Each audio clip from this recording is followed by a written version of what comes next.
Hello everyone, this is Shadow. Due to copyright restrictions on YouTube, I can't publish many of the audiobooks you love. That's why I've created a special paid service where you can enjoy over 300 high-quality audiobooks from platforms like Webnovel, Pocket FM, Audible, Wuxia, and more. Each novel comes as a one-time purchase, no subscriptions, no hidden fees.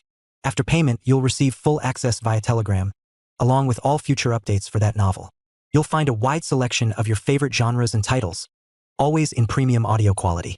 Check the full list of available novels in the description. DM me now to get your favorite stories in audiobook form and start listening today.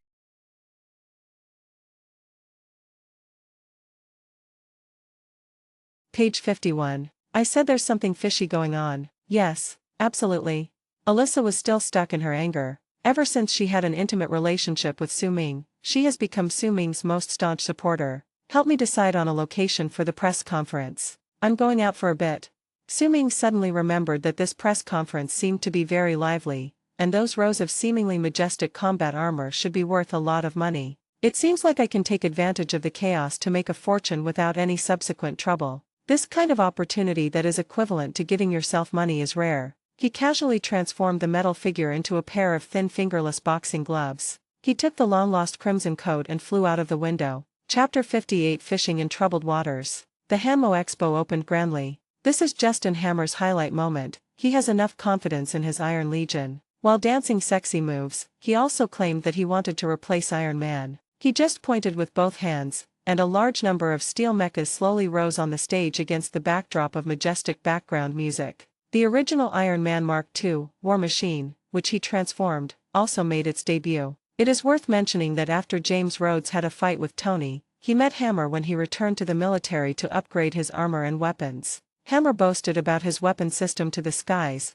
and the one that pleased Lieutenant Colonel Rhodes the most was a miniature missile called Ex-Wife. It is said that its power is no less than any large missile. This made Lieutenant Colonel Rhodes regard his ex-wife as the trump card of the War Machine and cherish her even more. Just when Hammer was feeling proud, Tony made a stunning appearance wearing the Mark VI suit equipped with a new type of reactor. The handsome landing action caused cheers from the audience. We're in trouble.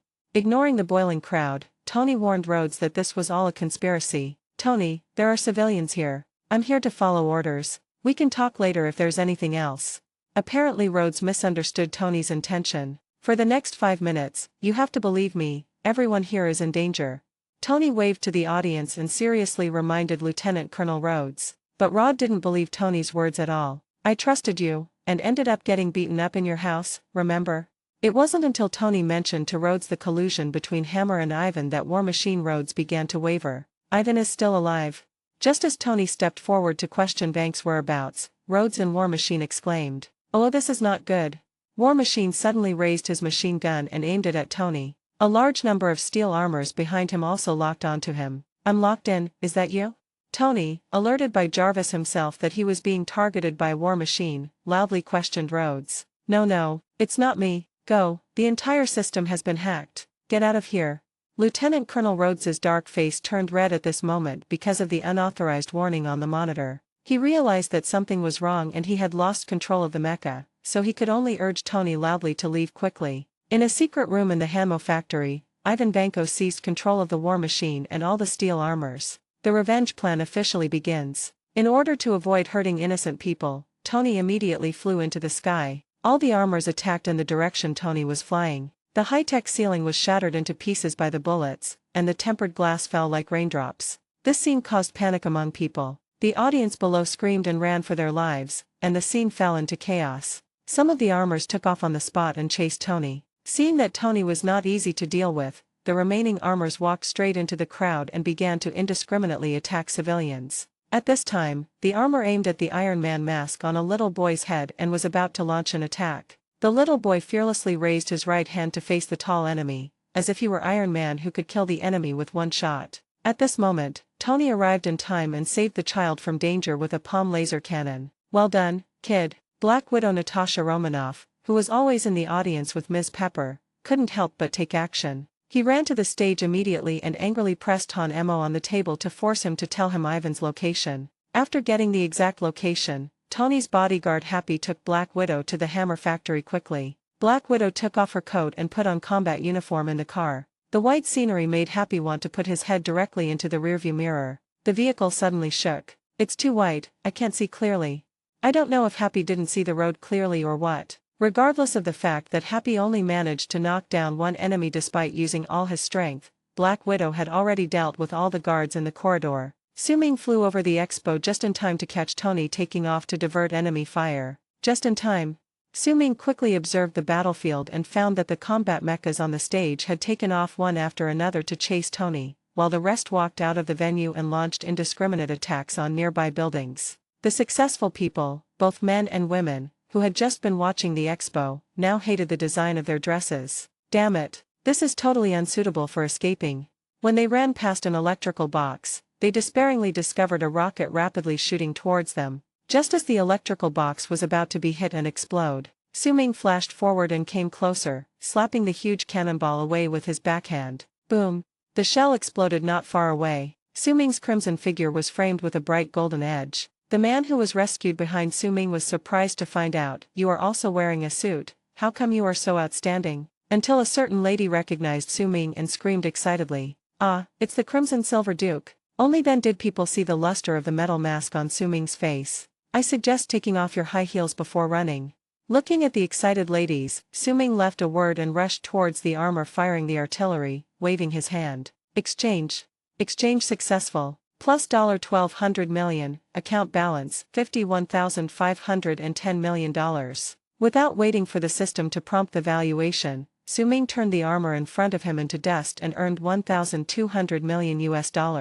Okay. After successfully exchanging a battle armor for account balance, Su-Ming felt the long-lost pleasure of plundering the battlefield. Continue. Looking at the war weapons developed by Hanmo Group in front of him, Su-Ming seemed to see piles of banknotes waving at him. It instantly turned into a second-hand armor recycling station, flashing inside and outside the venue. One after another, the battle armors transformed into data streams and entered Su-Ming's pocket. When Black Widow and Happy stormed into the control room where Ivan issued control orders, it was already deserted. Only one computer monitor still had the interface for controlling mechas and war machines. As a senior agent, Black Widow quickly made the right judgment when she found that the first target of the mission was lost. That was to release control of Lieutenant Colonel Rhodes' war machine. Look at another part of the battlefield. As Tony flew out of the venue, he vaguely saw a red figure in the air. After Jarvis enlarged the image, Tony recognized Su-Ming. Silver Jew? Why is he here? But at this moment, pursuers came from behind, led by his good brother, Lieutenant Colonel Rod. Tony didn't have time to think about why Su-Ming was here. After casually rescuing a few civilians from danger, he increased his speed and flew away. But after all, it was the Mark II mecha built by Tony himself, and its maneuverability was no less than the Mark VI he was wearing at the moment. War Machine bit Tony tightly, and the machine gun on his body fired large-caliber bullets indiscriminately, until Tony filtered out the blindly pursuing Hammermech through a giant sculpture, and only War Machine was left following Tony in the air. Until they flew into an ecological park, War Machine's bullets hit Tony, breaking his flying balance, and the two mechas rolled and landed in a stream. Just as Tony was struggling to pry away the Gatling gun that War Machine was bombarding him in the face, Black Widow finally remotely rebooted War Machine systems. Black Widow shared the results with Tony remotely. The new reactor is pretty cool. The data shows a significant increase in energy output, and vital signs are stable. And Tony already knew her identity. Thank you, Agent Natasha. Yes, I won't die for the time being. Thank you. Miss Pepper was furious when she heard the conversation between the two. What do you mean you can't die? Do you mean you were almost dead? Just as Tony was trying hard to divert Ms. Pepper's attention, Black Widow saw more mechas flying towards Tony from the monitor. Chapter 59: The Disappearing Drone. I'm angry. Once we've dealt with these robots, I'll formally apologize to you. We can go to Venice. Come on. Regardless of whether Tony succeeded in coaxing the angry Pepper Potts, he did try anyway. Page 52. After knocking on War Machine's helmet, the screen in front of Rhodes lit up again. Wake up, man. I need you. Rhodes realized that more enemies were coming and he could not lie there any longer. Having just been forced to chase Tony made Rhodes feel what it meant to be helpless. With the helmet on, Rhodes thought he was like a clown before. Tony came to warn him, but he didn't believe him at first. He even nearly killed his good brother. If Tony knew what Rhodes was thinking at the moment, he would definitely scoff. Kill me? What do you think? Rhodes suddenly felt ashamed to wear Tony's armor and couldn't help but say, "Oh man, I think you can take the mecha back." Tony pulled Rhodes up and looked at him, seemingly apologizing. He shook his head. Forget it, I dragged you in here. Rhodes didn't know. Tony did that on purpose when he was messing around in California. At first he thought he didn't have much time left. After spending some time together, Tony realized that Rhodes was an upright guy who was worthy of the armor he had painstakingly developed. Tony put some thought into allowing Rhodes to wear his suit without any burden and become Iron Man's successor. The two had just resolved their differences 1 second, and the next second they had a disagreement over combat operations. Let's go up. This is a crossfire point. It's dangerous to stay here. I think it's a good idea to kill those robots here. Just as the two were arguing about which area to meet the enemy, a group of Hanmo mechas surrounded them. A group of enhanced drones locked onto the two of them at the same time. The helmets dropped, and Rhodes and Tony began to fight. The two stood back to back, tacitly filling the gaps in each other's firepower, as if the quarrel had just been between two other people. At this moment, Su Ming, who was chasing the mecha, arrived. He has recycled all the mechas at the venue and made a huge profit of $3 million.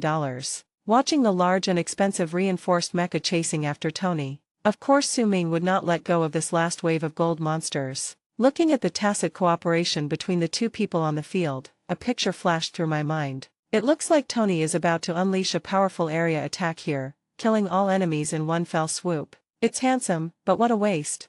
The two used machine guns and palm cannons to fight the enemy. In Su Ming's eyes, the gold coin baby went from brand new to worn out, and it seemed that it could not be sold at a good price. Certainly. In a hurry, Su Ming activated magnetic control to keep all the mechas in place, including Tony and Rod. Magneto's methods are mainly professional counterparts to Iron Man. Warning, warning, the mecha is unable to move due to unknown reasons. Jarvis and War Machine's intelligent assistant sounded the alarm at the same time. Tony and Rhodes were both bewildered and said in unison, "What the FK?" Tony was just about to show off his unique ultimate move in front of Rhodes, which was supported by the new source of Mark 6. I found that my body suddenly couldn't move, and I couldn't even do basic operations like turning on the helmet. The occasional snowflakes that appeared on the screen meant that I could lose my vision at any time. The feeling of powerlessness and loss of control instantly filled Tony's heart. Tony guessed that this might be Ivan's method against him, and his palms suddenly broke out in a cold sweat. His brain was spinning rapidly as he thought of a countermeasure, but the noisy Rhodes obviously didn't intend to let him be quiet for a while. Oh, God, man, my suit seems to be controlled again. What should I do? Think of a solution quickly. Shut up, I can't move either. The two started arguing again on the communicator. After Su Ming froze all the mechas, he continued to move, and the red figure quickly shuttled between the Hanmo mechas. Exchange. Exchange successful. Plus 2,000 million US dollars. Account balance is 80,100 million US dollars. Exchange. It's more valuable than before. After a while, perhaps for Tony and the others, it was a long time. Su Ming finally collected all the mechas on the scene. Plus $2,000 million. Account balance $98,100 million. Looking at the ecological park that has been restored to its original purity, I breathe a sigh of relief. This trip was not in vain, and I made a lot of money. Suddenly, I saw Tony and the other two standing there in a daze, still maintaining their shooting posture. Then I remembered that the two brothers are still together. He easily released his control over them. At the same time, he found that his hands were covered with black ash from gunpowder smoke, so he walked to the river and squatted down to wash them. Who? Get down. Zebas. Tony, who had regained his mobility, shouted to Rhodes to get down without saying a word, and quickly spun his body to release the ultimate move he had been accumulating for a long time. Two red lasers full of energy shot out from Tony's wrists. A halo with a strong cutting effect flashed by, and a large area of trees were cut in half. This powerful move was inspired by the house that was nearly cut in half by Tony while he was creating the new element. Through observation, Tony realized that his ultimate move did not seem to hit any target. The two men leaned back, with machine guns and palm cannons on standby at all times, carefully searching for targets everywhere as if facing a powerful enemy. Suddenly I discovered that the Hanmo robots that were all over the hillside just now were gone. What the hell? The two took off their masks and looked at each other with dull expressions. Suddenly I heard the sound of flowing water nearby. Caca. Two metallic collision sounds of helmets falling were heard one after another. Rhodes controlled the machine gun and aimed it over, and Tony also raised his arm and charged the laser cannon to emit light. When he saw the figure squatting on the ground washing his hands, Rhodes cursed. Oh, shit. Since they're friendly forces, why didn't you tell me earlier? Tony thought about his inability to move just now, his eyes filled with surprise. Could it be that what happened just now was done by Inju? I've never seen him use it. What other secrets does he have? What are you doing here? As Su-Ming just squatted down, his spider sense issued a warning, and then a sharp laser swept over. He happened to be squatting on the ground, so he simply gave up hiding. The laser passed over his head but did not hit his body. Facing Tony's question, Su-Ming smiled and asked, "Do I have to tell you?" He answered casually, "Nothing, I just happened to be passing by and was washing my hands." Rhodes thought to himself, "No one treats people like you do. God is passing by. Don't say you didn't see the robots all over the mountains just now? So where did those robots go?" Tony, who had come into contact with Su-Ming several times, knew that this person was secretive and his methods were unpredictable. Most of those robots were dealt with by Inju. Since he doesn't want to talk about it, then forget it. I'm not that curious. At this moment, Agent Natasha's prompt sounded in Tony and Rhodes' ears. "Attention, another drone is coming. This one looks different, the propulsion power is very high."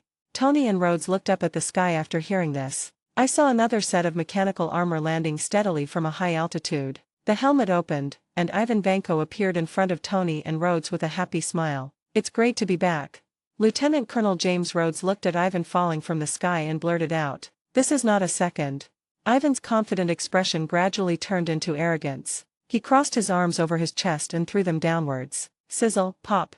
Two thicker whip ropes flashing with lightning instantly drew two deep grooves in the ground. Rhodes suddenly had an idea. "I have special weapons, I'll deal with him." Chapter 60, Advisor to SHIELD. Su-Ming felt that the purpose of this operation had been achieved, and found a comfortable position to enjoy the upcoming battle. Lieutenant Colonel Rhodes recalled that among the many weapons recommended to him by Hammer, the one he liked best was the ex-wife micromissile. "Thinking of my brother Tony, watching me perform this time, I'm going to use my ex-wife to blow open his fortress." "With what?" Page 53. Tony suspected he had heard wrongly. Rod took a handsome step forward and activated the ex-wife launch switch. "Call." The mecha at the shoulder flipped open, revealing a sharp missile head. Amid the sound of mechanical operation, long flames from the thrusters spurted out. After a brief aiming and charging, the ex-wife shot fiercely towards the mecha on Ivan Vanko's chest. Dang, snap. The ex-wife slammed hard into Ivan's breastplate, making a crisp sound, flipped several times in the air, and fell into the water at Ivan's feet. The imagined violent explosion did not happen. After the ex-wife stubbornly produced a few sparks in the water, there was no movement anymore. Tony was at a loss for words as he watched the missile's remarkable performance. He casually asked, "Made by Hanmo?" The war machine's missile bay closed, and Lieutenant Colonel Rhodes said helplessly, "Yes." He never expected that the ex-wife missile he had high hopes for turned out to be a dud. It was very embarrassing. This is such an unworthy name. In short, Lieutenant Colonel Rhodes was very disappointed. On the screen in front of Tony, Jarvis locked onto several areas of Ivan's chest. "Just look at mine." The Mark 6 missile bay popped up and several finger-sized micro-missiles were fired. Seeing this, Ivan closed his helmet and allowed the attack to explode on his chest and helmet, remaining unharmed. It was just a little louder than the ex-wife incident, but it still broke the news after all. He swung his arm and the whip with full electric effect lashed towards the two of them with thunderous force. Swish, bang. Tony and Rhodes dodged this unusual move. The machine guns on War Machine's shoulders and hands fired simultaneously, forming dense flames on Ivan's mecha, but it never broke through the defense. Snapped. With a flash of a whip, Rhodes suddenly discovered that the barrel of the heavy Gatling gun on his shoulder, which he was so proud of, was gone. Shit. What kind of war machine is this without the big guy? Rhodes' mood was a bit complicated at the moment, but it did not affect his continued attack from the machine guns in both hands. Tony tried to take off and attack Ivan, but Ivan's armor was very strong. After several collisions, he did not achieve any results and his neck was entangled by Ivan's lightning whip. Rhodes was in an even worse situation. He had little experience in mecha combat and was easily knocked down by Ivan. When he tried to get up, another lightning whip wrapped around his neck. Ivan now has his own highlight moment. With Iron Man in his right hand and War Machine in his left, he suppressed the two men with a high-powered lightning whip in his hands. This made Ivan want to shout out loud with joy. Su-Ming, who was watching the battle from a distance, knew that a famous scene was about to happen. In my memory, the palm laser cannons of the two Mark armors will burst out with powerful power like the magic link between wands and Harry Potter. Su-Ming subconsciously straightened her back, not wanting to miss this wonderful scene. Tony's quick mind instantly recalled that when he and Rhodes were fighting at his home, he had fired a cannon at him with considerable power. A plan came to mind. "Rod, I have an idea. Do you want to be a hero?" "What?" When Rhodes, whose whole body was shining with electricity, was worrying about whether his battle suit could withstand the lightning whip. Tony's voice sounded in his ears, but he did not understand Tony's thoughts for a moment. "I need a follower, put your hands up." After saying that, Tony raised his palm towards Rhodes, and the energy cannon in his palm flashed with arc light. Looking at Tony's actions, Rhodes understood what he meant. "You said you would cooperate if you wanted to, but why do you need a follower? You have to be one step ahead of others all the time, right? Is this the solution you mentioned?" "Yes, are you ready?" Tony urged loudly. All right, come on, come on." Rhodes also raised his palm at this time and pointed it in Tony's direction. Ivan watched the two's movements and realized that this seemed to be some new move of theirs. He secretly said, "Not good." Iron Man and War Machine shot out high-frequency energy cannons from their facing palms at the same time. Boom. Two dazzling rays of light converged on Ivan's mecha at the same time, causing a powerful explosion. The dazzling white light turned the spherical dome of the ecological park into a shining light bulb. They were currently in a large ecological park in the center of the city, with beautiful scenery including mountains and water, but the explosion had left it in ruins. The explosion was so violent that Tony and Rhodes were blown several meters away. When the two walked up to check on Ivan, he was already lying on the ground, his armor in tatters, and the reactor on his chest flashing a dangerous red light. "You lost." The instant defeat made Ivan determined to fight to the death. After secretly activating the self-destruction program of all drones including his own reactor, he still insisted on being stubborn. Imagining that if so many drones exploded, countless people would accompany him to see God, Ivan convinced himself that this was not a loss. Tony reacted and realized that Ivan was going to self-destruct. The power of a reactor explosion was no joke. Then he remembered Ms. Pepper, who was still at the venue. With a worried roar, flames spewed out of his hands and feet, and he rose from the ground and rushed into the distance. Tony was flying at high speed with only one thought in his mind, to keep Pepper away from the explosion. Little did they know that Su-Ming had already recovered all the drones. Tony picked up Pepper and flew far away from the danger zone, but after landing, he received Ms. Pepper's resignation application. The reason is that he can no longer bear the pressure of Tony humiliating himself. Regardless of the fact that Tony defeated the enemy with one move, a deep kiss instantly changed Ms. Pepper's mind and also confirmed his feelings. Su-Ming in the ecological park felt that the trip was worthwhile. He made money and watched a show. It was time to go back and take a shower and go to bed. Looking at Ivan Vanko, who was dying on the ground but still had an inexplicably excited look on his face, my heart moved. "You didn't expect the other drones to explode with you, did you?" Su-Ming just looked down on those players who relied on their academic prowess and looked down on others. Ivan was stunned when he heard Su-Ming's words. He quickly checked the status of the other drones through the mecha system, and the feedback he received was devastating. Unable to connect. The warning sound of the reactor self-destruction became increasingly sharp. Shit.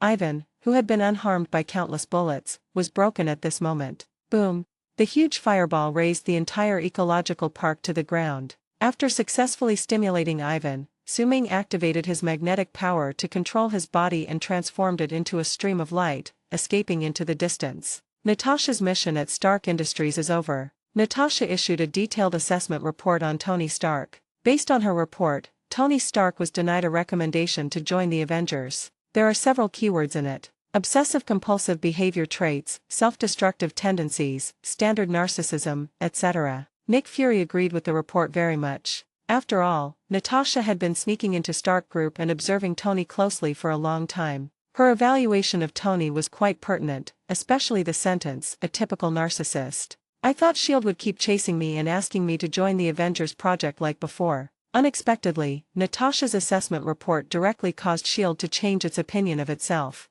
Tony was a little confused. "This doesn't make sense. How can you acknowledge me and not acknowledge me at the same time?" But the shortcomings of his tsundere personality were exposed at this moment, and Tony began to defend himself. Nick Fury finally informed Tony with regret. "For now, we believe your role will be limited to an advisory role." Chapter 61 Exchange Rules. In the dry desert of New Mexico, an off-road vehicle kicked up a long cloud of dust. Agent Phil Coulson is confused about why he was suddenly transferred to New Mexico. I recall Director Fury's mysterious look when he left. "You'll know when you get there." Coulson became more and more curious. The vehicle stopped and Agent Coulson looked around. A huge circular pit appeared before our eyes, like a meteorite crater. Agent Coulson, who was extremely curious, walked to the center of the crater and found an ancient-looking hammer placed there. According to the staff report, a few days ago, this hammer fell from the sky and created a huge crater. The most amazing thing is that no one can move this hammer at all, not even construction machinery. This magical phenomenon alarmed the agents of SHIELD, who immediately reported the situation to the director and drove away the people who were trying to hold a strongman competition with the hammer. Carlson, who didn't believe in evil, gathered people together, tied a rope to the hammer handle, and fixed the other end to a large displacement truck tow hook. As the vehicle accelerated, the thick rope straightened instantly, but the hammer remained motionless. The wheels rubbed against the ground, raising a large amount of dust. When the truck stepped on the accelerator and tried to continue pulling, an unexpected scene appeared. The truck's tipping bucket was pulled away from the truck body by the rope and fell to the ground. This was an eye-opener for Agent Carlson. No matter how heavy this hammer is, it can't be so heavy that it can't be moved even by a car. Page 54. Then I thought of Su Ming. Mr. Inju seems to be very strong. Find an opportunity to call him over and let him try to see if he can lift the hammer. Or maybe he knows this thing. Agent Carlson immediately ordered the surrounding area to be blocked off and focused on studying the hammer. Su Ming has been a bit idle recently. After making a fortune at the Hanmo Expo, I haven't encountered any money-making opportunities yet. Although Alyssa updated the information of the underground exchange for him every day, there was never a price that interested him. If Su Ming wants to earn more dollars, the ordinary way of making money is far from enough to satisfy him. Su Ming once boldly envisioned exchanging his skills for someone with hypnosis-like abilities to control the entire US dollar printing system. Just print money, not too much, just print 1 trillion first. Anyway, these dollars flowing into one's own account will not have any impact on the financial economy. When he jokingly proposed this idea to Alyssa, Alyssa slowly shook her head. She pulled out her computer and pulled up the annual report of the United States Bureau of Engraving and Printing. The report shows that the United States prints 30 to 50 billion banknotes a year. Based on 250 working days a year, the average daily printing volume is 1,200 million to 2,000 million sheets. Even if all the notes printed were of the largest denomination, $100, $1 trillion would be 100 billion notes. Based on the maximum printing quantity, it would take 500 days, or 1 year and 5 months, to print 10 billion $100 bills. Alyssa's simple calculations made Su Ming say that he had broadened his horizons. He immediately gave up the idea. Regardless of how difficult it would be to implement, even if he printed money directly in his own backyard, 20 billion a day, the raw materials for printing US dollars would not be in sufficient supply. What's more, even one move would affect the entire body. He might be targeted as soon as he started printing, and then a shocking case would occur. If cash doesn't work, what about digital currency? With some back-office manipulation at the bank, it seems possible to transfer 10 or 8 billion to myself. When Su Ming proposed this new idea, he felt uncomfortable when he was looked at by Alyssa with a strange look. Alyssa didn't understand why a boss with such incredible earning power would have such wild ideas. They were unrealistic. Patiently explained that the field of digital currency is more complicated. Theoretically, it is possible to transfer assets temporarily through technical means, but the probability of being discovered is extremely high. The synergy of bank risk control, blockchain tracking and international websites makes this operation almost impossible. And the consequences are serious. It's another shocking case. Although Su Ming is not afraid of standing against the country with his current abilities, he still wants to live a peaceful life. The adventure you choose is called exploration, and passively taking adventures every day is just miserable. Looking back, Su Ming found that he was really a mess in some aspects. Even when exchanging talents from the system, I just look at what I think is good and buy it if I can afford it, without considering the cost-effectiveness at all. I still have the bad habit of writing down answers without reading the questions during school exams. Su Ming's thoughts gradually drifted away. The account that Alyssa helped him calculate made Su Ming realize his own problem. I don't know how to manage my finances and I don't have any plans. But Su Ming suddenly felt relieved. I'm a poor student, it would be abnormal if I were proficient in finance and stocks. Su Ming is a person who goes with the flow, and lofty ideals and ambitions have little to do with him. As a human being, the most important thing is to be happy. Looking back on the days when I played Legend in an internet cafe and bought materials for my boss, I was very satisfied when I could earn a few $1,000s every month. If I hadn't had back pain that made it impossible to sit still, I wouldn't have changed my job to become a writer. But now, since fate has given him a second chance, Su Ming must of course seize it. Returning to the issue of making money, Su Ming summarized his channels for making money. One is to complete commissions to earn commissions, and the other is to use the system to exchange items. In comparison, using the system to exchange items is obviously more efficient. Su Ming was deeply impressed by the fact that a Jellic missile vehicle was instantly exchanged for 120 million. Finding something of high value to exchange for money seems to be the key to breaking the circle. But what can be exchanged and what cannot be exchanged is a problem. After sending Alyssa away, Su Ming had a wild idea. He wanted to see if the entire hotel could be exchanged. He then put his hand on the floor of the hotel. Valuation: high-end cashmere carpet estimated at $2. Damn, who asked you to value the carpet? Lift the carpet to reveal the smooth solid wood floor. Valuation: XX hotel tower in Manhattan, 25 billion US dollars, non-convertible. Items whose disappearance will disrupt the order of the plane cannot be exchanged. It was the first time that Su Ming encountered a non-redeemable prompt, and the system also thoughtfully attached an explanation. Reflect on the sentence. Indeed, all items previously exchanged will disappear and become account balances. The plane refers to this world. Disappearance will disrupt the order of the plane. In other words, if the hotel building is exchanged, the building will disappear, but the disappeared building will disrupt the order of this world. Of course, there are so many people in the building. If the building suddenly disappeared, guests in hundreds of rooms would fall to the ground from different heights and die. This scene is too exaggerated, even Inception wouldn't dare to shoot it like this. No wonder it can't be exchanged. Su Ming began to understand the meaning of this non-exchangeable. But from another perspective, can we understand it this way? Items that have little relevance to the plane order level can be exchanged? How about trying an empty building? With this question in mind, Su Ming found an unfinished building after dark. Looking at the building without even a window, Su Ming whispered. Valuation: Pacific Park unfinished building estimated value, 8,000 million US dollars, non-convertible.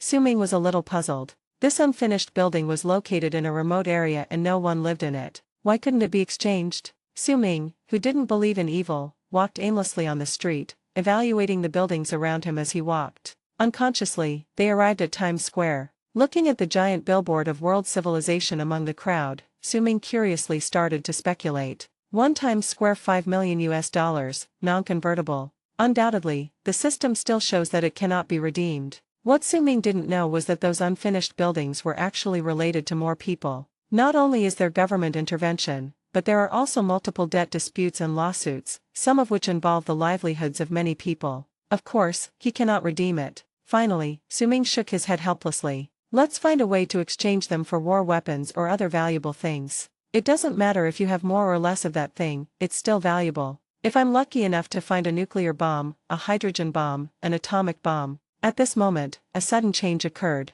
Chapter 62 Mad Max. Max Dillon is an ordinary electrical engineer who works at Osborne Group, responsible for maintaining circuit systems. He is introverted and has low self-esteem. He has long been ignored and even ridiculed by his colleagues. He lacks a sense of existence, and his colleagues even forget his name on his birthday. Only Spider-Man saved him in an accident and called him friend, which made Max admire Spider-Man. Since then, his home has been filled with Spider-Man posters. Max regards Spider-Man as the only person who recognizes him, and he even fantasizes about becoming a partner with Spider-Man. But an accident changed his fate. While repairing the circuit, Max fell into a culture tank full of genetically modified electric eels due to an operational error. His body was penetrated by the high-voltage current and was burnt all over. The people at Osborne Group thought he was dead and planned to deal with him hastily to protect the company's reputation. Max suddenly woke up in the morgue, with the charred skin on his body falling off. He discovered that he could actually see the bioelectricity in his body. Not only that, the surrounding electrical appliances seemed to sense the energy he was leaking and started operating on their own without being plugged in. At this time, Max didn't know that he was no longer human. He picked up the clothes beside him and walked into the street aimlessly. Every time he passed a place, the surrounding cars would flash their sirens, and Max felt an unprecedented hunger. He slowly placed one hand on the car light, and the next second the weak electric current was completely absorbed by him. This little bit of electricity slightly alleviated Max's hunger, but it was far from enough. His eyes looked towards the brightly lit Times Square not far away. To Max, it was like a 5-star buffet restaurant, and the underground power grid attracted him like snail noodles. He ran impatiently to the center of the square, knelt on the ground, opened the guardrail and put his hands on it without hesitation. Under Max's greedy sucking, the power of the entire square was affected. This also attracted the attention of the police officer on the side. "Sir, get your hands off the cable, quick." Max slowly stood up, and his body, which was emitting light blue electric light, scared the police officer.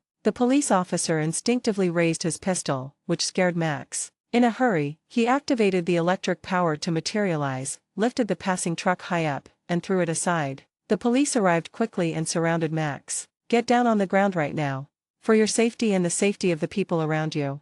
With reporters surrounding him, Max's unusual face was projected onto a giant billboard in Times Square. As a 10th-level electrician with low self-esteem, his dream is to be valued by others one day. "I didn't expect that I would get what I wanted now, but in the current way. Put your hands up, freak."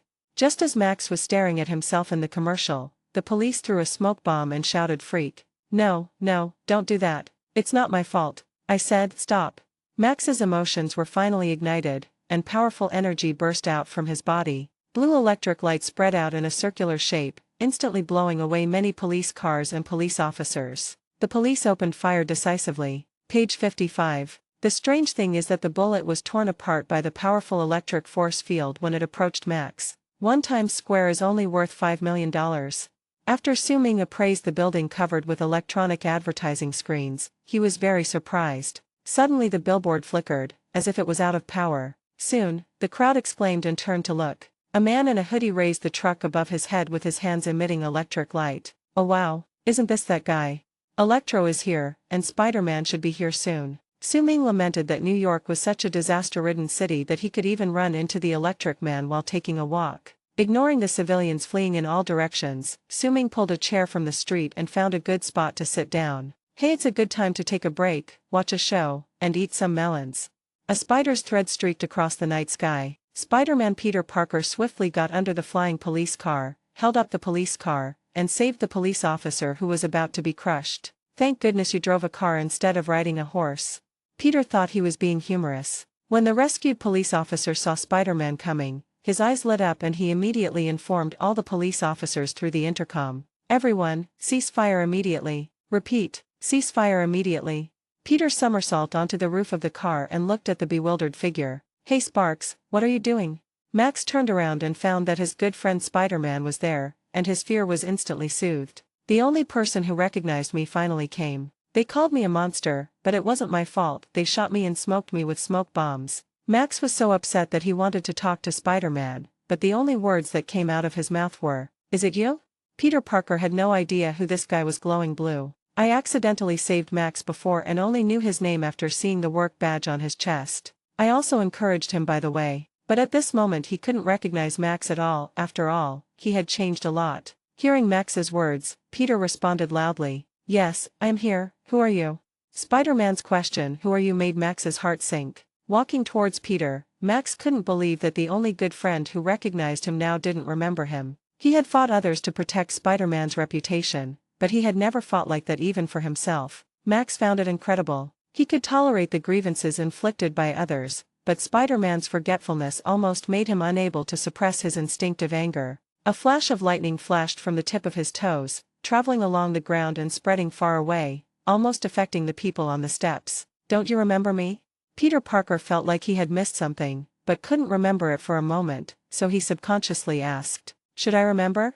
I was walking down the street and a car nearly hit me, and you took me away. You saved me, you said you needed me." Max reminded Spider-Man of their past, and how much he hoped Spider-Man could recognize him at a glance. The one holding the blue drawing.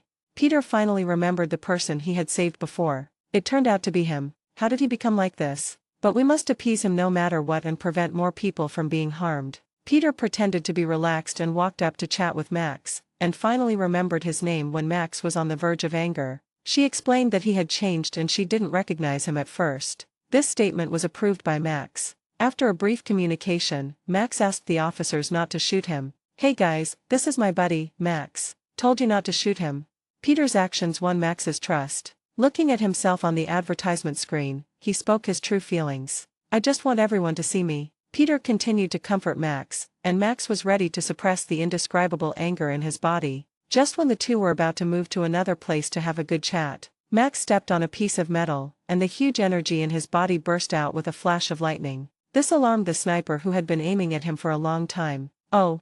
The bullet shattered in front of Max. Max could no longer suppress the anger in his heart, and he swung out a bolt of lightning, which collapsed the roof of the building where the sniper was. Peter immediately fired Spider Silk and pulled back Max's hand, but a strong electric current passed through the silk, knocking Peter away and destroying the silk device on his wrist. Even so, Peter saved a police officer in time. This scene made the people in the audience cheer, "Spider-Man! Spider-Man!"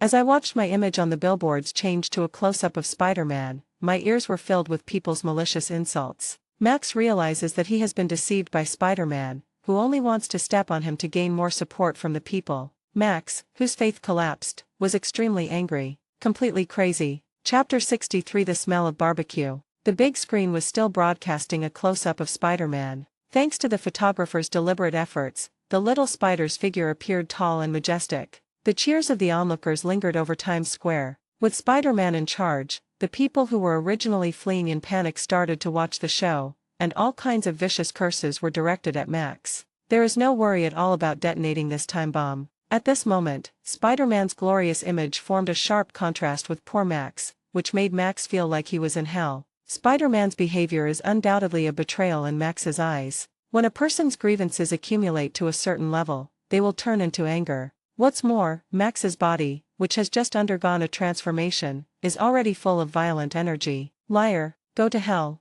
Max finally launched an attack on the light in his heart, Spider-Man. Violent electric current rushed from the ground towards Spider-Man. Peter quickly rolled over to avoid the attack, but the electric current had already been transmitted through the ground to the metal handrail. The people most in danger are obviously those standing on the stairs. The spider sense was fully activated, and the speed of the scenery around him slowed down instantly in Peter's eyes. Using the remaining spider web shooter, he showed off his ultimate skills before the danger came. He pressed the outlet of the launcher with his left hand, and the spider silk sprayed out flew in all directions due to the compression, grabbing all the people who were about to be electrocuted to death in time. Electro's attacks followed one after another, blasting big holes behind Spider-Man. Peter rolled in the air and shot out spider silk to grab a fire hydrant and smashed it towards Electro. Bang, sizzle.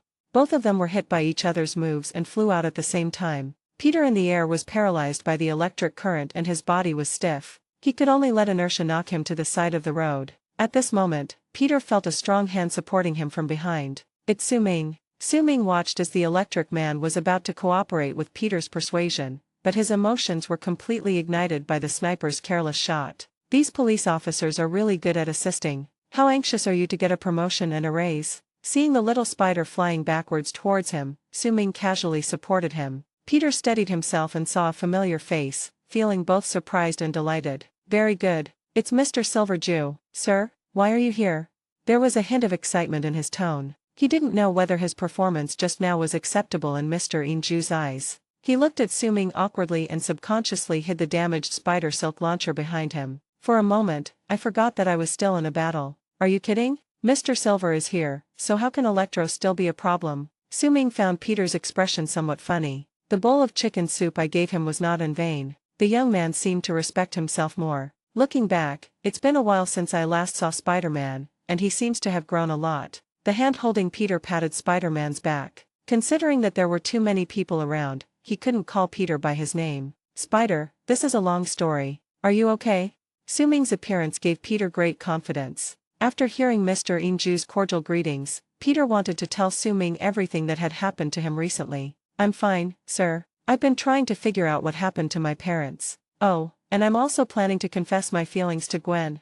Before he finished speaking, darkness fell before everyone's eyes. Max, the electric man, who was left unsupported, was smashed into an advertising screen by Peter's swung fire hydrant. He grabbed two thick cables and pressed them against his chest, and began to madly absorb all the electricity around him. All the billboards in New York's Times Square went out instantly due to lack of power, and the once brightest corner of the city was now plunged into darkness. After a powerful energy wave, the surrounding buildings were severely damaged by the shock wave, and various building materials fell from high altitudes. The onlookers instantly switched back to escape mode, screaming and running around. The transition was so smooth. At this time, Electro has become Electro Pro Super Blue Electro. With his energy overflowing, he was suspended in the air by the electric field, like a god. Sizzle, pa. His hands were blazing with electricity, releasing powerful lightning bolts and launching indiscriminate attacks on those who had just mocked and insulted him on the street. Page 56. Peter's words were interrupted by a sudden change. Looking at the figure standing in the air, Spider-Man quickly thought about how to deal with him. At this time, a giant umbrella was floating above Su Ming's head. Realizing that the huge advertising stand was falling towards him due to the energy wave, Su Ming activated magnetic control and, by the way, molded the advertising stand into a large umbrella. For no other reason, the fire hydrant that Peter had just broken was now gushing out a column of water several meters high, almost soaking Su Ming. While stopping the objects thrown from high altitude, it also blocks this wave of artificial rainfall. Peter had never seen such a method before. Looking at the giant metal umbrella that also covered him, the little spider was stunned. "Oh my god, Mr. Silver Jew, so strong." Su Ming saw that the electric people on the other side of the street were starting to act like barbecue, but Peter was still staring at his umbrella. He nudged Spider-Man with his elbow. "Do you smell anything?" Peter returned from his dream, and upon hearing Su Ming's words, he looked bewildered. "What does it smell like?" Two black lines appeared on Su Ming's face and he pointed to the opposite side. "The smell of barbecue. The smell of passers-by." Peter then realized that while he was distracted, Max had already begun to retaliate against the people. FK. Peter, who rushed out, heard Su Ming's reminder, his eyes lit up, and he turned and ran in another direction. "I wonder if the glowing thing will short-circuit if it gets caught in the rain." Seeing the little spider turn around and run towards a fire truck, Su Ming said with relief. "As expected of a college student, your reaction is quick. Try this, 100,000 volts." The surging energy seemed inexhaustible. Max felt like he was Thor, and the lightning in his hands was scattered onto the streets without any cost. The pleasure of revenge washed away the shame in my heart in waves as the lightning struck. Max wanted to shout loudly at this moment. "Ah, yes," he shouted, but it was not a happy thing at all. The sudden surge of high-pressure water instantly disrupted the violent energy in his body. He short-circuit. Pidgey. Falling to the ground paralyzed, Max turned his head with difficulty and saw a scene that made him vomit blood. Spider-Man, wearing a fire helmet, was humming a song and standing at the front of the team, holding a high-pressure water gun and constantly pouring water on himself. He looked so relaxed and happy, as if he was just putting out a pile of burning garbage. Max's self-esteem was once again severely hurt by Spider-Man. Spider-Man. Seeing that Spider-Man successfully dealt with Electro, a large number of police officers rushed forward and tied Max up like a big dumpling with insulating materials. When the onlookers saw the bad guy being knocked down, they spontaneously gave warm applause and cheers, and occasionally there were a few loud whistles. "See? Spider-Man is awesome. As expected of a superhero." Spider-Man seemed to be talking to someone just now. "By the way, did you see that umbrella in the air?" "I saw it, and I almost couldn't believe my eyes. Incredible."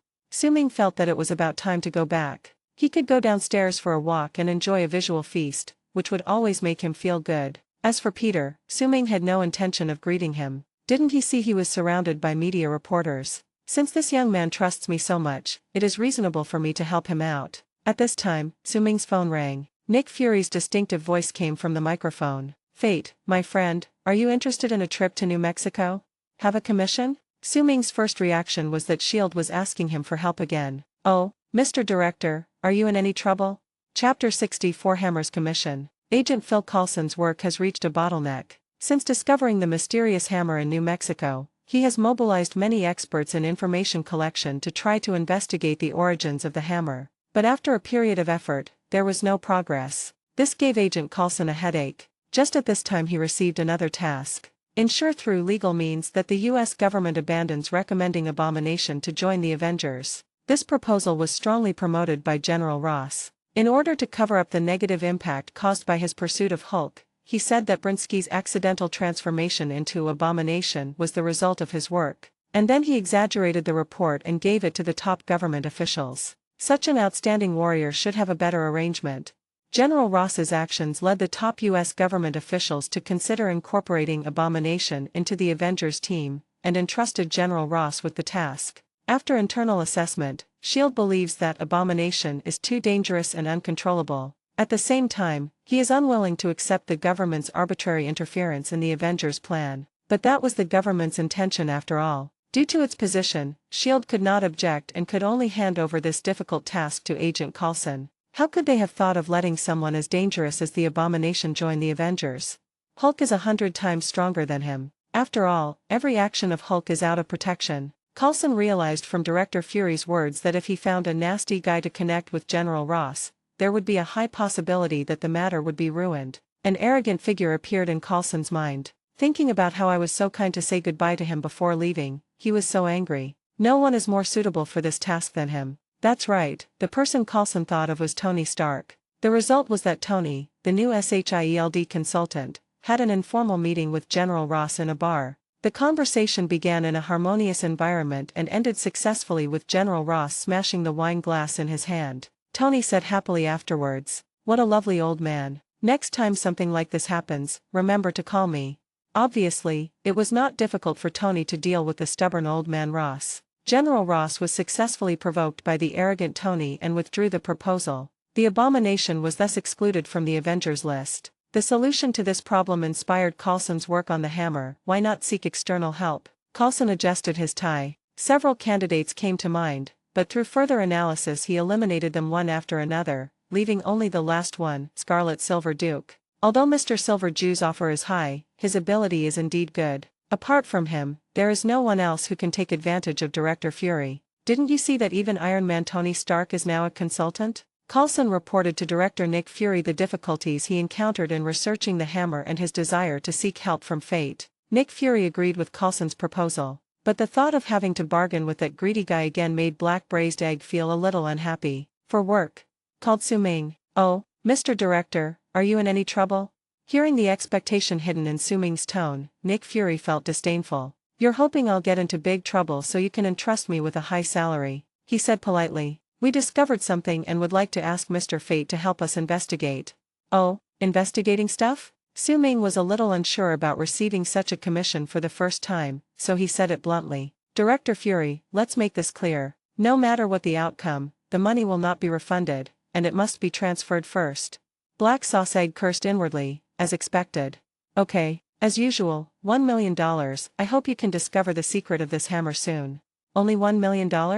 After hearing Nick's offer, Su Ming instinctively wanted to talk to him about the price, suddenly reacted. "Investigating what? A hammer? It can't be Meow Hammer. It should be." Su Ming couldn't think of any other hammer except Meow Meow Hammer that could make S.H.I.E.L.D. pay outsiders to help with the investigation. Frog fun. Others may not know this, but I do. Thor's hammer made of URU metal. This money is so easy to make. Su Ming's mind raced at this moment. At first, when Director Nick mentioned New Mexico, he didn't realize that was where the hammer fell. Since Meowth has already arrived on Earth, wouldn't Thor be about to fall down as well? I thought about the period of time later when Thor became addicted to alcohol and his body became out of shape like a barrel. Brother Hammer is a fun guy. Su Ming's thoughts turned. Although Thor was a little stupid, he was a god after all. Anything he could pick up from him would be something from the realm of gods. The price must be beautiful. And Thor fell from Asgard. Where is Asgard? Page 57. Commonly known as the Divine Realm. That's where houses are built with gold. If I could establish a good relationship with Thor and take the opportunity to visit Asgard,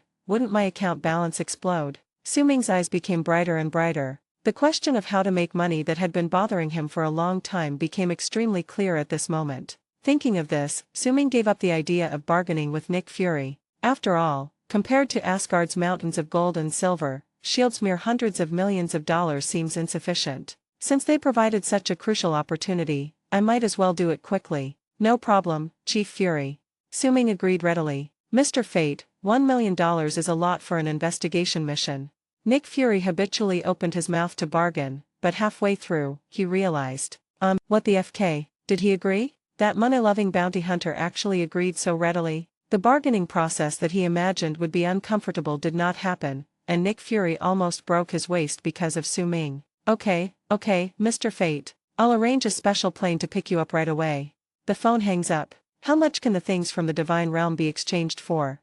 With this curiosity, Su Ming happily left Times Square. Spider-Man Peter Parker finally got rid of the pestering reporters and searched for Su Ming's whereabouts. Mr. Inju's help was the key to solving the problem of Electric Man. Although I had thought of the same solution, I was still a moment late. I have to thank him. But looking around, in Times Square, where the storm had subsided, the power to the billboards had been restored, and the crowd had returned to normal, but Peter could not find any trace of Su Ming. Shaking his head regretfully, "Let's have a good talk with Mr. Inju next time." Under the gaze of the crowd, the little spider swung out of spider silk and flew into the distance. Asgard, a few minutes ago. Thor, who was forcibly brought back from the territory of the Frost clan by Odin, loudly rebuked his father Odin for his cowardly behavior. "If we don't dare to fight, our country will be destroyed sooner or later." I want to let those Jotun people know who I am and how powerful I am. He thought Odin had lost the courage to fight, which was not the cowardice a king should have. You show hubris, not the wisdom of a leader. You are too reckless, too conceited, and too belligerent, boy. Thor was angry and retorted directly. You are a cowardly old fool. After a moment of silence, Odin was very disappointed. In a rage, Odin stripped Thor of all his divine powers and banished him to earth. Then he took up Thor's hammer, put it to his mouth and cast a spell. Whoever can pick up Thor's hammer will possess its power. After saying that, he threw the hammer into the portal of the Rainbow Bridge. Chapter 65 Odin's Test. Asgard stands on the top of the sea of stars, with pure golden spires and arched bridges flowing with runic glow, like melting stars. The Rainbow Bridge runs through the void, and the Heimdall Observatory at the end monitors the 9 realms. The dome of Valhalla reflects the Milky Way, the stars flow beneath your feet, and the distant mountains are shrouded by Odin's aurora barrier. Exuding a cold and majestic aura, every inch of the divine realm's splendor is condensed with immortal loneliness. The old man on the throne gasped in anger for a long time. The reason why Odin, the father of the gods, was so furious started a few days ago. When Thor, the prince of Asgard, is about to be crowned king, the kingdom's old enemy, the frost giants, comes to cause trouble. By the time the armory guards became alert, it was already too late. The enemy's goal was to seize the divine box, the ice box. It was originally a treasure of the frost giants, but the frost giant King Laufey used it to commit evil and attack everywhere, and even threatened to bring the world into an ice age. In order to maintain peace in the 9 realms, Odin, the father of the gods, took decisive action, and both sides assembled their armies to start a war. The power of the icebox was too difficult to overcome, and even Odin in his prime had to pay the price of an eye to achieve victory. After the army returned victorious, they brought the icebox back to Asgard for safekeeping. Laufey was still determined to steal and sent his men to rob again on the day of the new king's coronation. Odin sensed an alien invasion of the treasure house and summoned the Destroyer to easily reduce the enemy to ash. The young and energetic Thor believed that this incident happened on the day he ascended the throne, which was clearly the enemy challenging his authority. We need to teach them a lesson. Thor planned to teach those hateful frost giants a lesson, just like Odin did when he attacked Jotunheim. But Odin, who cares about the people, is unwilling to drag Asgard into war because of this trivial matter. This led to their first quarrel. At this time, Loki sat beside Thor and showed off his art. Actually, I think you're right. Loki's support made Thor, whose head was full of muscles, more determined to go to war, and he decided to go to Jotunheim to completely destroy the frost giants. The gods under his command tried to dissuade him, but Thor said that his father had led a large army to attack Jotunheim, and he could do it too. Seeing that Thor was determined to leave, everyone had no choice but to follow him. The light of the Rainbow Bridge crossed the stars, and the group soon arrived in Jotunheim. As they rushed forward, they were unexpectedly ambushed. The enemy is numerous and we are few, and Thor and his companions are in great danger. Loki observed Thor's expression and advised him to leave in time. Laufey also said, "You have no idea what this means." "I do. Go back, before I change my mind." In desperation, Thor turned around and prepared to leave, but at this time Laufey laughed at him at an inappropriate time. "Go home, little princess." This action completely enraged Thor, who swung his hammer to smash Laufey, and then engaged in a battle with a group of frost giants. Next, the early stages of the battle went relatively smoothly, and Thor and his followers performed with great power. But as Laufey sent out his elite men, the tall frost warriors were unstoppable and were not inferior even to Thor. At this time, the power of Thor's hammer was revealed. Thor became more and more courageous, but his subordinates gradually fell into a disadvantage. The fatal thing is that once an ordinary person is touched by a frost giant, his skin will immediately be frozen and necrotic. But Loki, the son of Odin, was unharmed in his contact with the frost giants. The clever Loki realized that his life experience might not be that simple. This also laid the seeds for his future behavior. The frost giant was originally tall, and his teammates were injured by a sneak attack if they were not careful. Loki suggested an immediate retreat. After hearing this, Thor threw out his hammer to cover his teammates. The Meow hammer shattered the frost warriors in large numbers in one fell swoop.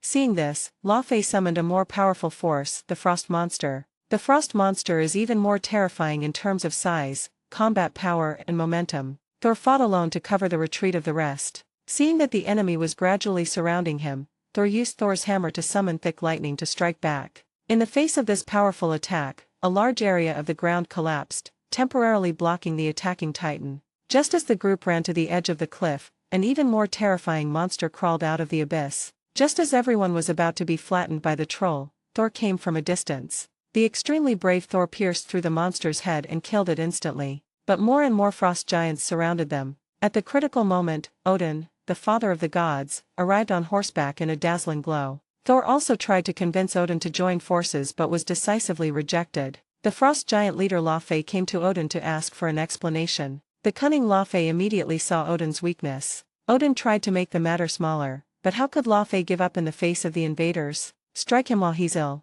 He launched a sneak attack on Odin, but Odin reacted in time and knocked him away. Seeing that negotiations were no longer possible, Odin opened the Rainbow Bridge and brought everyone back to Asgard. Thor and Odin have a second argument on Heimdall's observatory. In Odin's view, the peace situation that had been hard-earned was about to be broken by Thor, but he still insisted on his own way and showed no sign of repentance. He angrily accused Thor of being unworthy of the title of the new king, acting on impulse without considering the overall situation, and even tore off Thor's cloak with his own hands. At this time, Thor still didn't realize what his problem was. He only knew that he seemed to have done something wrong and angered his father god. Seeing his once loving father lose his temper, Thor gradually realized that his mistakes seemed to be more serious than he had imagined. At this moment, Odin's eyes were full of disappointment. If he really passed the throne to Thor, it would probably be a disaster for the Nine Realms. This led to the scene in the previous article where Odin took back Thor's power and expelled him and his hammer. In fact, Odin's retreat into the sea still gave Thor a chance.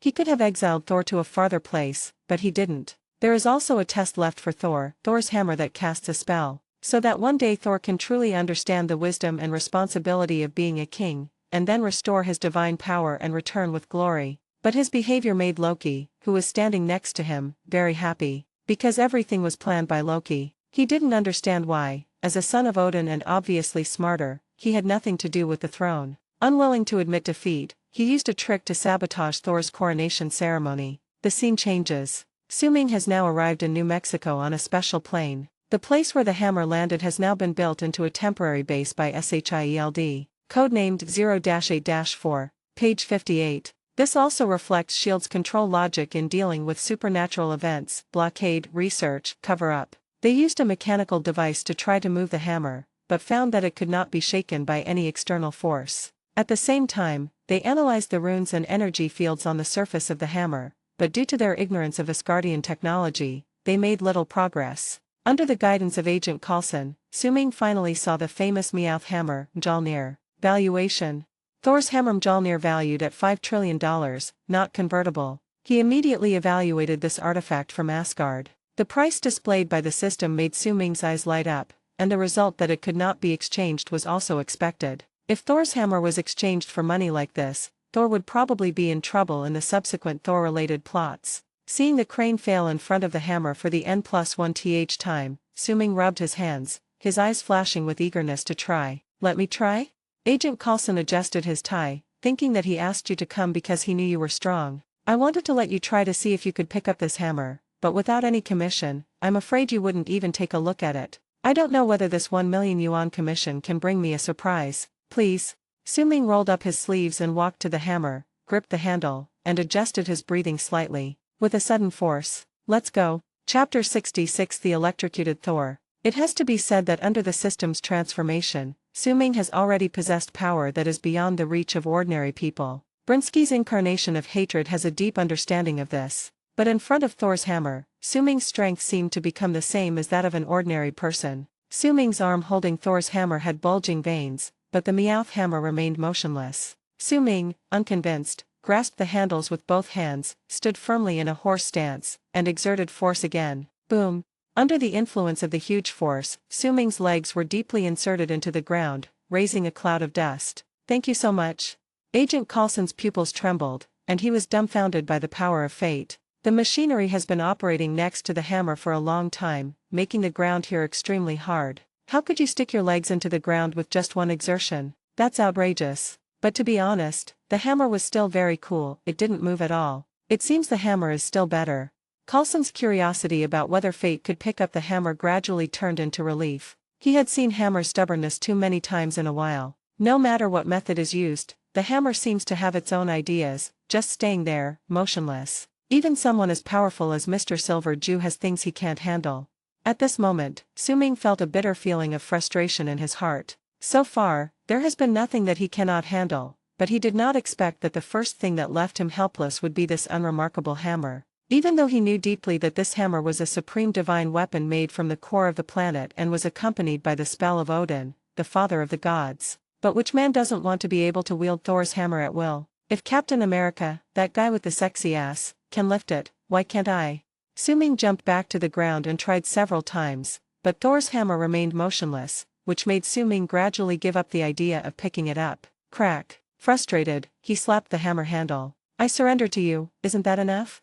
Suddenly, the handle of Thor's hammer, which was tilted there, turned slightly under Su-ming's slap, but the hammer head was still welded tightly to the ground. Fraud fun? Su-ming opened his eyes wide, very surprised at what just happened. I used all my strength but couldn't get the hammer to move at all. How much strength could a casual slap have? Can it actually shake Thor's hammer that is enchanted with Odin's spell? Is this scientific? Su-ming couldn't understand. Agent Coulson brushed off the dust on his body after Su-ming Fin covered him in sand. Seeing the hammer handle turn a few inches under the light palm of fate, the hand that was adjusting the tie trembled and pulled the tie loose instead. The hammer moved?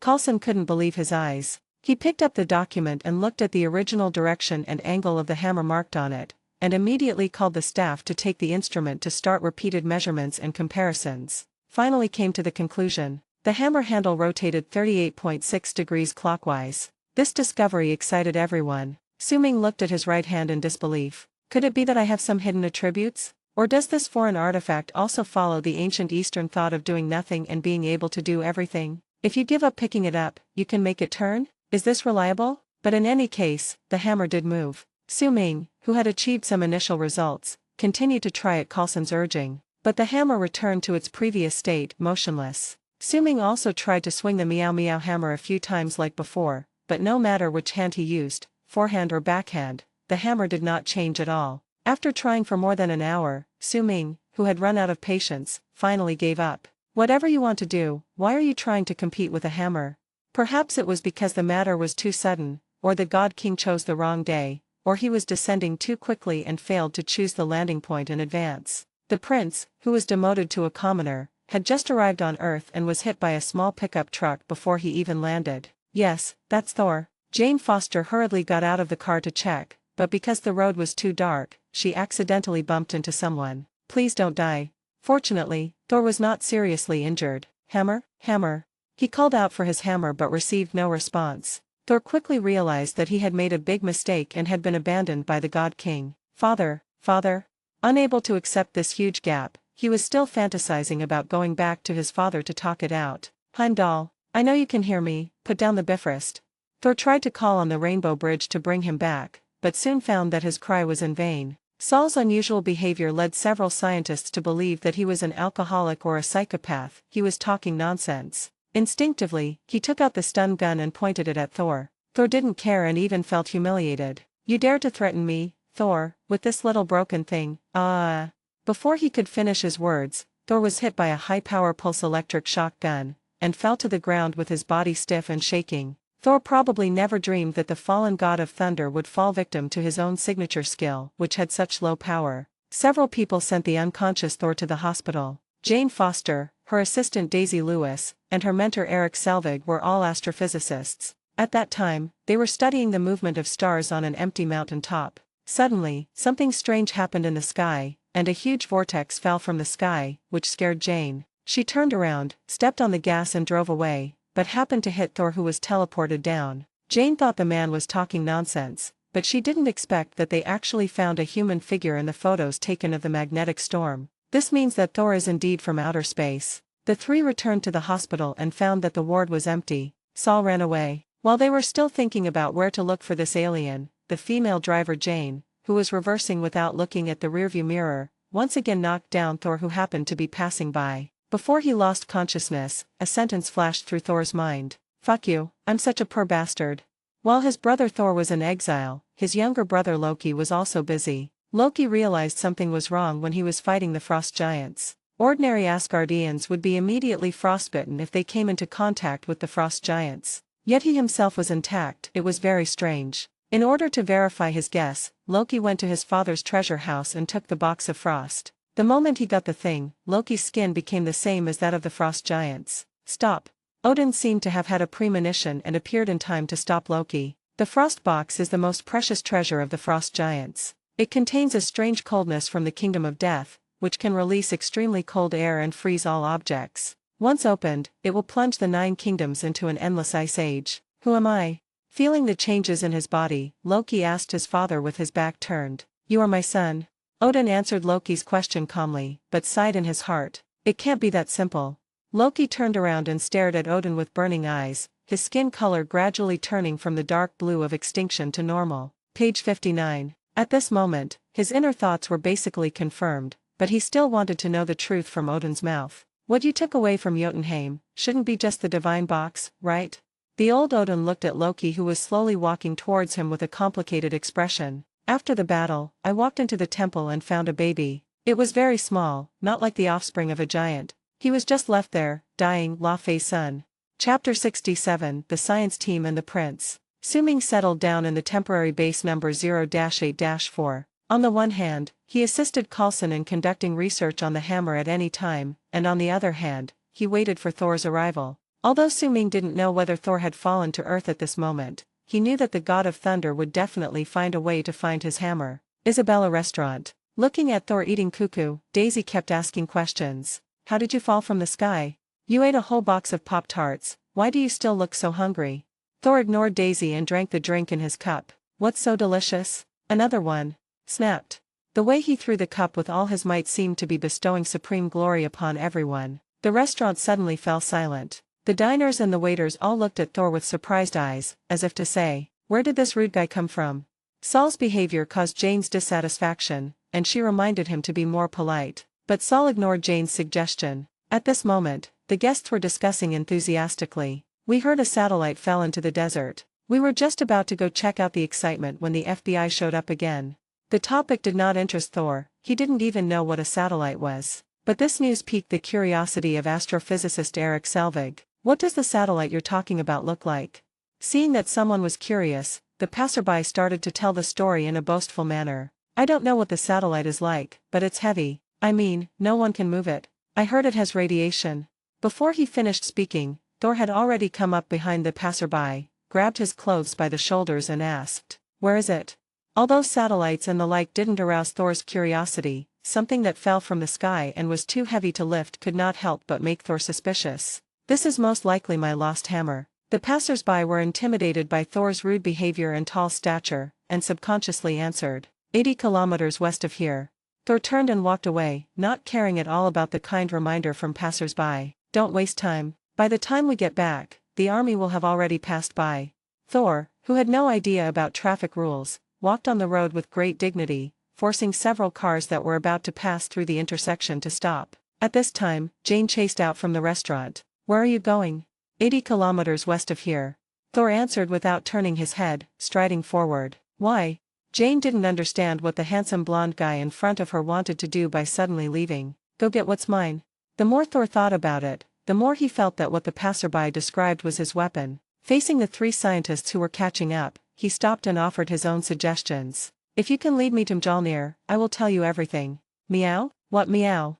Daisy Louise obviously didn't understand what Saul said. At this time, the experienced mentor Eric realized that something was wrong. Things like Thor's hammer, Thor, and the Rainbow Bridge were all stories I had only heard when I was a child. The guy in front of me is obviously delusional and is definitely an unstable factor. It is better to stay away from him as soon as possible. He called Jane and Daisy aside and said, we can't send him there. Jane's fanatical spirit of research pushed her to find out the truth. She really wanted to know what was going on. He's too dangerous.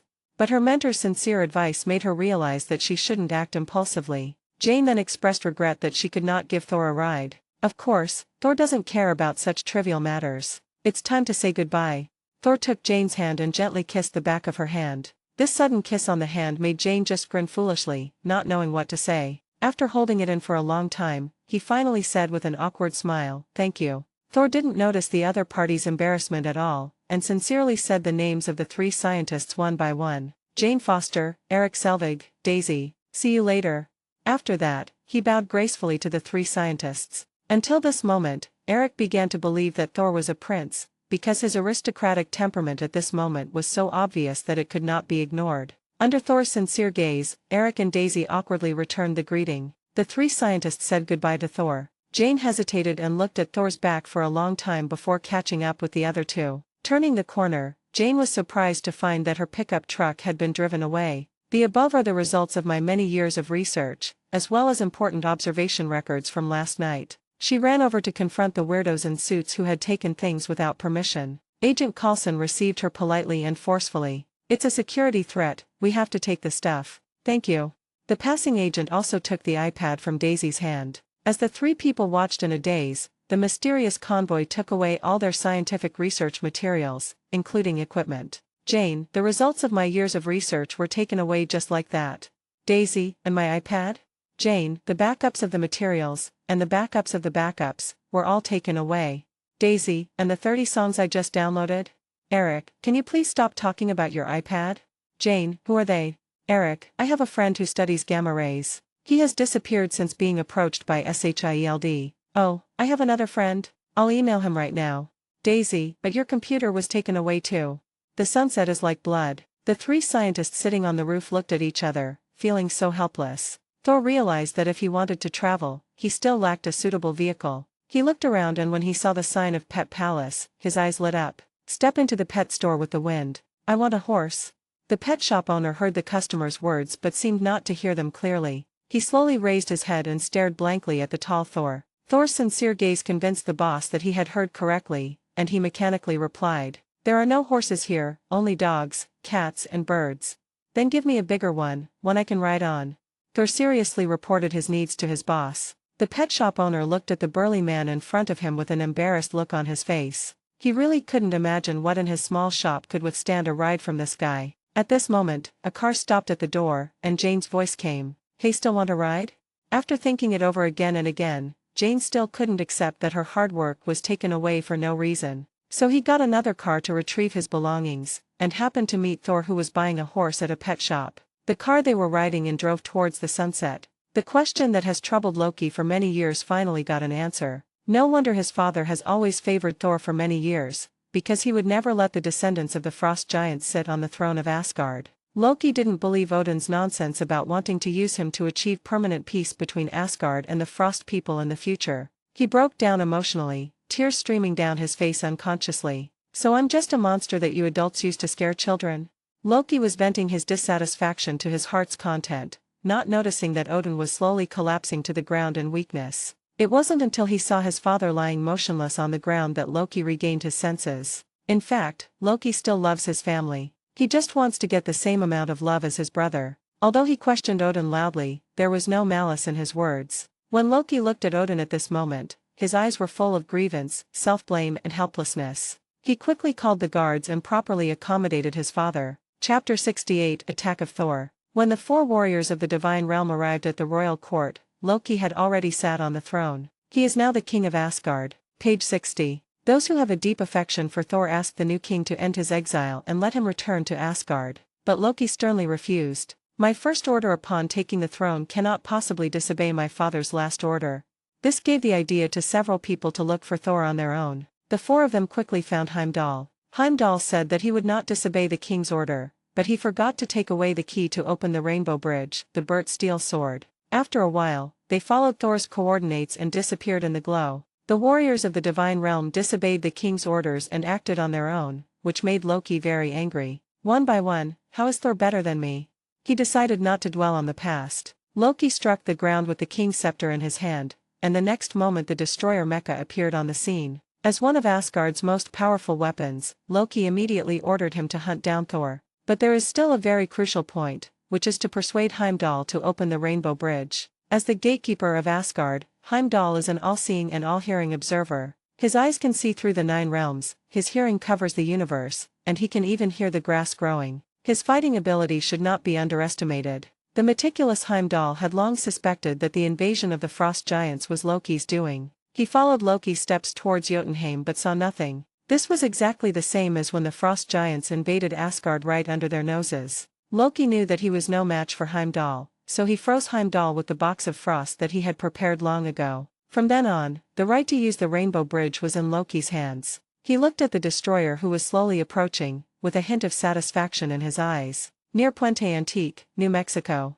This is the desert region of the southwestern United States, where the nights are much cooler than the hot days. Jane finally drove Thor to the spot where the hammer landed, now the temporary base of Shield Number 084. The base consists of rapidly deployable military tents, container modules and temporary fencing, with the crater where the hammer fell in the center. There are guard towers, searchlights and armed patrols on the perimeter to prevent outsiders from approaching. It must not have been a satellite crash, otherwise why didn't they clean up the wreckage and build a fort around it instead? On a hillside not far away, Jane, lying on the ground, looked at the building opposite through a telescope and made her own guess. The night breeze is slightly cool. Sol, who was beside him, took off his coat and put it on Jane. Once I get Thor's hammer back, I'll help you get your things back. How about it? Not good.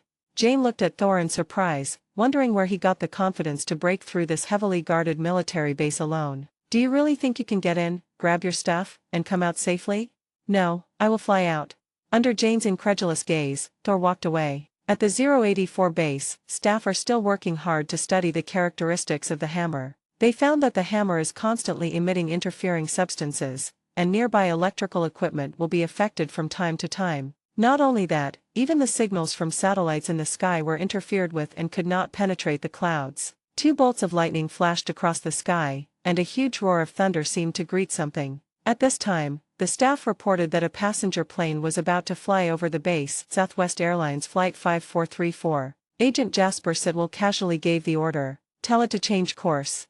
Agent Sitwell is only a level 6 agent of SHIELD, but he has the authority to verbally order civilian airliners to change their routes at any time. The power of SHIELD is evident from this. Suddenly, the computer showed something unusual on the west side of the fence, and Sitwell decisively dispatched personnel. When the guards arrived, they found a gap at the bottom of the barbed wire fence. While observing with a flashlight, a figure suddenly appeared next to the patrol car they were riding in. The guard was knocked down with a few moves of his sturdy arms. It was Thor who had sneaked in. At this time, a light rain began to fall from the sky. Thor casually put on a dark raincoat, lurked in the darkness, and tried to get close to the center of the base. His hammer must be there. Su-Ming had just sat down not far from the hammer. He had experienced the failure of not being able to lift the hammer again a minute ago. This has been happening frequently in recent days. Su-Ming once secretly used magnetic control on the hammer, trying to remotely control the movement of the Meow hammer. After all, it was just a big iron hammer.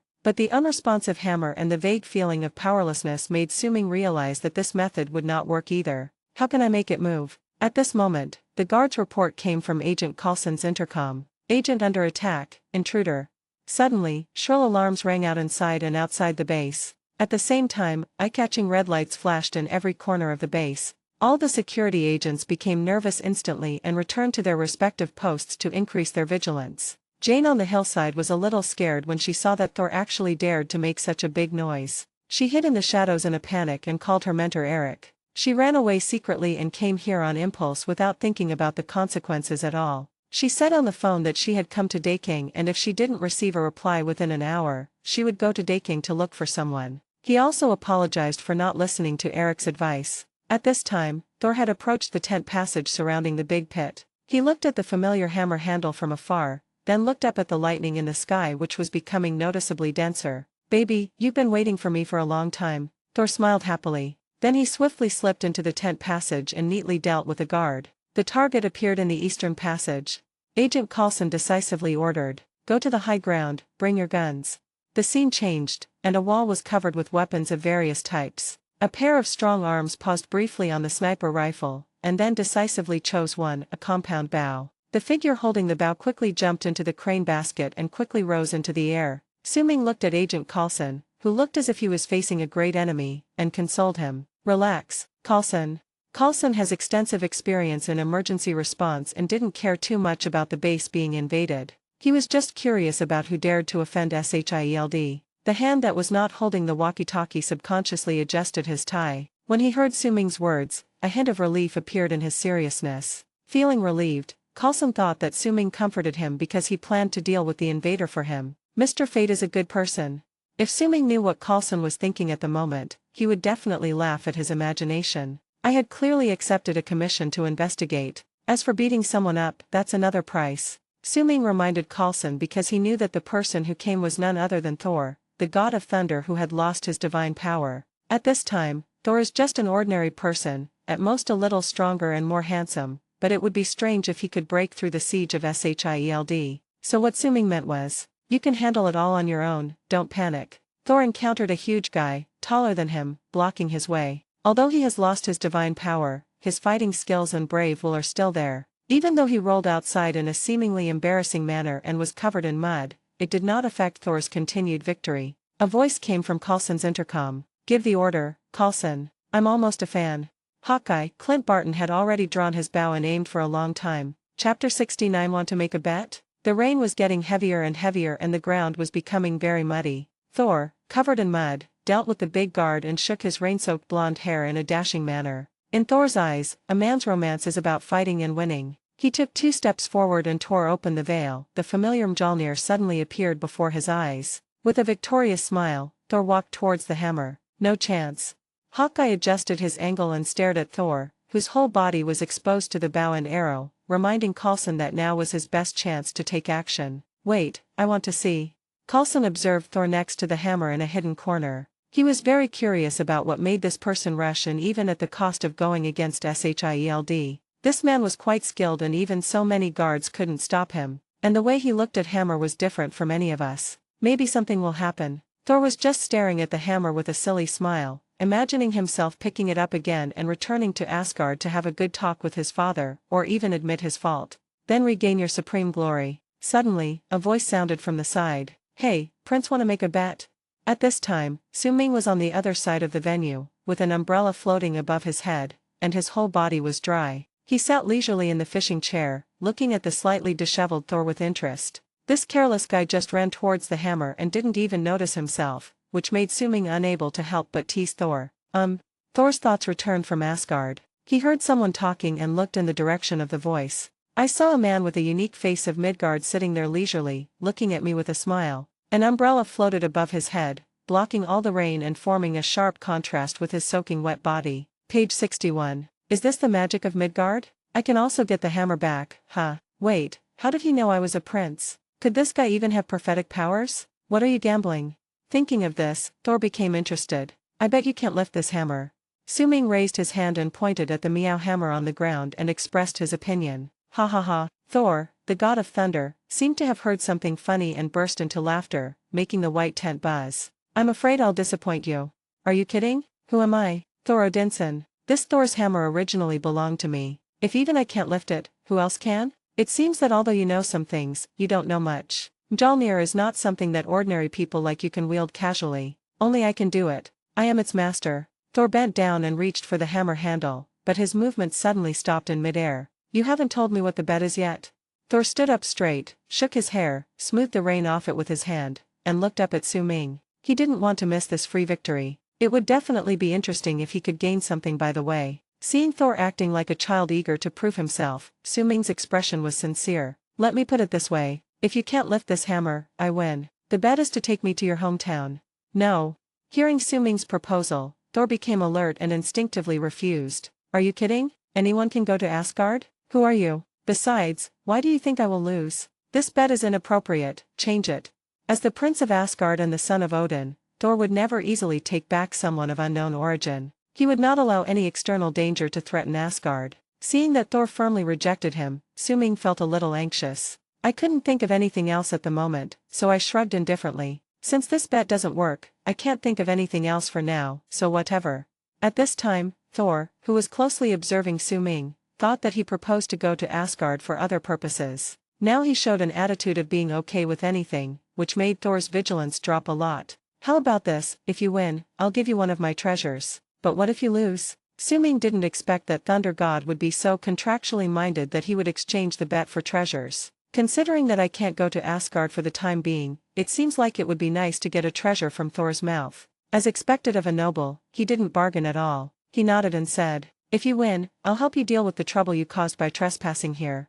Before he finished speaking, Agent Coulson was about to speak out to stop him, as Su-ming's behavior was obviously exceeding his authority. When Agent Coulson saw Su-ming looking at him with confidence, he moved his lips but did not speak. Anyway, an illegal intruder is no big deal. In order to further gain Mr. Inju's friendship, why not give him this authority? I'm sure Director Fury wouldn't mind. Thor thought about Suming's words and suddenly thought of something. And Jane and the others' things, we need to return them.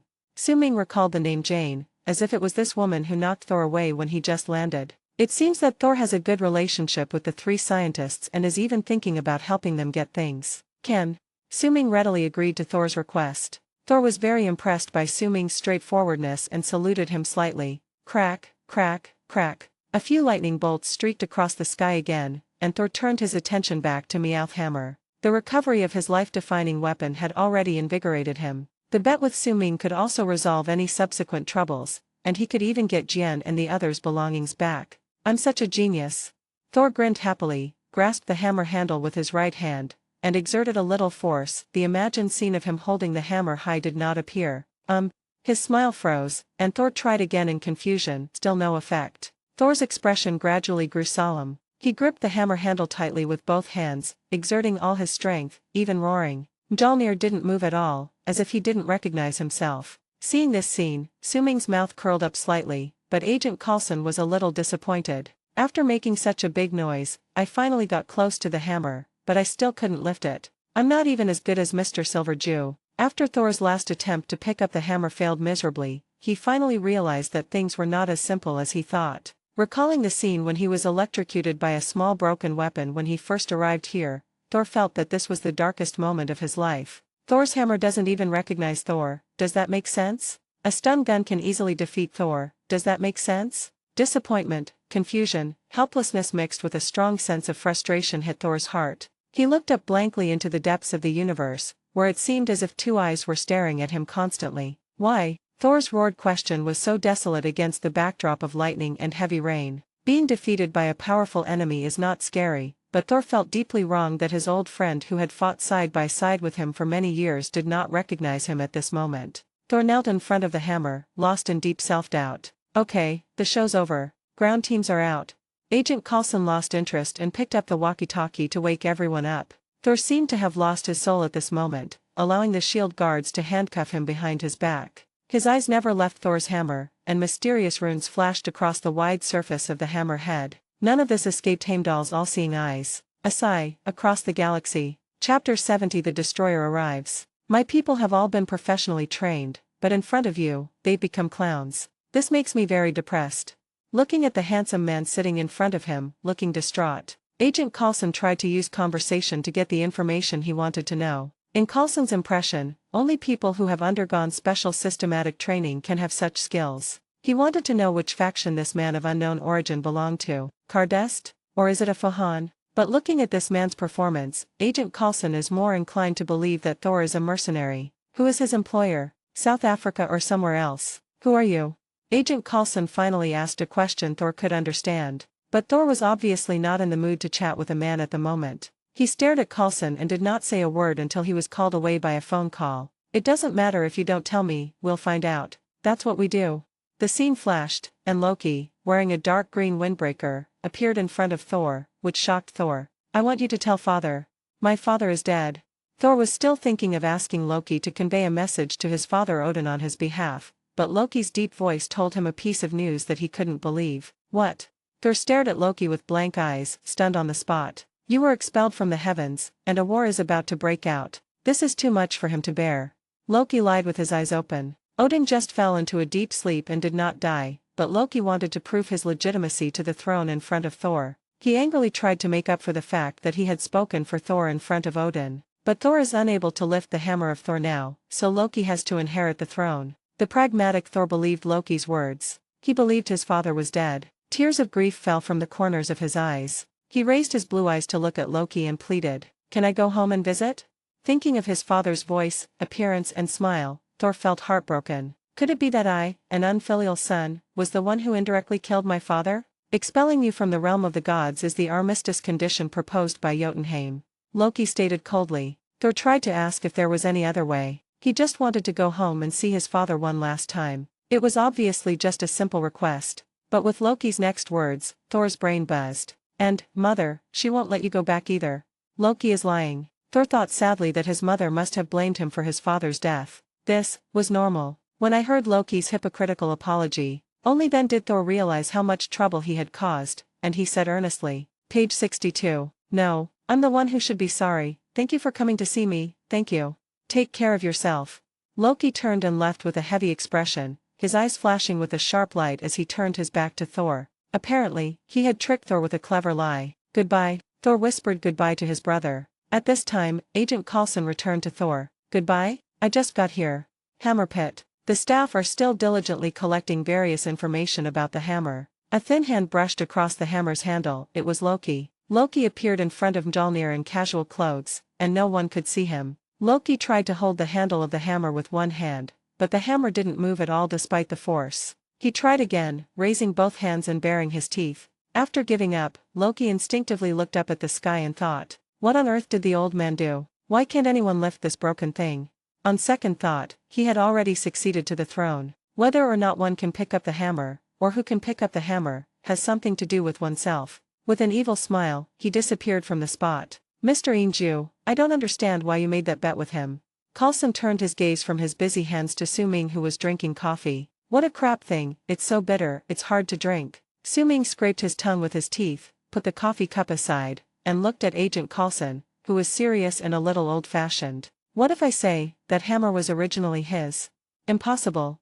Agent Coulson immediately denied Su Ming's statement. "This is just Mr. Inju's guess."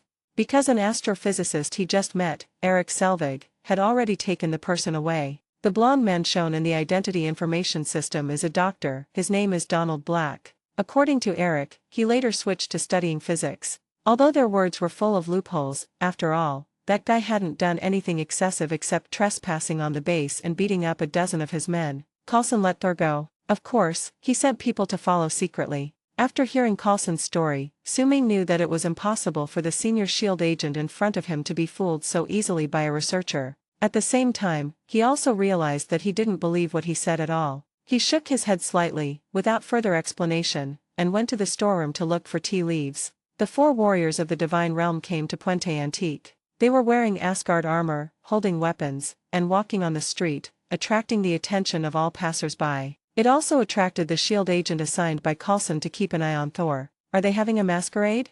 "Report to headquarters." "Headquarters, we found Princess Shiare, Jackie Chan, and Robin Hood in the restaurant." After further understanding, Jane has basically believed that Thor is the son of Odin, the famous god of thunder Thor. But in Eric's opinion, it was obviously Jane's crazy words because she was in love. "I found you." At this moment, the glass door of the restaurant was banged. The 4 warriors of the Divine Realm appeared in front of them, snapped. Even though Jane had basically believed that Thor was the god of thunder, she was still so surprised that she smashed the coffee cup when she saw the scene. After a warm greeting, the 4 warriors offered to take Thor home. "I must accept permanent exile. After all, my father died because of me." This made several warriors look at each other in bewilderment. "Thor, your father is still alive." This news shocked Thor deeply. After all, when Loki conveyed the news to him before, it was so sad and so real. Suddenly, the sky was covered with dark clouds, and thunderclouds flashed with lightning and gathered into a vortex shape. This attracted the attention of S.H.I.E.L.D. agents, led by Coulson, who were studying the ground totem. Su Ming felt that the time was about right, so he waited not far from Thor. Seeing the changes in the sky, a smile appeared. The strange change in the sky alarmed the residents of the entire town. Daisy looked at the strange whirlwind from afar with a blank expression. "Is anyone else coming?" The yellow sand blew, and a tall metal figure fell to the ground. Asgard's powerful weapon, the Destroyer, appeared. "Is that Iron Man?" "I have no idea." Agent Coulson gave a routine warning through his megaphone. "Hello, you are using unauthorized weapons and equipment. Please identify yourself." The Destroyer stopped, seemingly in cooperation. "Nailed it." Agent Coulson smiled, thinking the warning had worked. But as the metal on his face fell, crimson energy gradually filled the entire body of the steel giant. A golden beam of energy shot out from the giant's face. The vehicle that was hit exploded instantly and flew into the air, turning into fragments. Realizing that something was wrong, Thor immediately organized people to evacuate, but the powerful destroyer followed closely. The swift and violent energy cannon instantly blew through the shops on the street, igniting a raging fire. The 4 warriors of the Divine Realm clenched their weapons and walked towards the destroyer. Chapter 71. Is there anything else? The 4 warriors of Asgard have followed Thor in his battles for many years and are famous warriors in Asgard. Looking at the destroyer who had made great contributions to Asgard, the few of them did not have any extra thoughts. The destroyer was obviously sent to deal with Thor. Since the 4 warriors disobeyed the king's order and chose to stand on Thor's side, the destroyer is now their enemy. We'll split up. With excitement and fighting spirit flashing in their eyes, several warriors instantly determined the tactics. Although the destroyer seems to have only one simple move, the energy beam cannon, but every building he passed by could not escape the fate of being blown up. After casually blowing up a gas station, the destroyer approached the few people forcefully, and his figure walking in the flames was like a messenger from hell. For Asgard, a warrior named Volstagg, who looked and built like a Viking berserker, charged. He raised his battle axe and roared as he flew towards the destroyer with great momentum. But in the blink of an eye, he was slapped by the destroyer and flew far away, flying back much faster than when he came. Having started off badly, Volstagg was pinned into the windshield of a car by the huge force. The destroyer took a few steps forward, lowered his head, and changed his facial structure to charge the energy cannon, intending to finish off this presumptuous guy. A light with a breath of destruction flickered around the destroyer, and just when Volstagg thought he was going to die, a long sword pierced the destroyer's back, pierced through the neck and nailed the destroyer to the ground. The light within the destroyer gradually died down. It's Sif, she is the strongest female warrior in Asgard. When Volstagg charged head-on, Sif chose to backstab him from behind, and it was clear that the tactic worked. At the moment when the female warrior Sif and Volstagg looked at each other in tacit understanding, the destroyer's bent body began to change. The body, composed of layers of metal strips, rotated 180 degrees to face Sif. Sif, who was originally squatting behind the destroyer with a long sword in her hand, suddenly became the target of the destroyer's attack. An energy beam cannon shot towards Sif with the roar of a train whistle. Turning around in panic, Sif barely avoided the fatal move. Retreat quickly.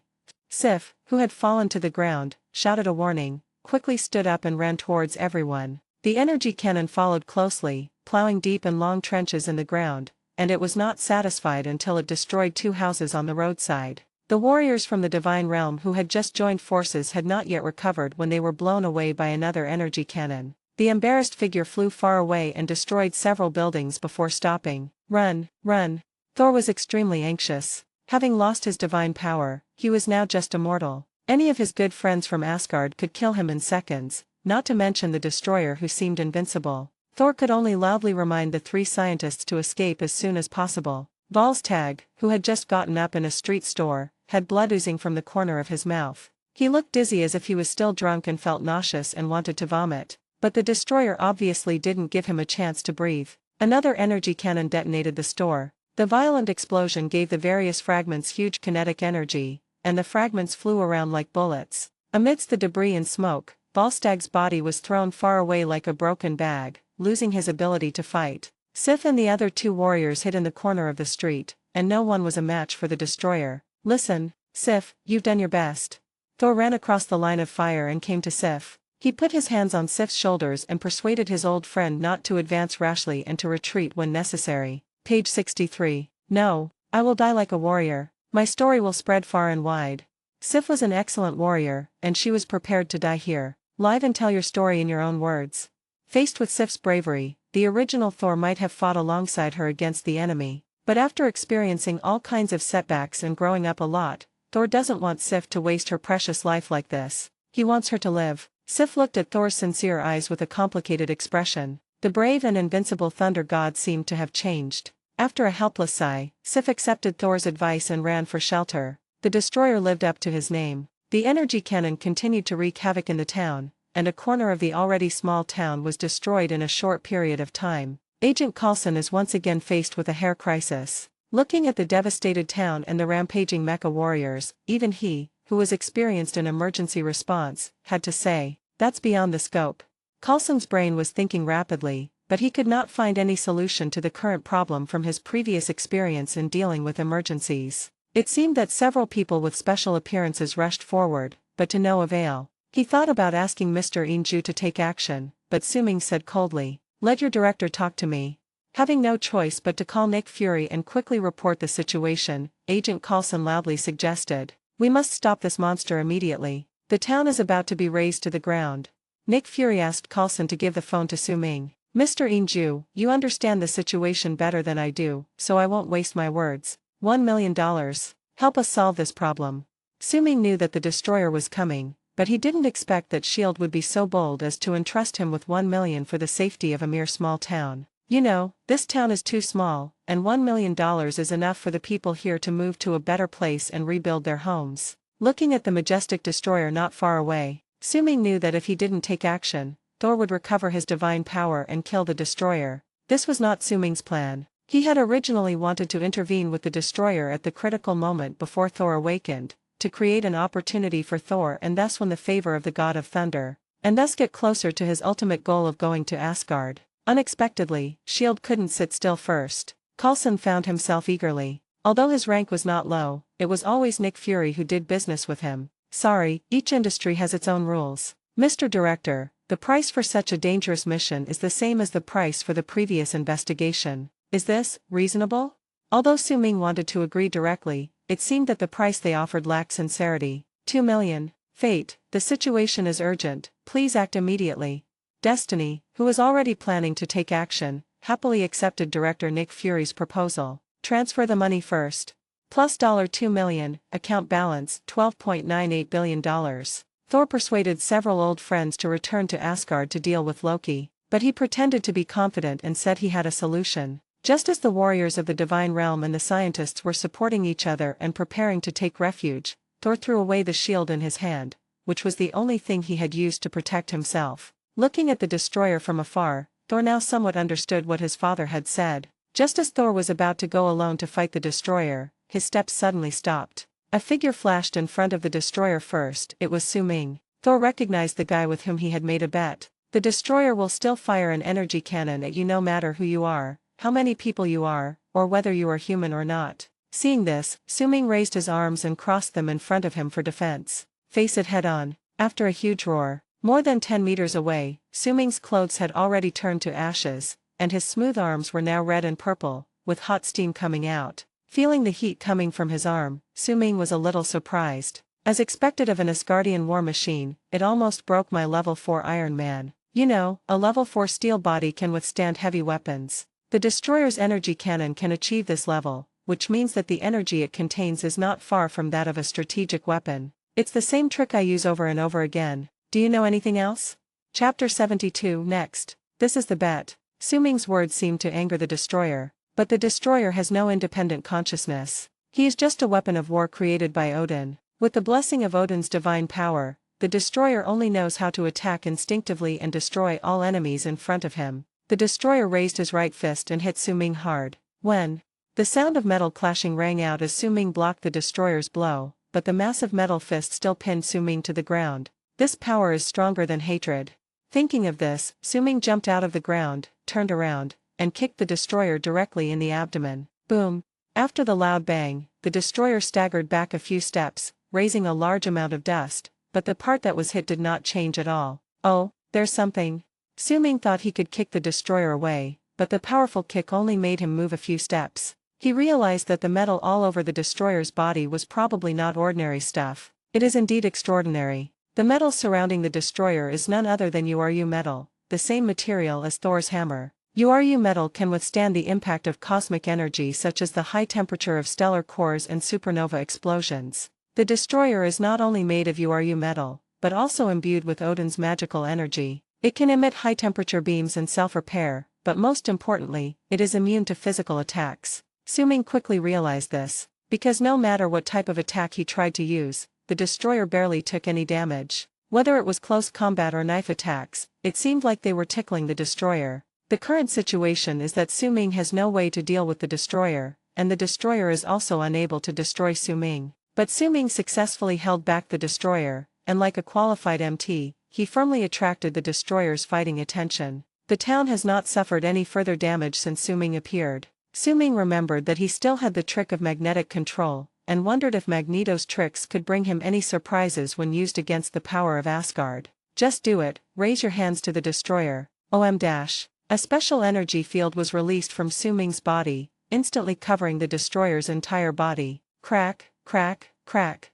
The destroyer was obviously affected by the magnetism, and his movements obviously stopped. Under the urging of divine power, he resisted the magnetic field, and a harsh metal friction sound came from his body. But for now, he can only influence the destroyer's actions. Su-ming has never thought of any good way to kill this big guy. The battle with the destroyer was temporarily at a stalemate. Thor, the god of thunder, watched Su-ming's battle throughout. Su-ming's strength made Thor feel a little admiration for the man who had made a bet with him. As a mere mortal from Midgard, you possess the power to confront the destroyer head-on.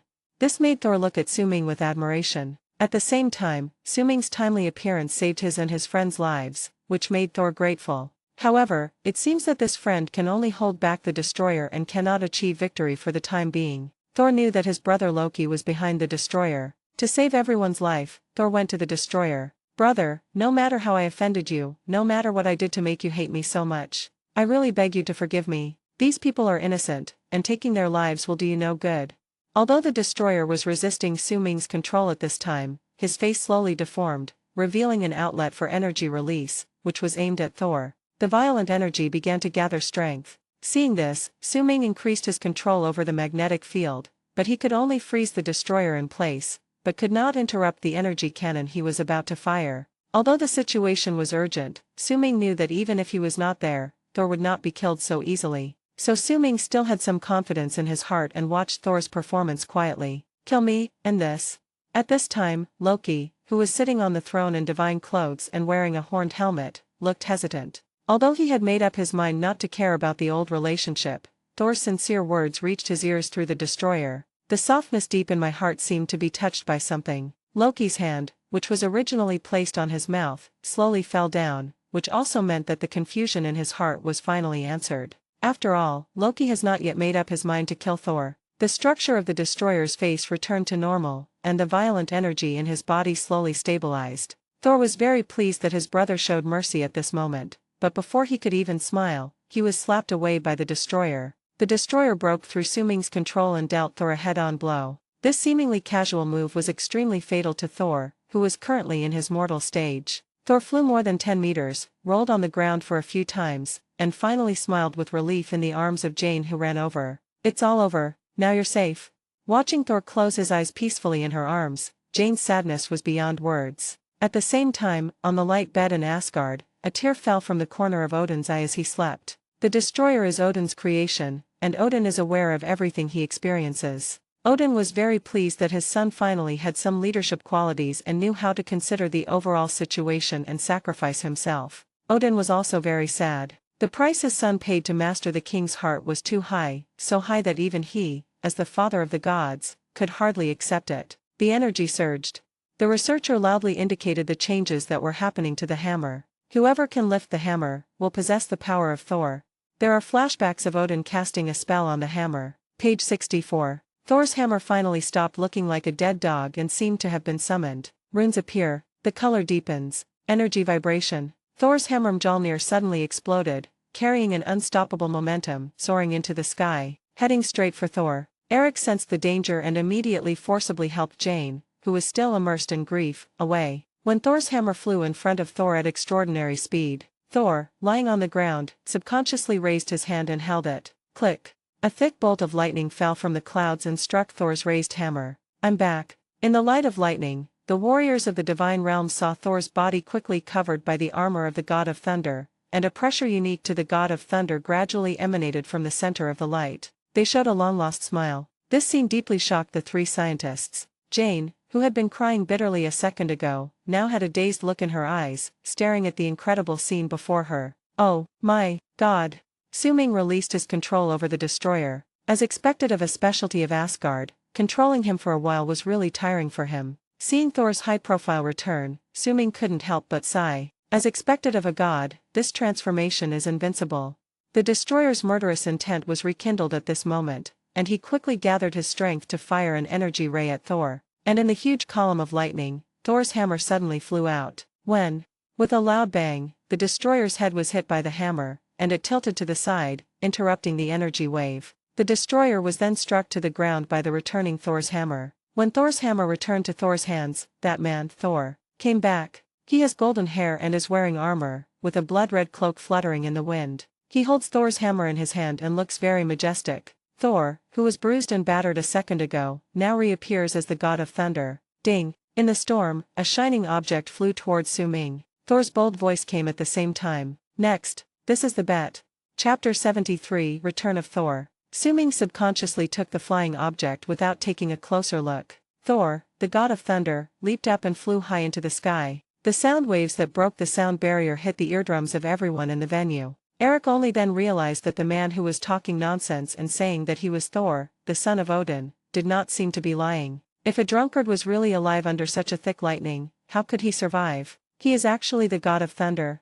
Stunned, Eric felt that the science he had regarded as the golden rule for many years was so ridiculous at this moment. Although Thor's previous words correspond to the content in the fairy tale book, that is a fairy tale. What scientist would believe the contents of a fairy tale? Who would have thought that the person Jane casually knocked over was the god of thunder? Eric looked at the scene that went against scientific common sense without blinking. Everything that happened here would become an unforgettable experience for him. Jane, who had experienced great sorrow and joy, felt a little dreamy at the moment. Through her contact with Thor, a voice in her heart kept telling herself that he did not lie to her. But Jane is an astrophysicist after all, and the scientist's rigorous rationality keeps reminding her not to believe what Thor says. But Thor's noble temperament, handsome appearance, kind care and tough style, like catnip, firmly attracted this kitten. On cold nights, Thor had patiently explained to him the knowledge about the 9 realms, Asgard, the Rainbow Bridge. That gentle look reminded her of her own father. Sol even covered her with a blanket and encouraged her not to give up hope.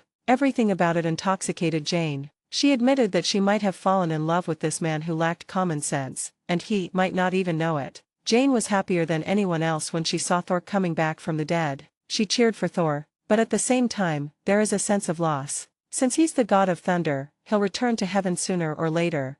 The girl's thoughts were changing rapidly at this moment, and the look she gave Thor became very complicated. Facing the majestic Thor, Daisy only wanted to say one thing: it's true that no mortal can get into all those pies. Su-ming felt the hard touch in his hand and looked up at Thor's figure. It is worthy of being called Thor Returns. Thor is now at the peak of his career, and no one can be his match, not even himself. After all, Su-ming didn't have a weapon as powerful as the Meow Hammer, nor did he have that kind of crackling divine power. Su-ming, feeling somewhat tired, sat down on the ground. He knew that his mission had been completed and the rest was left to Thor. Switch modes decisively, watch the show and eat melons. At this moment, the destroyer got up from the ground. This was the first time he was knocked down since he came to Earth. He raised his metal head to look at Thor flying high into the sky, and raised his hand to push away the cars swept by the storm. Seems to be locking onto the enemy. Thor was now suspended high in the air, waving Mjolnir with his arms, forming a violent whirlwind storm, with countless thunders surrounding him. As Thor suddenly exerted force, the power of the storm increased exponentially, slowly pulling up the heavy destroyer. The destroyer flew towards Thor and fired an energy cannon, but was blocked by Thor with his Meow Hammer. Thor's eyes became firm, and he swung the hammer in his hand towards the destroyer. Another wave of energy came. Thor's hammer, carrying immense inertia, pulled Thor forward to withstand the attack of the energy cannon, accelerating towards the destroyer.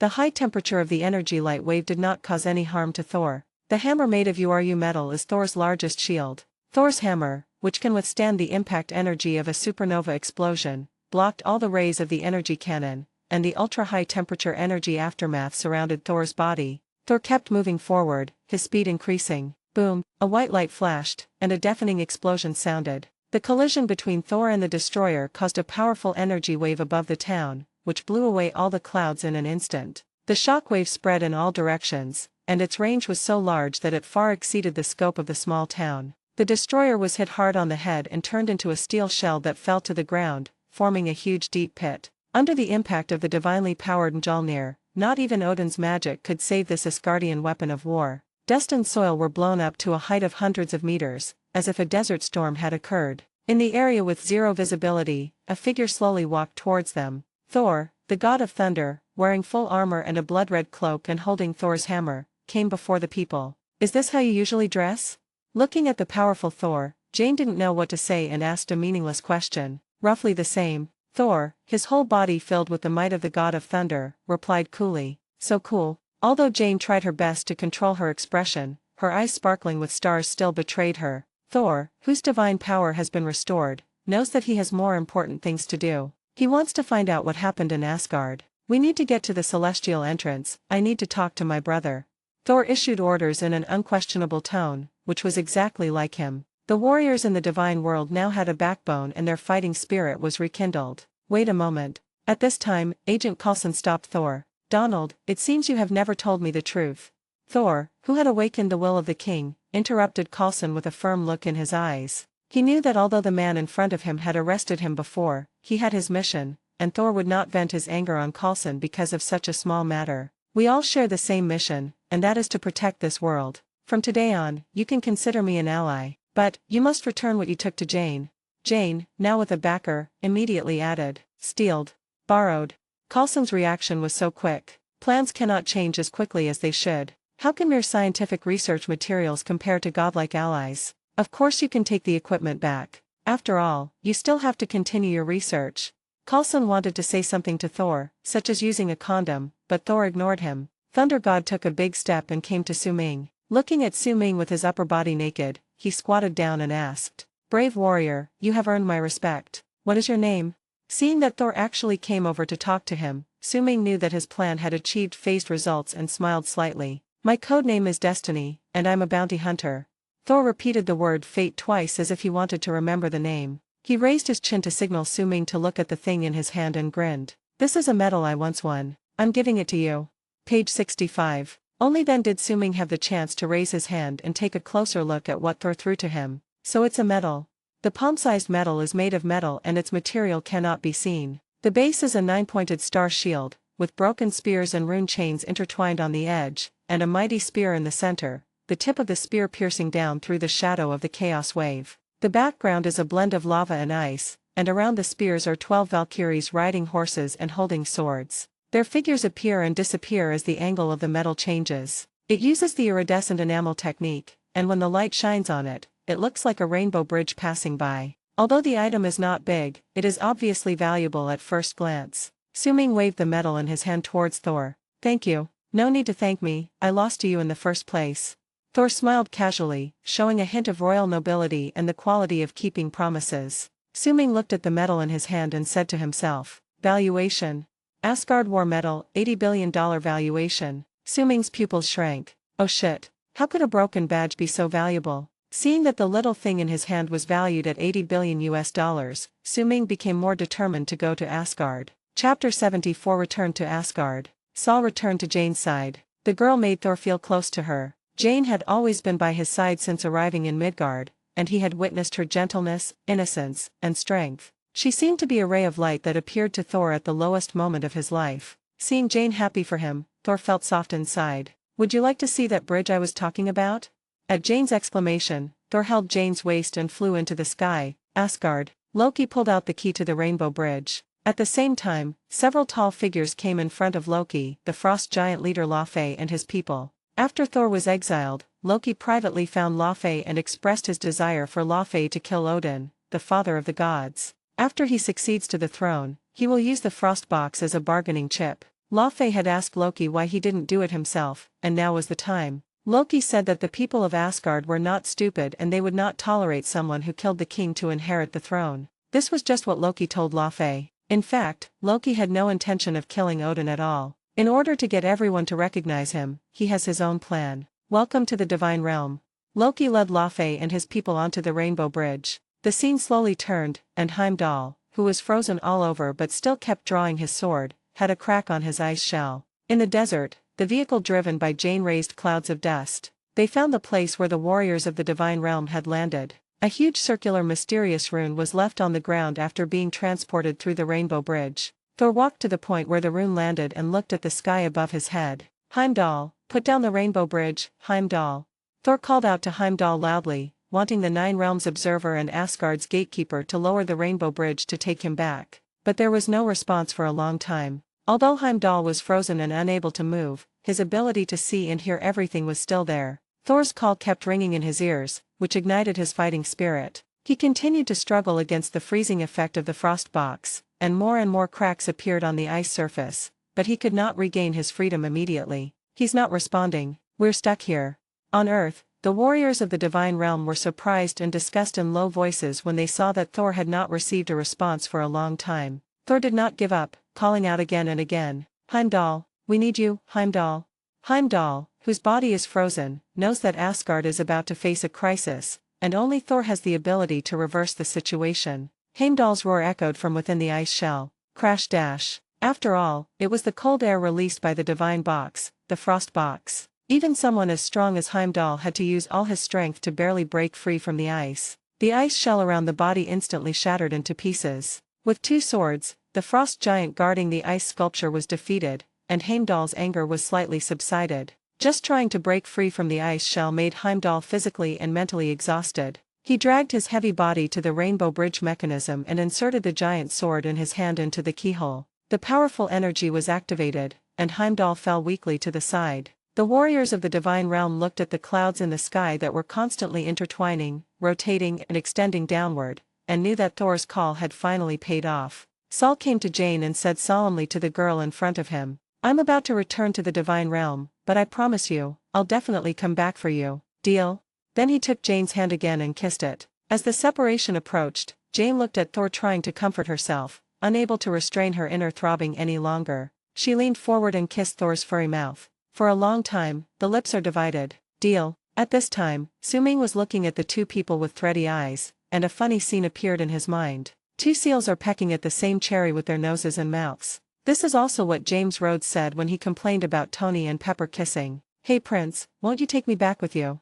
Hearing Su-ming's words, Thor turned his head and looked at Su-ming, who was constantly throwing and catching his medal. The corners of his mouth twitched unconsciously. "That was the first medal I won from my father with great difficulty. Is it appropriate to let him be thrown around like this?" Then I comforted myself. "Forget it, since the thing has been given away, I don't care anymore. Damn it, I should have given him a different one earlier. I admit, you are a powerful warrior, Destiny." Thor thought that Su-ming spoke because he wanted to face the difficulties of the divine realm with him. But in Thor's heart, the chaos in Asgard should be settled by him as the elder brother, and it is obvious that it is his younger brother Loki who is causing trouble. After all they've been through, if you can't see anything wrong with Loki, then Thor has a big problem. Saul is just sincere, not stupid. He valued Su-ming, his friend from Midgard, very much, and he was sincerely happy to have met Jane and Su-ming here. But Asgard should be in chaos now. How can I let my good friend visit my messy home? At least you have to clean up the place before inviting people in, that's the way to treat guests.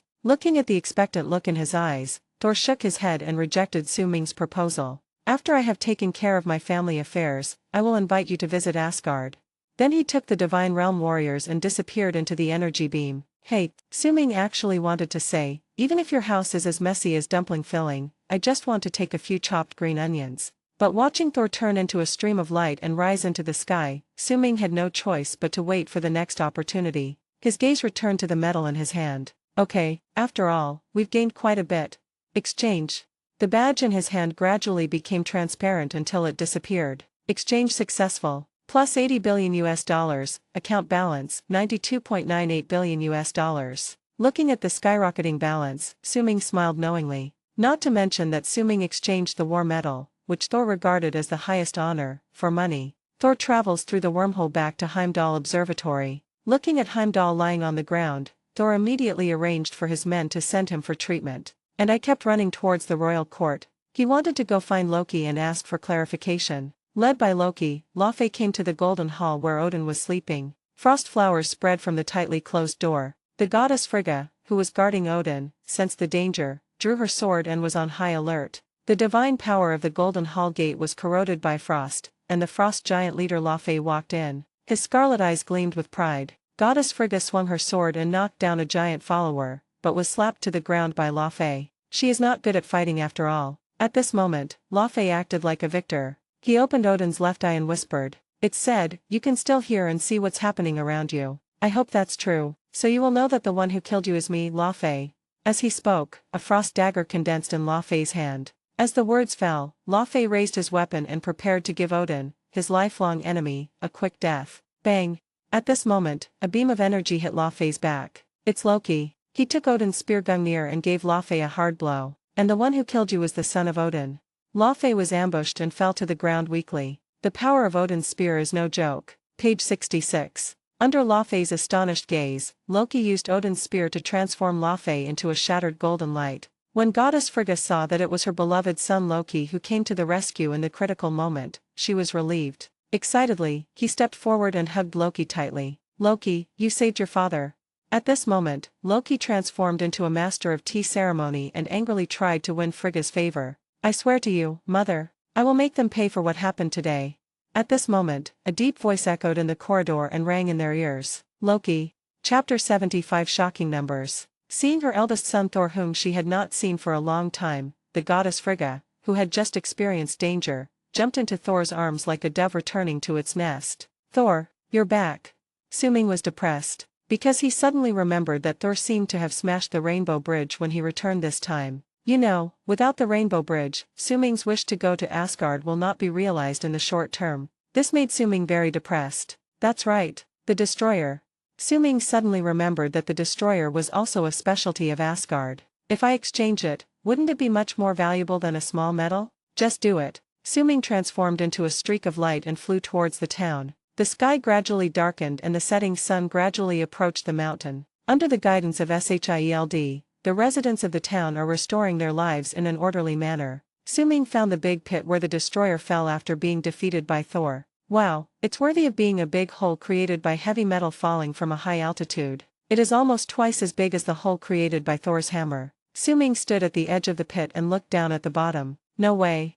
As if he couldn't believe his eyes, Suming jumped lightly to the center of the pit. There was indeed a human-shaped pit on the ground, but there was no sign of the Destroyer. Could this thing disappear automatically after being defeated?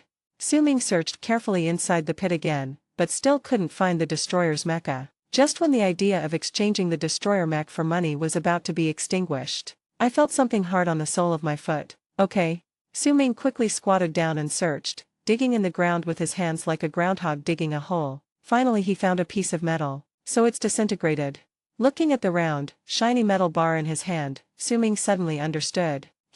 I'm not afraid of him breaking into pieces, I'm just afraid of not being able to find him. Valuation. Destroyer armor fragments estimated at $2 million. Suming's eyes lit up. I'm rich. I'm going to make a fortune this time. A thin fragment is worth $2 million. If you collect all the mecha fragments. At this moment, Suming couldn't imagine how much profit he would get after exchanging all the mecha fragments. This is much more efficient than mining. So he transformed himself into a desert groundhog, humming a song and began digging for treasure on the ground. 10 minutes later, looking at the few metal fragments in front of him, Suming felt as if he had forgotten something. The Destroyer disintegrated into so many fragments and with so much kinetic energy that it was unknown how deep they had penetrated into the ground in the soft sand. This caused trouble for Suming, who was mining with his bare hands. Damn, I told you. The price of the fragments made Suming temporarily forget the more efficient collection method. He could obviously activate magnetic control to attract all the metal fragments at the same time, but he obviously forgot. Suming slapped his thigh. What a loser. Seeing some money, he even forgot about controlling magnetism.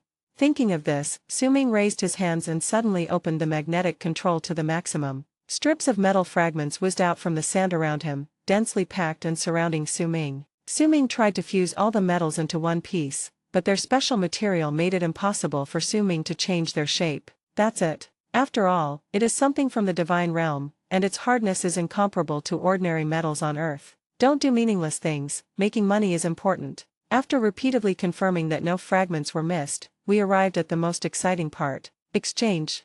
Exchange successful. Plus $200 billion. Account balance $292.98 billion.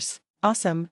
Suming looked at the more than $20 billion in his account and yelled in his heart. Sure enough, if we talk about value, it has to be something from outer space. Suming, with his upper body naked, was not in a hurry to go back. He sat on the ground and enjoyed the cool breeze in the evening. Like a nouveau riche, he planned to upgrade his talents immediately. After all, it seems like it hasn't been upgraded for quite some time. System, sorry for the long wait. Asgard. The look on Frigga's face made Loki, who saw Thor's shocked expression, feel unwilling again. It was me who turned the tide. Why is Mother still so kind to Thor? What's the point of all this?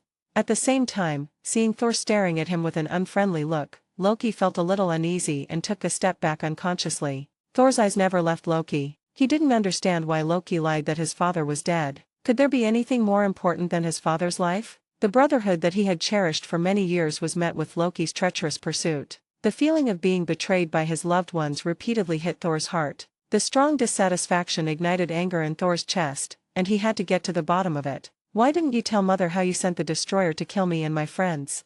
Goddess Frigga, who knew nothing about this, was so shocked by Thor's words that her hands went numb. What? How did this once harmonious family become like this? Odin is asleep, and the brothers are at odds. The gentle goddess Frigga couldn't believe it and couldn't accept it. I am only carrying out my father's last order. Loki was still trying to whitewash his behavior in front of his mother, but Thor's self-righteous look made Loki's words seem so pale. You are really a genius at lying. Faced with Loki's defense, Thor, who was not good at arguing, could only sigh. I don't have time to talk to you. I still have to go destroy Jotunheim. There was only one thing on Loki's mind at this moment: to destroy Jotunheim, achieve supreme merit, and force everyone to recognize him. As he swung the spear of Odin in his hand, the energy wave shattered the wall of the Golden Hall. Loki jumped off the tall building, rode his divine horse to Heimdall, and activated the transmission of the Rainbow Bridge. A huge beam of energy shot directly towards Jotunheim, and the extremely cold energy mixed with the frost box gradually froze the flashing lightning in the air. Loki planned to use the Rainbow Bridge and the ice box to shatter Jotunheim. This way, the Frost Giants' homeland would be destroyed and they would no longer be able to pose a threat to Asgard. Thor, the god of thunder, rushed to the observation deck quickly under the traction of Meowth's hammer. You can no longer stop it. The Rainbow Bridge will split all of Jotunheim in two. Thor's face was solemn. He now fully understood his father's good intentions. Destroying the Frost clan's homeland would only lead to a more thorough war between the two sides. It would be a fight to the death, with no possibility of turning back. He quickly stepped forward and raised Thor's hammer, trying to interrupt the energy burst from the Rainbow Bridge. Snapped. But Loki raised Odin's spear and released a wave of energy that knocked Thor down. The Rainbow Bridge released a huge beam of energy, which was projected onto the land of Jotunheim. Large buildings were destroyed, and the beam of light moved slowly, as Loki said, as if it would cut the entire planet of Jotunheim in half. The people of the Frost Clan wailed. For them, this was like the end of the world. Their homes kept collapsing, and the giants were powerless to resist and could only flee in all directions. Thor still didn't understand why his usually honest brother would do such a reckless thing, so he blurted out, "Why do this? I want to prove to my father that I am worthy of being his son. When he wakes up, he'll know I saved him. It was I who annihilated that monster's race, and I am the true heir to the throne." Loki's eyes burned as he finally told Thor what he was thinking, and he did just that. When Thor looked at Loki in front of him, it was as if he saw his former self. He knew that Loki had chosen a path of destruction, which would have a measurable impact on Asgard and even the Nine Realms. Peace will disappear from Asgard forever. Chapter 76 Heroic Upgrade. You can't exterminate an entire race. Thor, who was not good at speaking, tried to persuade his brother clumsily. He wished he could throw his brother into his own head so that he could understand that his father's years of hard work would be destroyed by Loki. Why not? Loki smiled. He was confident of victory and knew that he was only a little bit away from the success of his plan. Page 67. He couldn't help but laugh at Thor. He slowly walked towards his always strong and belligerent brother. Why are you showing mercy to the Frost Giants? With you, Thor, the god of thunder, you can easily destroy them. All Saul could say was, I've changed. I've changed too. When, before he could finish his words, Loki suddenly launched an attack, and Odin's spear stabbed towards Thor, but Thor subconsciously blocked it with Thor's hammer. Thor did not retaliate. From what Loki said, he understood that Loki felt aggrieved. Because of this, Thor, as his brother, couldn't bear to continue hurting Loki. Seeing that Thor, who was always easily provoked, did not fight back, Loki was a little angry, and his voice became high-pitched. Why don't you fight back? After saying that, he swung Odin's spear and attacked Thor again. Thor still didn't fight back, letting the huge force knock him to the ground, and spoke his heart out. I never cared about the throne. These words were full of irony in Loki's ears. Loki, who already knew his own life experience, believed that Odin would never pass the throne to an alien. Even so, Loki, who has been Odin's son for so many years, has always wanted only fairness. I just want to compete with you fairly. Looking at Thor's sanctimonious appearance, Loki was burning with jealousy and walked quickly towards Thor, intending to continue venting his dissatisfaction. I don't want to fight you, brother. Thor took into consideration their old friendship and had no intention of hurting Loki even when he was being aggressive. I'm not your brother, I never was. Loki finally told the truth, tears moistening his eyes. His trembling voice contained a hint of loss, a hint of unwillingness, and more of anger. But in Thor's eyes, this sentence was just a sign of Loki's madness. Thor didn't know that Loki was actually a descendant of the Frost Giants. Loki continued to question Thor. Why did you become so weak after your trip to Earth? It's not because of women, is it? Oh, well, after I finish you off, I'll go meet her in person. Thor, who cherished his trip to Earth very much, was touched at this moment. The brother in front of him was so crazy that he finally angered the god of thunder. Su-Ming decided to prioritize upgrading his life-saving ability, Iron Body. Upgrade. $50 billion. Upgrade successful. Account balance $242.98 billion.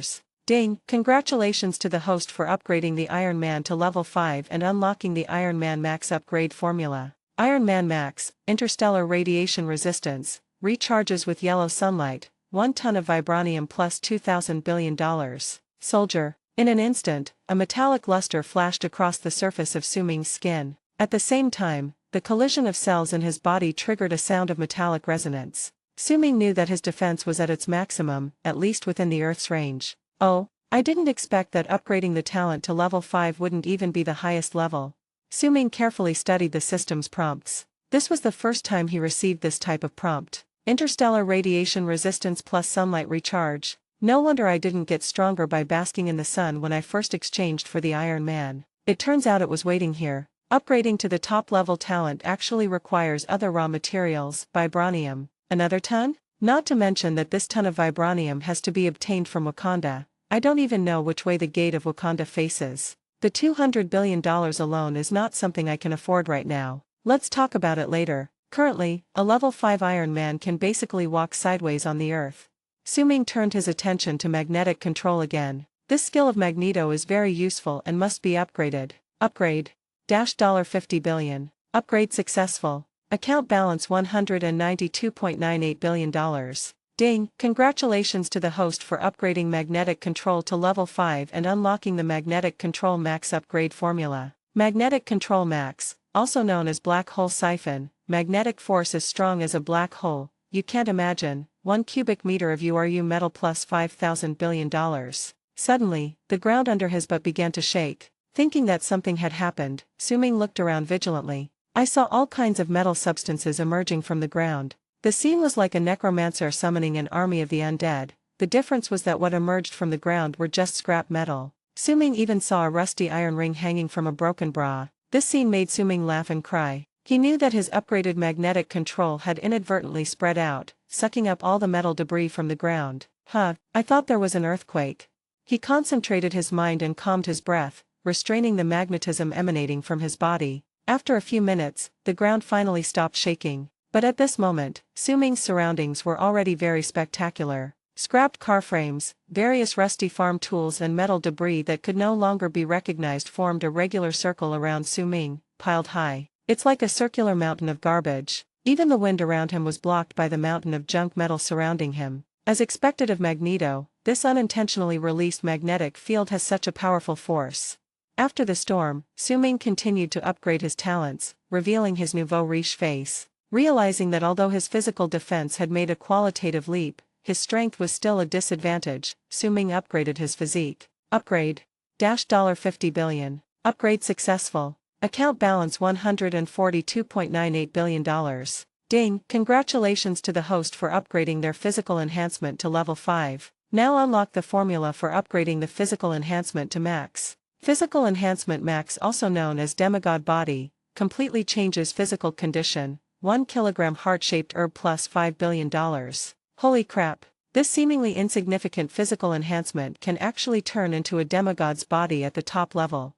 No wonder the system only gave a general description of physical fitness. It turns out that upgrading to the final level can completely change your physical condition. By the way, what are the consequences of changing your physique? Can we still be called human beings? Also, where can I find this heart-shaped herb? There are so many good things in Wakanda. It seems that there is still a long way to go before becoming truly invincible. Currently, most practical skills have been improved. Su-Ming opened the attribute panel. Name, Su-Ming. Age, 28. Physical fitness, 22,255. Current account, $142.98 trillion. LV.2 LV5 LV1 LV2 LV5 LV5. Recalling the battle with the Destroyer, Su-Ming felt that he needed to acquire a skill similar to magic. This way, you won't be helpless when you encounter an opponent who is immune to physical attacks. But Su-Ming was stumped as to which talent to choose. Snape's shadowless sword seems to be good, but his attack power is obviously lacking. The rays of the laser eyes are also very cool,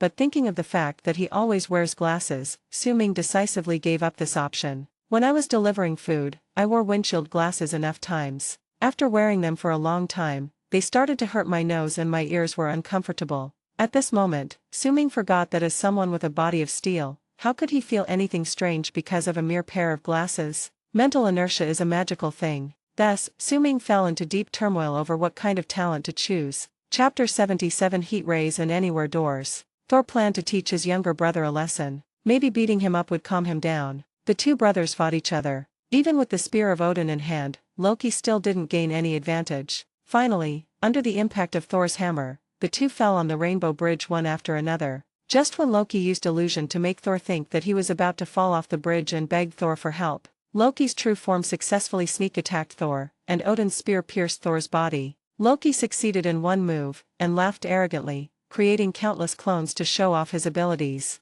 Enough. Just when the weapons in the hands of all of Loki's clones were about to pierce Thor's chest at the same time, a huge bolt of lightning struck Loki to the ground. Thor knew that he could not delay any longer with Loki, as the energy of the Rainbow Bridge was still cutting the planet of Jotunheim. The violent thunder roared and knocked Loki to the ground. Thor placed Mjolnir, the hammer of thunder, on Loki's chest. Thor's hammer, accompanied by Odin's whisper, was as heavy as a mountain, pressing Loki tightly against the Rainbow Bridge, making him unable to move. No matter how Loki struggled, he couldn't move at all. Faced with the monitoring station where energy was erupting at full speed, Thor tried to get closer but couldn't even move forward half an inch. "Look at you, Hercules Thor, now even you can't do anything." Ignoring his brother's ridicule, Thor's eyes flashed with determination. "Did you hear that, brother? There's nothing you can do." In an extremely urgent situation, Thor raised his right hand without looking back, and Thor's hammer was summoned back into his hand. Boom dash. Thor took Mjolnir, took a deep breath, raised it high above his head, and slammed it heavily onto the surface of the Rainbow Bridge. The glittering Rainbow Bridge surface was instantly shattered and cracked by Thor's hammer. At the same time, the sleeping Odin suddenly opened his eyes. Page 68. Suming looked through the system mall and after comparison, he thought that Superman's thermal vision was more practical. Superman Thermal Vision LV1, Basic Thermal Energy, $5 million US. Thermal Vision Level 2, Tactical Cutting, $5 million. Heat Vision LV3, Strategic Penetration, $100 billion US. Heat Vision LV4, Planetary Level Destruction, $1 trillion US. No more hesitation, just take it decisively. Exchange. $5 million US, talent exchange successful. Account balance $142.48 billion US. As the system prompt sounded, Suming felt a warm current rushing to his eyes, and he felt swollen. Then he turned his gaze to the garbage dump not far away. Two rays emitting dark red light suddenly shot out from Suming's eyes. Two shallow burn marks appeared on the scrapped car frame hit by the radiation, and light smoke was rising. "I'm afraid the power is a little weak." Looking at the description of Level 1 Thermal Vision, Basic Thermal Energy, Local Heating, Thawing, Igniting Paper, Melting Ice or Repairing Microstructures, Welding Metals, etc. This level of thermal vision is a life skill. Upgrade. $105 billion, talent upgrade successful. Account balance $37.48 billion. The moment the upgrade was successful, Suming suddenly felt blessed and looked towards the same spot. A bright yellow light flashed before his eyes, and two beams of light easily penetrated the pile of metal rings and continued to shoot into the distance. The gaze, which gathered high-energy heat, instantly carved deep gullies on the hillside several kilometers away. Judging from the situation, if the heat rays are allowed to continue burning, it won't be long before the mountain will be split in two. The bright yellow sight was very eye-catching in the already dim environment and successfully alerted the agents of SHIELD. "Boss, there's an earthquake and there's light. Could there be something else going on?" Jasper Sidwell and Coulson expressed their concerns. Agent Coulson, who had been observing the movements in the direction of the big pit, knew that destiny was there and it must be him who caused the movement. There was no panic. Although Fate is a very strong person, he has not done anything out of line yet and has even helped them solve many problems. It's just a wasteland anyway, so let it be. Don't worry, it's nothing. You continue to focus on the follow-up research. I need to go back to headquarters.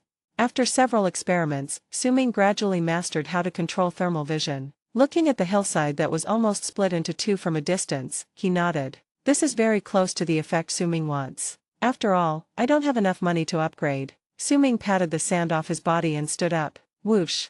Suming, with his upper body naked, flew high into the sky like an onion pulled out of dry land, leaving behind a circle of dust. "What's going on?" Su-ming, who was still rising into the air, was a little confused. He just wanted to stand up, so how did he fly? The wind whistled in his ears, and Su-ming instantly realized the problem. I have just upgraded my physique, and my physical strength has increased by 20,000 points. Obviously, I still need some time to adapt. Realizing this, Su-ming simply began to retreat in this desert. The Rainbow Bridge is a sacred object of Asgard. The attack on the Rainbow Bridge almost shook the foundation of Asgard. This drastic change finally awakened the omniscient Odin from his slumber. Bang, bang. Seeing that he couldn't stop the observatory's energy from continuing to be output, Thor had only one last solution left: to destroy the Rainbow Bridge. The Rainbow Bridge contains Asgard's huge energy, which is also the main energy source of the observatory. Only by destroying the Rainbow Bridge can the energy beam be truly cut off and the planet Jotunheim be saved. But the texture of the Rainbow Bridge is very hard. Even when Thor swung his hammer and smashed it hard, it could only leave shallow cracks. The situation was urgent, and Thor had no other choice but to make up his mind and continue to smash the bridge with hammer after hammer. What are you doing? Thor's actions frightened Loki. The Rainbow Bridge is so important to Asgard, and it is the channel connecting the 9 realms. Thor's behavior at this moment was undoubtedly crazy, because no Asgardian had ever thought of destroying the Rainbow Bridge. If you destroy the Rainbow Bridge, you'll never see her again. Loki is indeed a master at playing with people's minds. He found the soft spot in Thor's heart and loudly dissuaded the crazy Thor. But Thor is no longer the impulsive player he used to be. His decision to destroy the Rainbow Bridge was a well-considered one. After all, in the face of national justice, love can only be put aside. Thor continued to chisel the Rainbow Bridge with hammer after hammer without any pause or hesitation. Seeing that Thor was so stubborn, Loki, who had lost control of Thor's hammer, roared and rushed towards Thor from behind, trying to stop Thor's stupid behavior by attacking. "I'm sorry, Jane." At the same time, Thor roared and swung his hammer for the last time. Wow! The Rainbow Bridge was smashed to pieces, and tremendous energy instantly burst out from the broken parts, forming a huge colorful explosion. Countless fragments emitting colorful light were shot in all directions during the explosion, gradually losing their color. The observatory lost its energy supply, slowly extinguished its radiation, and fell to the edge of the universe. Thor and Loki, who were blown away by the explosion, were about to fall into the abyss. Suddenly a big hand grabbed Thor's hammer and stopped the two brothers from falling. The sky is dimly bright. Su-ming's stomach and intestines had already protested. "I have basically adapted to my new abilities and can't help but think. No matter how many talents you have, you still can't defeat hunger. When I'm hungry, I don't want to move at all." Su-ming had not yet realized that both his thermal vision and his enhanced physique were drastically consuming the energy in his body. The hungry Su-ming's eyes suddenly lit up, and he thought of what he had seen in the system mall before. Doctor Strange hanging ring portal. $35 billion. Anywhere door is a good thing no matter where it is placed. Exchange. Chapter 78 Avengers Project. $35 billion. Talent exchange successful. Account balance $2.48 billion.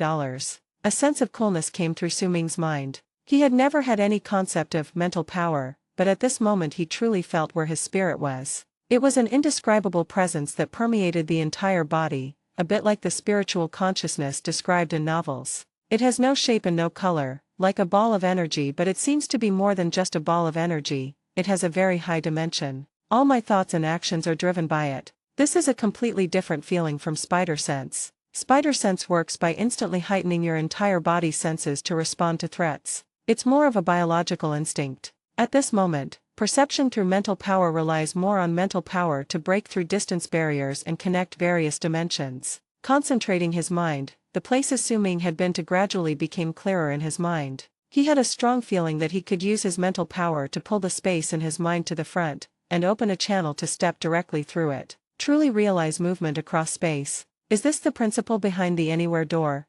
Thinking of this, Su-ming tried to draw circles in the air in front of him with his hands. 1 lap, 2 laps. There was no movement at all. The imagined space gate with spark special effects did not appear. What went wrong? Su-ming opened the introduction of the hanging ring portal. Hanging ring portal. The mage guides energy through the hanging ring, combines gestures and spells, tears space and connects 2 locations. Note: talents redeemed from the mall do not require a ring to guide them. Just focus on the linked coordinates to release them. It turned out to be the case. I was having a lot of random thoughts just now, and it was obviously not possible to open the portal just by making the movements. At this moment, Su-ming closed his eyes, imagining his warm room in a Manhattan hotel, and raised his right hand to gently stroke. A geometric pattern similar to Morse code appeared in the air, with golden and orange energy sparks on the edges. As Su-Ming waved his arm, the circular passage slowly expanded. Hearing the special sound of sparks flashing, Su-Ming opened his eyes. Looking at the familiar scene on the other side of the portal, he flashed through without saying a word. "Waiter, serve the food." Asgard. At this time, Odin stood at the broken part of the rainbow bridge and grabbed Thor, while Thor held the spear in Loki's hand tightly. Seeing his father appear before him, Loki's eyes flashed with hope, and he explained loudly, eagerly like a child seeking credit. Page 69. "I was almost there, father. I almost killed them all. For you. For all of us."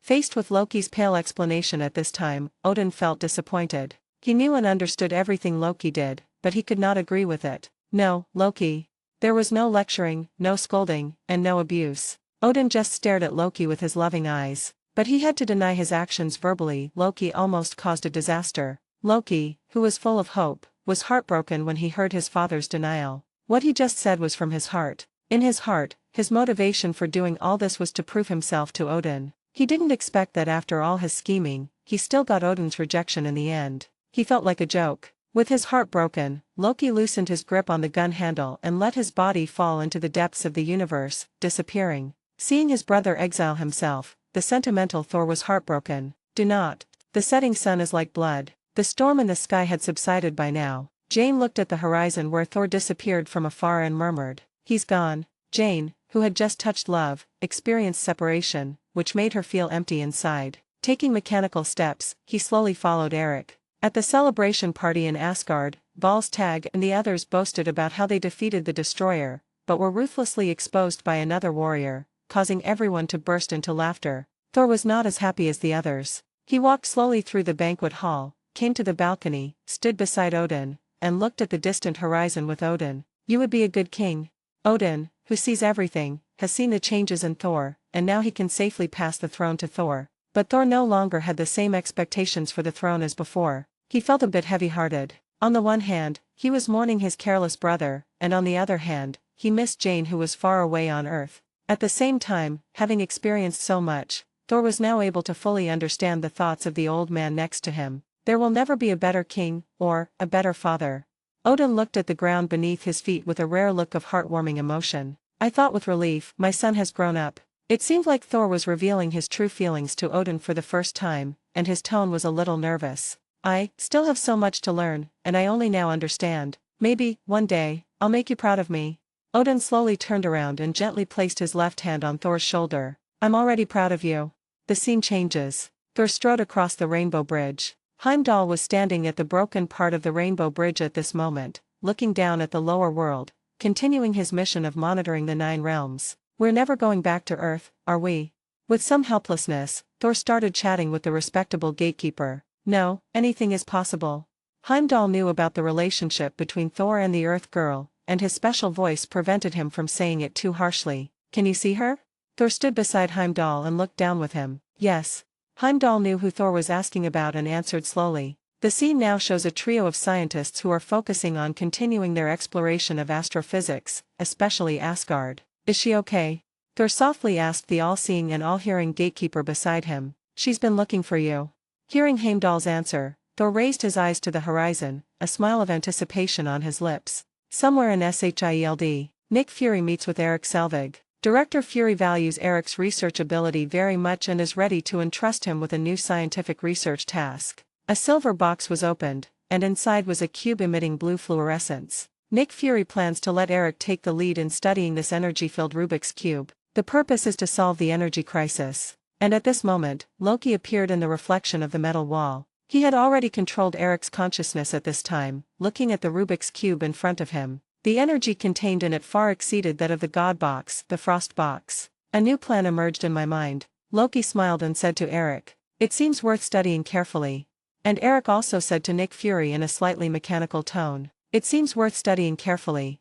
2 months later, Manhattan. Su-Ming had 2 very delicious months. Since upgrading his heat rays and physique, Su-Ming's appetite has increased several times. During this period, Su-Ming ate at every street corner and alley in New York. "I came to a conclusion: Chinese food is still delicious." In a dumpling restaurant, Su-Ming ate the 13th plate of dumplings under the shocked gaze of the waiter. Drinking pu'er tea leisurely, Su-ming enjoyed the leisure and satisfaction of this moment. At this moment, the phone rang, and Director Nick Fury's voice was a little weak. "Mr. Fate, I am entrusted by the World Security Committee to solemnly invite you to join the Avengers Project." Su-ming didn't understand. He had already made his position clear to Director Fury. The commission can be negotiated, but joining is out of the question. Ignoring his invitation, Su-ming asked curiously, "Director Fury, what happened?"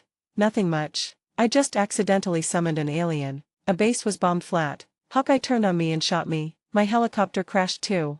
Nick Fury's voice sounded somewhat helpless. Chapter 79, The Arrogant Fury. Loki did not die after falling into the cosmic abyss. The cosmic abyss beneath the Rainbow Bridge is not an ordinary space, but a passage leading to the unknown realm of the universe. Loki was rescued by a Chitauri alien and brought to Thanos. After a brief contact, Thanos was impressed by Loki's cunning and understanding of the Earth and made a deal with Loki. He gave Loki two key items. One is a scepter inlaid with the Mind Stone, the Mind Scepter, which can control the thoughts of others. One is the Chitauri army, a powerful alien army that supports Loki's invasion of Earth, so that Loki can get the cosmic cube for him. Loki's idea of agreeing to Thanos' deal was not simple. First of all, Loki had to admit that Thanos' power was far beyond his imagination. The other party actually sent out a large army for him to command with just a few words, and handed over the scepter filled with magical energy to him so easily. How extravagant is this? It also means that the other party is not worried at all that you might do something behind the scenes.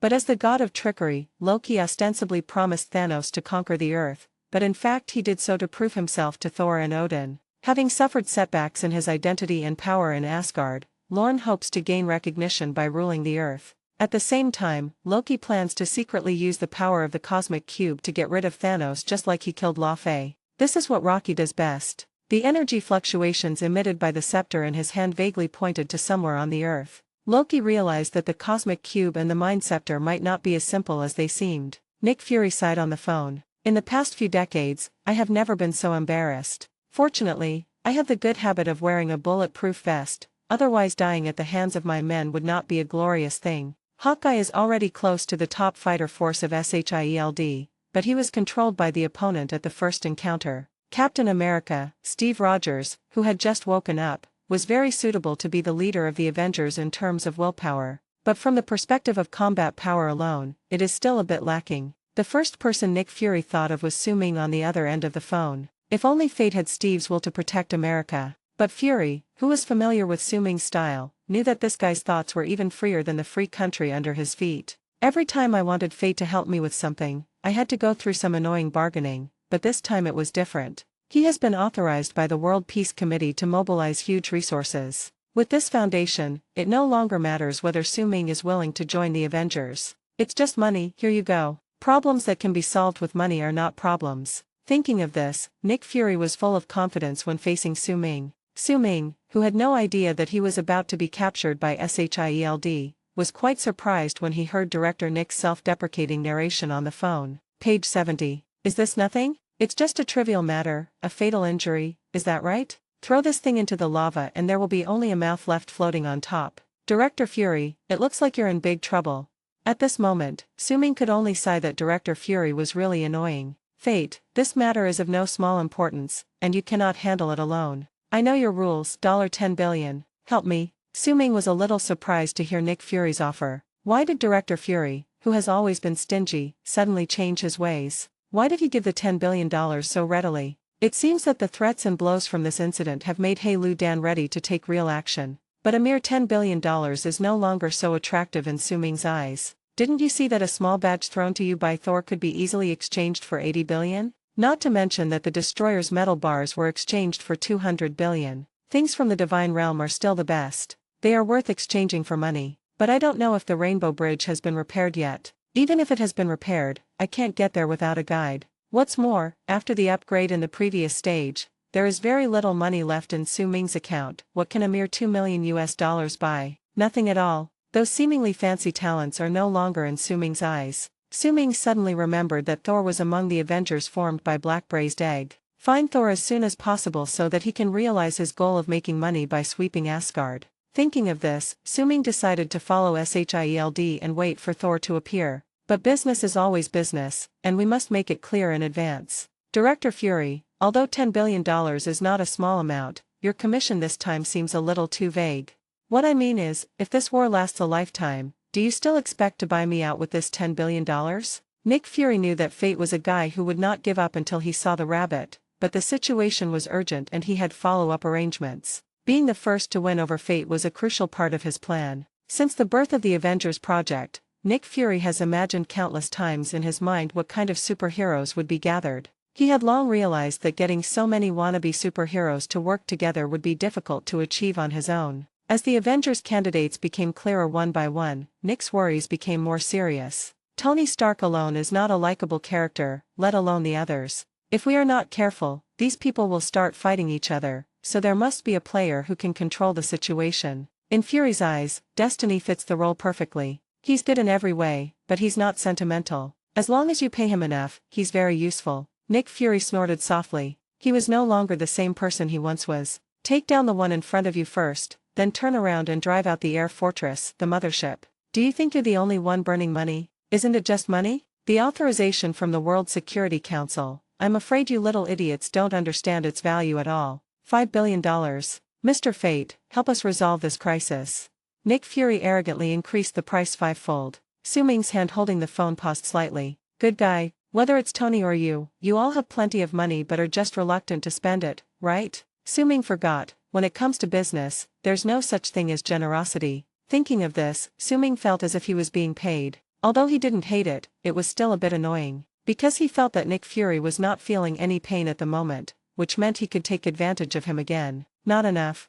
Su Ming's calm voice reached Nick Fury's ears. What? Black-Brined Egg didn't expect that even though the price was raised to $50 billion, it still couldn't win the Fate. You should know that you were also facing great pressure when you just bid. Oh, I'm so anxious.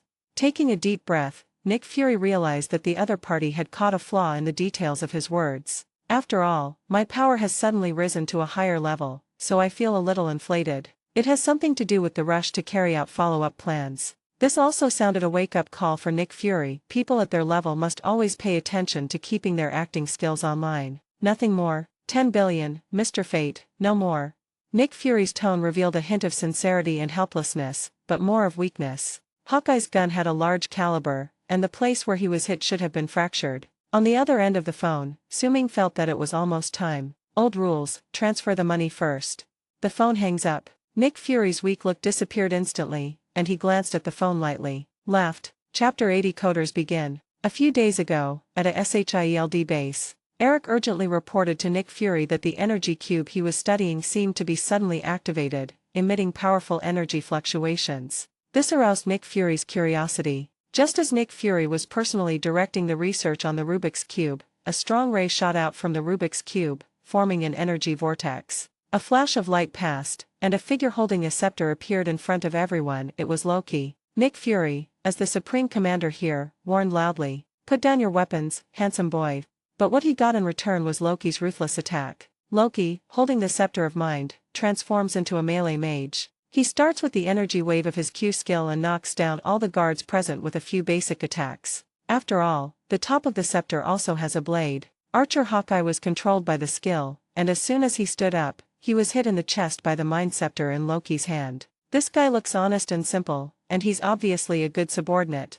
Loki used the Mind Scepter to change Hawkeye's will, and then took control of the physicist Eric, whose mind he had already invaded. The two men's eyes turned dark for a short time, and when they regained their clarity, they had become Loki's most loyal followers. Nick Fury's face was filled with confusion when he saw this. His right-hand man had become the other party's man. Realizing that something was wrong, he immediately disassembled the Rubik's Cube, put it in a suitcase, and planned to sneak out through the back door. As a result, Hawkeye, Clint Barton raised his gun and knocked him to the ground. The huge force of the large-caliber bullet almost took Nick Fury's life. With Hawkeye's assistance, Loki and others left the base smoothly. He even drove away openly under the nose of Agent Hill. In the laboratory, the energy released by the Rubik's Cube continued to expand, covering the entire ceiling in an instant, as if it would explode at any time. At this time, the seriously injured Fury tried his best to escape from the laboratory and boarded the last helicopter just before the building was about to collapse. And in a flash of dazzling blue light, the shield base was shattered evenly in the explosion. Agent Hill reacted quickly and immediately led a large number of agents to catch up with Loki's car. However, they still underestimated Loki's combat power. The mage Loki, holding the Mind Scepter, finally stopped using normal attacks and used QWE skills one after another, causing the SHIELD agents to pay a huge price. Director Fury's helicopter arrived to support him. He only had a pistol on him at this time, but he showed his determination not to give up. The black salted egg on the helicopter raised his pistol and aimed at Loki's car from a distance. Unexpectedly, Loki just waved his cane and the helicopter was destroyed, and both the people and the helicopter fell to the ground. Thanks to Old Lee's mercy, Nick Fury was safe and sound. Watching Loki's fleeing back, Nick Fury knew that the time was ripe to push the Avengers' plan forward. He endured his injuries and quickly requested a meeting of the World Security Council, telling them everything that had happened and promptly proposed the formal implementation of the Avengers' plan. Not surprisingly, the Avengers' plan was approved and the World Security Council authorized Nick Fury to handle the matter with full authority. Director Fury, who was authorized, called Su Ming immediately. At the same time, Black Widow Natasha came to a slum in the African tropical jungle and found Bruce Banner. Banner's whereabouts are always under the close surveillance of SHIELD, although the evaluation results of the professional team show that the Hulk after Banner's transformation is not suitable for joining the Avengers plan because of his angry uncertainty. Taking long-term considerations into consideration, SHIELD has also specially researched and improved the cage system to restrain beings with special abilities. Considering the strength of the enemy this time, director Nick Fury made an exception and included Dr. Banner into the Avengers team, and sent Black Widow Natasha to persuade him after the Rubik's Cube was stolen. Banner knew that SHIELD had no shortage of scientists, all they wanted was the Hulk in his body. They just want to put me in a cage. My first reaction was rejection and some anger. But who is Black Widow? She has fair skin, beautiful looks and a good figure, but she is ruthless and hard to seduce. When it comes to gamma rays, no one knows more than you. We need you. After a round of deception, Banner's vanity was satisfied under the gaze of Agent Natasha's watery eyes. He was in a playful mood and yelled in mock anger, "Don't tease me." The sudden change in attitude alerted Natasha, and within 0.1 seconds, Black Widow pointed the pistol at Banner. The deep fear in his eyes lingered. She knows too well how terrifying Hulk is. I just want to see your reaction. Natasha, let's talk alone. Banner felt that he had gone a little too far, and the lady in front of him was obviously scared. Don't come in, stay where you are. Seeing that Banner didn't seem to be really angry, Agent Natasha gave orders into the headset. The scene changed, and the tent where Banner and the other two were located was surrounded by a large number of fully armed SHIELD agents. This seems to be Natasha's plan B, but even she is not sure. What is the difference between the so-called plan B and delivering food? Page 71. Maybe it's just some psychological comfort. Nick Fury continues to work hard to form the Avengers. After waking up, Steve Rogers was unable to adapt to this strange world and locked himself in the room all day, venting his emotions with sandbags. It's not that he can't adapt to this world, but he feels regretful for missing that important date. In the blink of an eye, 70 years have passed. The important bond is gone. When I passed out, the world was at war. When I woke up, they said we won, but I don't know what the price of victory was. Steve couldn't find the meaning of his existence. SHIELD's attitude towards Steve is understanding and tolerant. After all, the war heroes of the previous era deserve respect from the younger generations. The agents felt very distressed when they saw the captain who was depressed every day. They tried to help Mr. Captain integrate into the new world, and even imagined having Director Fury give this model soldier an order. Ordering him to adapt to the new world as a soldier might help change the captain's decadent status quo. And this statement reached Steve's ears. The captain felt a little warm in his heart, but his experience was too bizarre, and he didn't know where to go. The memory always made him want to cry. Seeing the busy director Nick Fury appear in front of him with documents in his hands, Steve's military character forced him to ask a question. Is there a mission, sir? Yes. Let me fit into the world? Let you save the world. Nick Fury explained that when Howard Stark was searching for Captain Marvel, he found an energy cube. After discussion, they all agreed that this cube might be the key to discovering eternal energy, which is exactly what the world needs most. According to Captain America's personality, he would always agree to such missions of saving the world without thinking twice. Who took it? In response, Nick Fury said that no one is as easy to deal with as Steve. His name is Loki, and he's probably not a local. If you want to join us, you need to catch up on your studies. The world is changing so fast that it's beyond your imagination. Nick Fury continued to use provocation and offered to bet Steve $10 to get him to join his plan. What do you think about retrieving the cosmic cube? Steve is not stupid, he doesn't buy Nick Fury's tricks at all. Although he didn't agree, he had already started complaining in his heart. You should just keep it in the sea. Sir, Agent Coulson from SHIELD is calling for you. Jarvis sent a prompt. Tony, who had just landed on the balcony, walked down the stairs. As he moved, the iron armor was removed from Tony's body piece by piece. Chapter 81 First Boarding the Mothership. Say I'm not here, and you'll find a time. Tony Stark just came back from the bottom of the sea. He replaced all the energy sources of Stark Tower with clean energy generated by the new element reactor and just completed the last step. Sir, I'm afraid he won't believe it. Be confident, I'm on a date. As the last set of mecha on Tony's legs was automatically disassembled, Tony Stark, dressed in business casual clothes, came to Ms. Pepper. Just when Tony was about to celebrate with Ms. Pepper, Jarvis sent another reminder. Sir, your phone number. My program has been modified. In order to find Tony, SHIELD even used its resources to modify Jarvis's program. Coulson's repeated calls disturbed his interest. The call is connected. What you are seeing now is Stark's holographic image. If you have any questions, please leave a message. Unexpectedly, someone had already taken the encrypted elevator to the top of the building and exposed Tony's trick on the spot. This made Tony a little depressed. His own security system was useless in front of SHIELD. Phil, please come in, we are celebrating.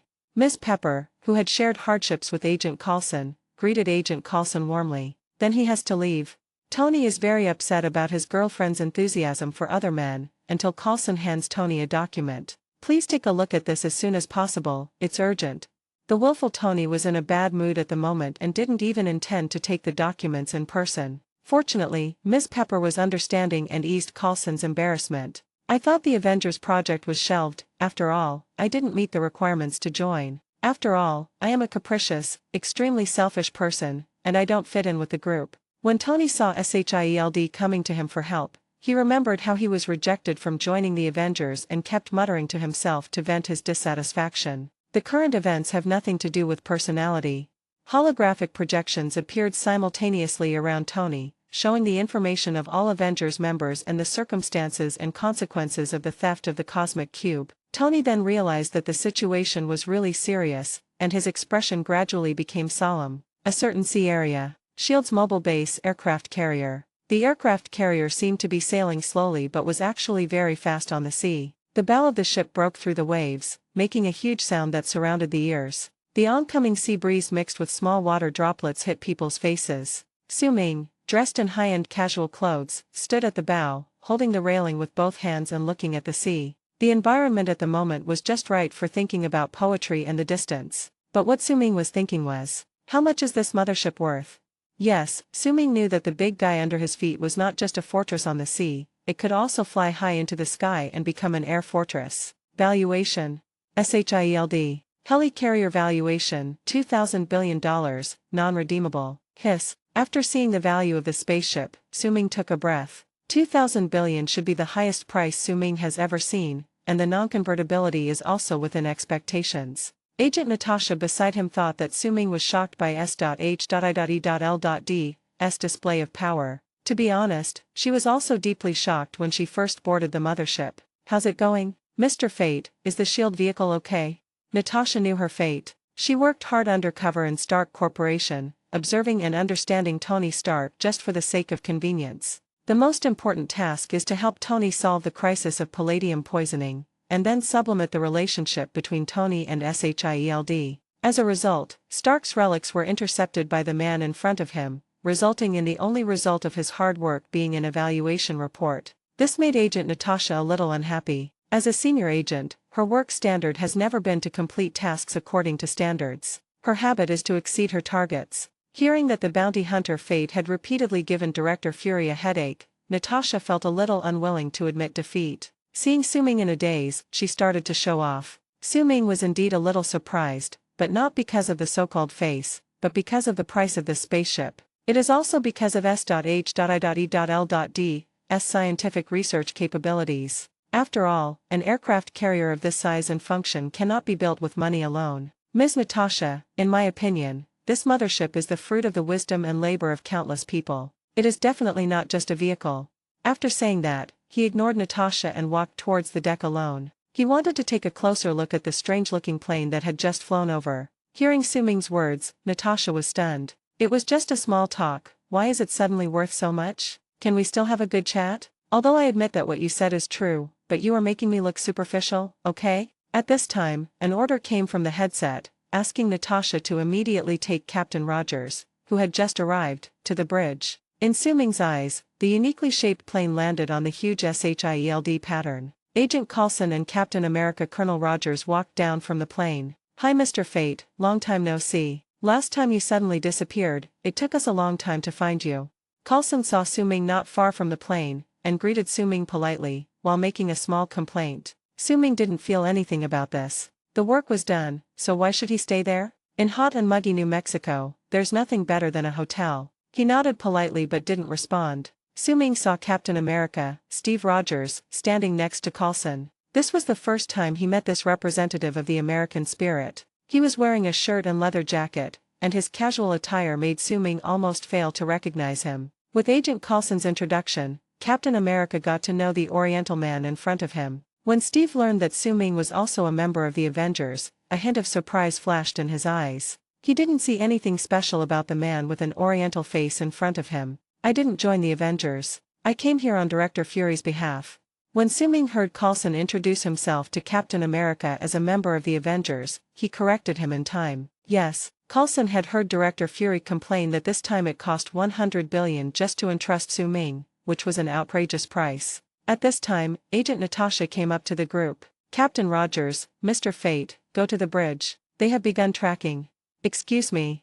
Page 72. Upon hearing this, Coulson decisively walked to the other side, appearing very capable. But the fact is, he strongly does not understand and even disagrees with Director Fury spending $100 billion to hire Fate. "What could I do with 100 billion? It's enough to repair and maintain the mothership several times. Are the other Avengers not strong enough, or does S.H.I.E.L.D. have too much money and nowhere to spend it? What bounty hunter would ask for 100 billion right out of the blue?" The most outrageous thing is that the director, who is always wise, actually agreed to this price. He couldn't accept this for a while. Whenever Su-Ming appeared before him, Agent Coulson would think of the 100 billion people who died unjustly. So when he saw Agent Natasha coming to call Captain Rogers and Fate over, Agent Coulson immediately handed the two over to Natasha. "When it comes to heroes, it has to be our Captain America, Steve Rogers." Coulson walked quickly forward, thinking as he went. When Coulson received the order to pick up Colonel Rogers, he was so excited that he wanted to tremble. That's right, Captain America is Agent Coulson's idol. Since he was a little boy, the story of Captain America has deeply inspired him. This also led Agent Coulson to express to the captain more than once on the plane, "It's my honor to work with you." As for Su-Ming? What a greedy crap, what right does he have to compare with our respectable and lovely captain? Chapter 82. Don't bother. Natasha, Rogers and Su-Ming traveled together. "You're very famous here. I thought Coulson would faint when he saw you." Agent Natasha has no good impression of Su-Ming, and at the same time, her ears are filled with the heroic legend of Captain America Steve Rogers. In contrast, of course, I chose to chat up Captain America. "Did he ask you to sign his collection?" "Collection?" Captain Rogers obviously didn't realize what the collection Natasha was talking about was. Su-Ming was just 2 steps away from Natasha, watching this petty female agent chatting with Captain America. "He has no intention of paying any attention to me at all." He shrugged indifferently and thought to himself, "This Black Widow should be the one with the most amazing power in the Avengers. Her sexiness is her weapon." That's right, there is no fighting power at all. In Su-Ming's opinion, Natasha was just a vase forced into the Avengers team. In terms of figure, Natasha and Alyssa are comparable. In terms of appearance, Alyssa is not much inferior, which makes Su-Ming indifferent to Natasha's sexy aura. Watching Natasha talking to the national idol Captain America with a bit of attentiveness, Su-Ming had no interest at all. At this time, several people happened to meet Banner, who was helping to fix the fighter jet. When Colonel Rogers arrived, he heard Coulson say that Dr. Banner was as genius as Hawking. He was impressed by him and took the initiative to shake his hand. Dr. Banner. Banner, dressed in a plain khaki suit, dark shirt and messy hair, looks like a down-and-out scholar. No one could possibly imagine that there was an explosive Hulk hidden inside this guy. Seeing Captain America Rogers take the initiative to greet him, Banner's tone was full of honor. "I heard from them that you are coming. I heard you can find the Rubik's Cube."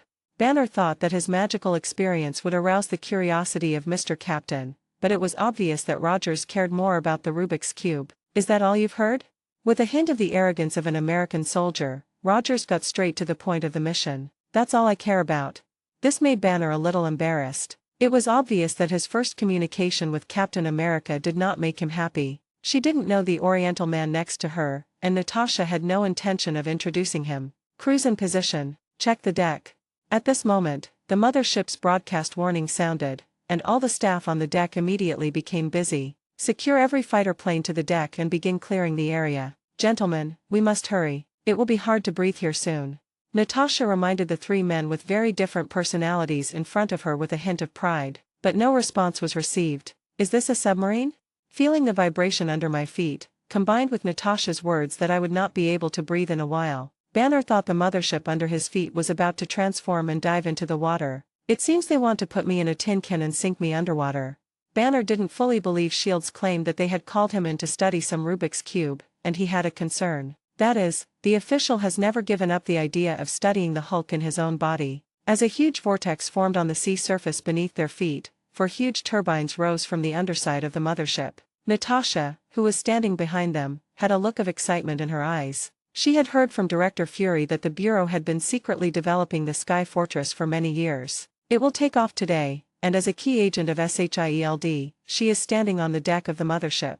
This made her very ambitious. With such a powerful battle fortress, she is confident that she can defeat any enemy. Nick Fury in the command room had a confident smile on his face. As the director of SHIELD, he felt the same as Agent Natasha at this moment. Fury was even prouder, because he was the one who drove the mothership project. After years of construction and an investment of hundreds of billions of dollars, it finally set sail. It was as if thunder was roaring in my ears, and under the propulsion of 4 huge turbine engines, the mothership slowly rose into the air. Suddenly, the hull vibrated irregularly, and the mothership's tendency to take off suddenly stopped. Everyone on the deck was thrown into disarray by this sudden change. Dr. Banner couldn't even stand still, and sat down on the deck, staring blankly at the sea in front of him. It seems worse than I thought.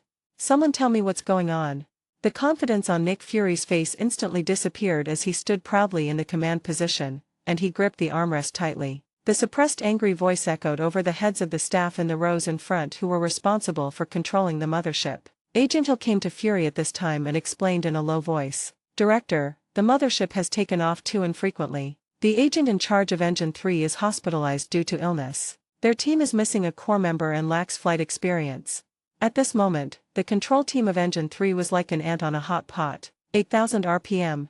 Angular Deflection Unit 5. Synchronize, synchronize. This mothership is the director's favorite. If anything goes wrong during its first combat takeoff, they will undoubtedly face severe punishment. At this moment, the mothership took off clumsily like a child who had just learned to walk. The deflection angle caused all the aircraft on the deck to slide in the same direction instantly until they were tightly pulled by safety ropes. Natasha led Rogers, Banner and Su-Ming to the control room quickly. Circling power check completed, stabilizing position. The overall power remains at 5%, and will increase after stabilization. Adjust it for me immediately. The staff's close communication and Director Fury's roar echoed throughout the control room. Rogers, who came to Fury's side with the handrail, joked. Is this the different world you were talking about? Director Fury's face was now darker than his skin. Such a flaw occurred during the first actual combat takeoff. Although he was not worried about any major problems, he could forget about the majestic scene of the warship slowly rising into the air. He even took the initiative to make a bet with Rogers to let the captain see a different world. This time, the chain is broken. Mr. Director, the balance coefficient is below the minimum value. We recommend taking off again. At this point, Agent Hill summarized the controller's data, drew a conclusion, and whispered a report to Nick Fury. What? Nick Fury's only eye widened. He had already flown up into the air, so did he have to sit back down and do it again? If this happens during the battleship testing phase, you can land as many times as you want. But now it's actual combat. Although there are no enemies around, what if there are? Every minute of delay in takeoff will increase the danger, and it is not an exaggeration to say that the plane may even face destruction. I don't agree to land. Treat this as an emergency. I want to see if you, the so-called elites of SHIELD, can handle this.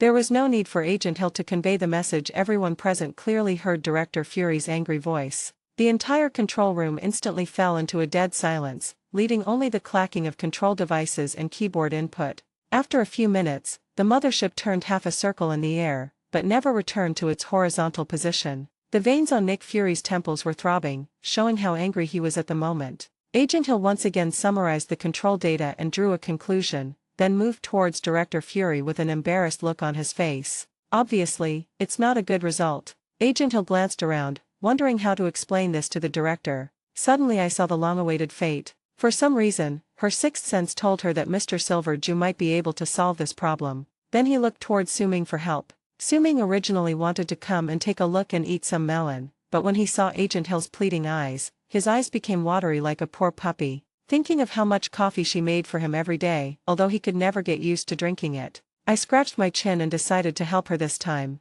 Page 73. Director Fury. Nick Fury heard someone calling him, and he turned around with difficulty, grabbing the handle. Su-Ming raised one hand, and a powerful magnetic field poured out from his body, instantly covering the entire warship. Under everyone's shocked gaze, the battleship slowly returned to its horizontal state. Don't bother. Chapter 83. Give me face. Crunch. The huge sky carrier made a loud noise more than 10 meters in the air. The upgraded magnetic control has enough power to adjust the status of the entire giant ship. After all, the power did not come from the internal engine. All parts of the giant ship were subjected to magnetic force at the same time, causing a teeth-grinding friction sound at each joint. Nick Fury's expression froze at this moment, and his only remaining eye stared at Su-Ming's raised hand. This hand seemed to have released incredible magic, and with a slight turn, the tilt angle of the sky carrier was restored. Oh, God, it's back. The battleship has returned to normal. The data is normal. The data is normal.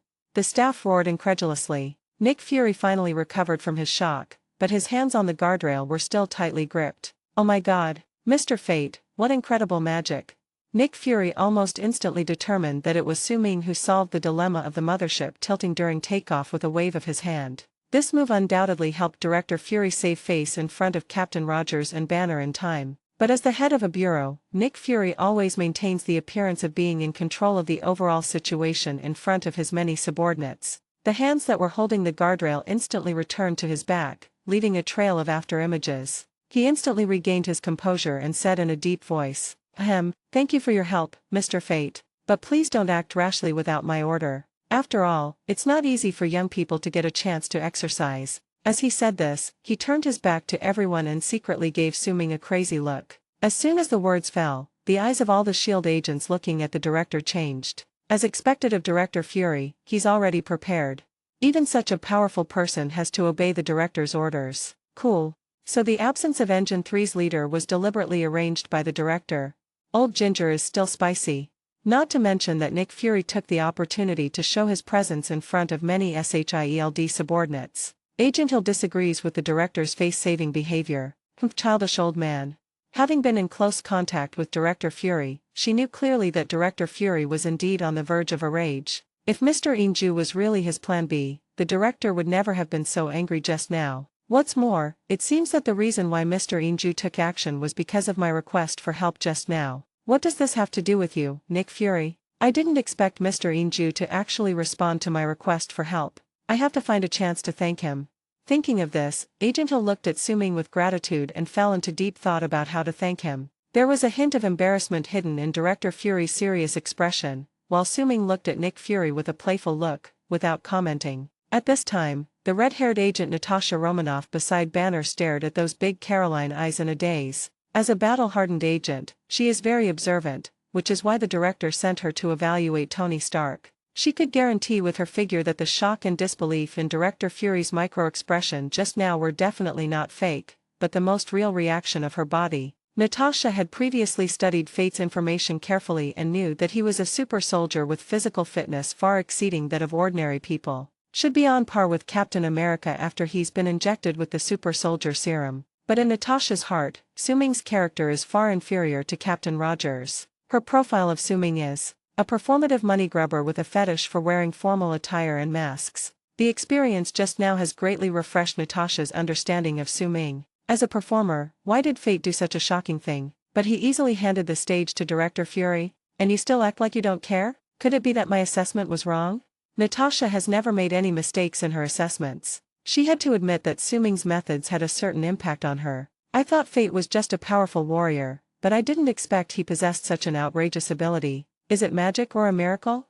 Just a few minutes ago, she thought Fate was an annoying bounty hunter who didn't know how to respect herself. But from this moment on, Agent Natasha decided to overturn her original assessment of Su Ming and take a closer look at this mysterious man. There was also a hint of curiosity in his eyes when he looked at Su Ming. Dr. Banner struggled to steady himself. He had a strong feeling. If the battleship really fell straight into the sea as he deduced, the hulk in his body would probably rush out and swim hundreds of miles to bring him back to land. Fortunately, that terrible thing didn't happen, otherwise I would have ruined another suit. Banner, who had recovered, couldn't help but frown. As a scientific researcher, he couldn't understand why the battleship had suddenly recovered. The engine is the only power source for a battleship. Even adjusting the engine made it difficult to recover, yet it could actually return to normal automatically. This unscientific, unless there is external intervention. But where did such a powerful external force come from? Was it a miracle? Impossible, impossible. The battleship's control system must have activated the emergency mechanism and urgently adjusted its form.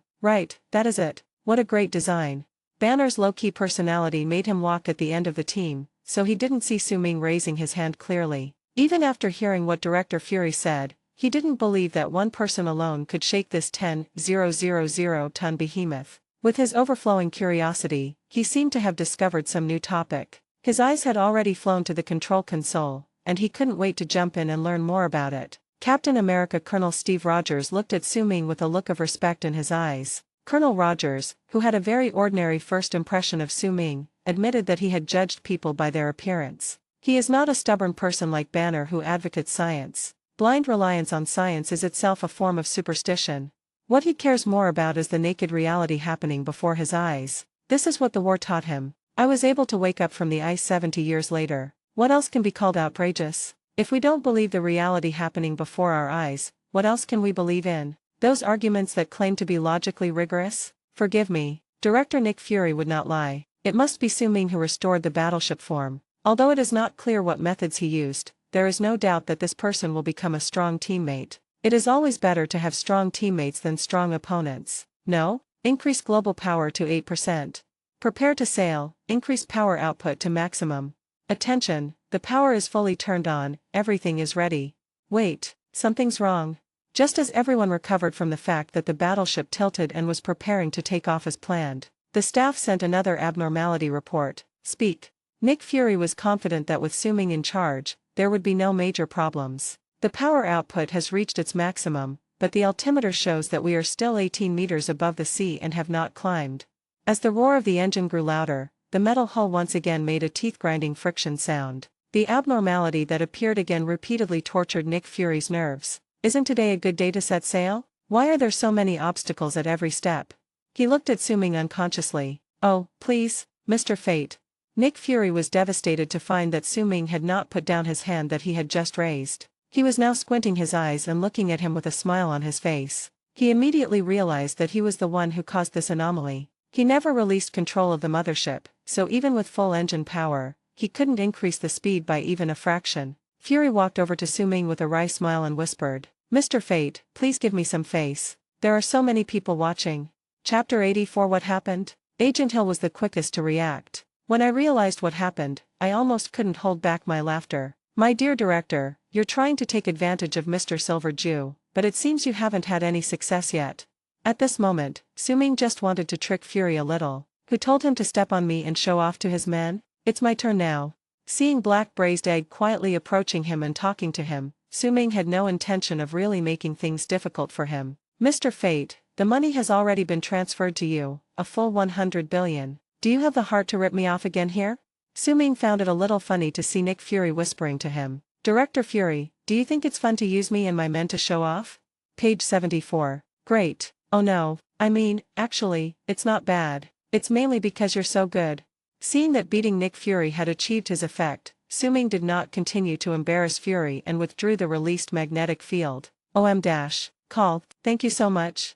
The battleship, having lost its external control, suddenly soared into the sky. Everyone staggered around again. There will be no extra charge this time. But, remember, Chief Fury, you owe me a favor. Hearing that Su Ming did not take advantage of the situation, Nick Fury felt as if he had been pardoned and secretly gave Su Ming a thumbs up. No problem.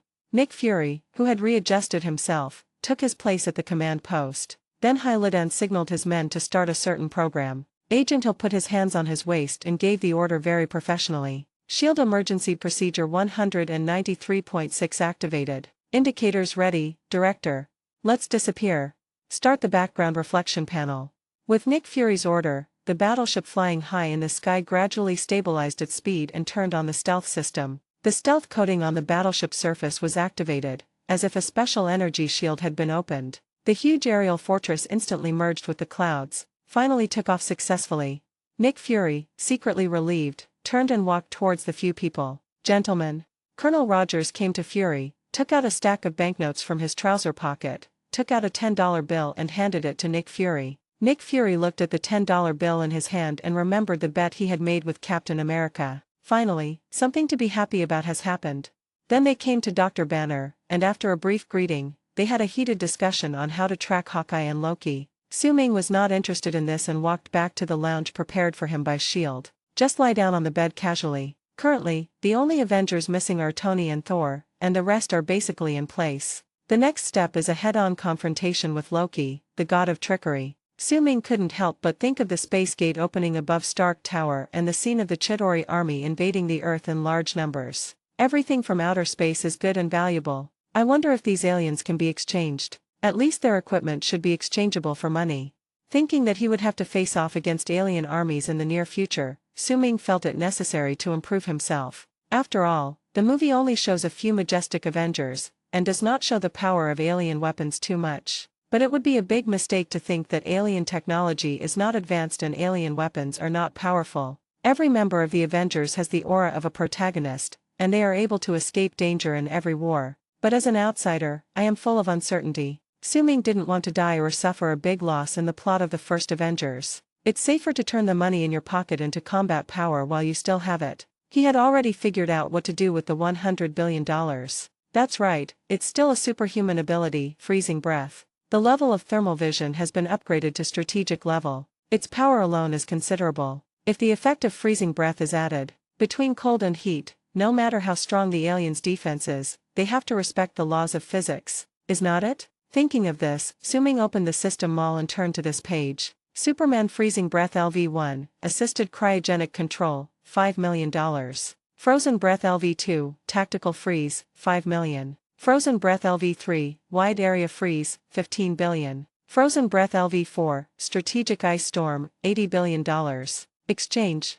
$5 million US. Exchange successful. Account balance, $101.5 billion US. The system prompt sound vibrated in my mind. At this moment, Su-Ming felt a chill in his chest, and the air he exhaled formed a light white mist in the warm rest cabin. I tried to blow out a breath of cool air onto the table, and saw that the temperature of the water cup dropped instantly. The room temperature water turned into iced water. The condensed water droplets on the outer wall of the glass reminded Su-Ming that his current breathing was not freezing, but refrigeration. Su-Ming was in a good mood when he thought that he would no longer need to add ice to his Coke. Upgrade.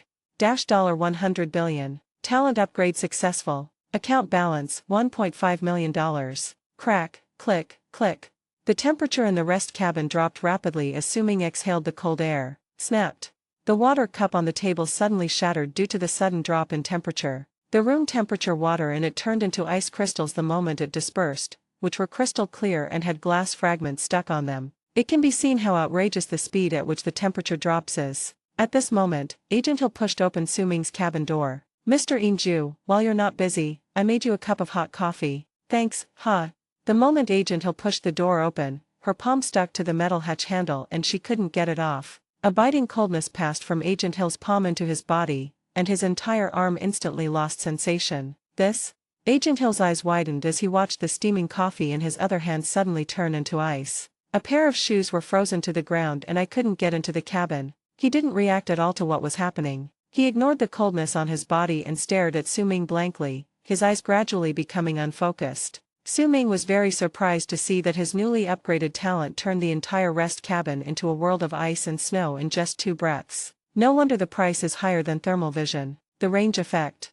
The ice did not stop after covering the entire rest cabin, but quickly spread along the metal plates under the feet. Suddenly, I saw the uninvited Agent Hill, holding a cup of coffee, frozen in place, and his arm holding the hatch handle was about to be covered with frost. At the same time, Agent Hill watched as his own eyes gradually lost their luster in the extremely cold temperature, and he was about to pass out. I thought to myself, oh no. In a hurry, he released the thermal vision and immediately unfroze Agent Hill. Two dark red rays shot out from Suming's eyes, first freeing Agent Hill's arm from the hatch. Then his gaze moved to her feet, relieving her of the awkwardness of being unable to move. At the same time, magnetic control was activated, fixing the metal on Agent Hill's body to ensure that she would not fall to the ground. Suming carefully controlled the energy output of the thermal vision, replenishing Agent Hill's body with heat by moving it up and down. Seeing Agent Hill's eyes glowing again, Suming still didn't dare to stop. My breath is still releasing extremely cold air. Suming could only keep heating Agent Hill, otherwise she would be in fatal danger. It all happened so fast that Agent Hill didn't even realize he had been to the brink of death. Her consciousness left her body in an instant and was pulled back, giving her a trance-like illusion and continuing the saved file she had just saved when she entered the room. Achoo, it's so cold. Not to mention that Suming continued to use heat rays to warm Agent Hill, saving her life. Extremely cold air overflowed from the hatch and spread to the engine not far away. Crack, snap.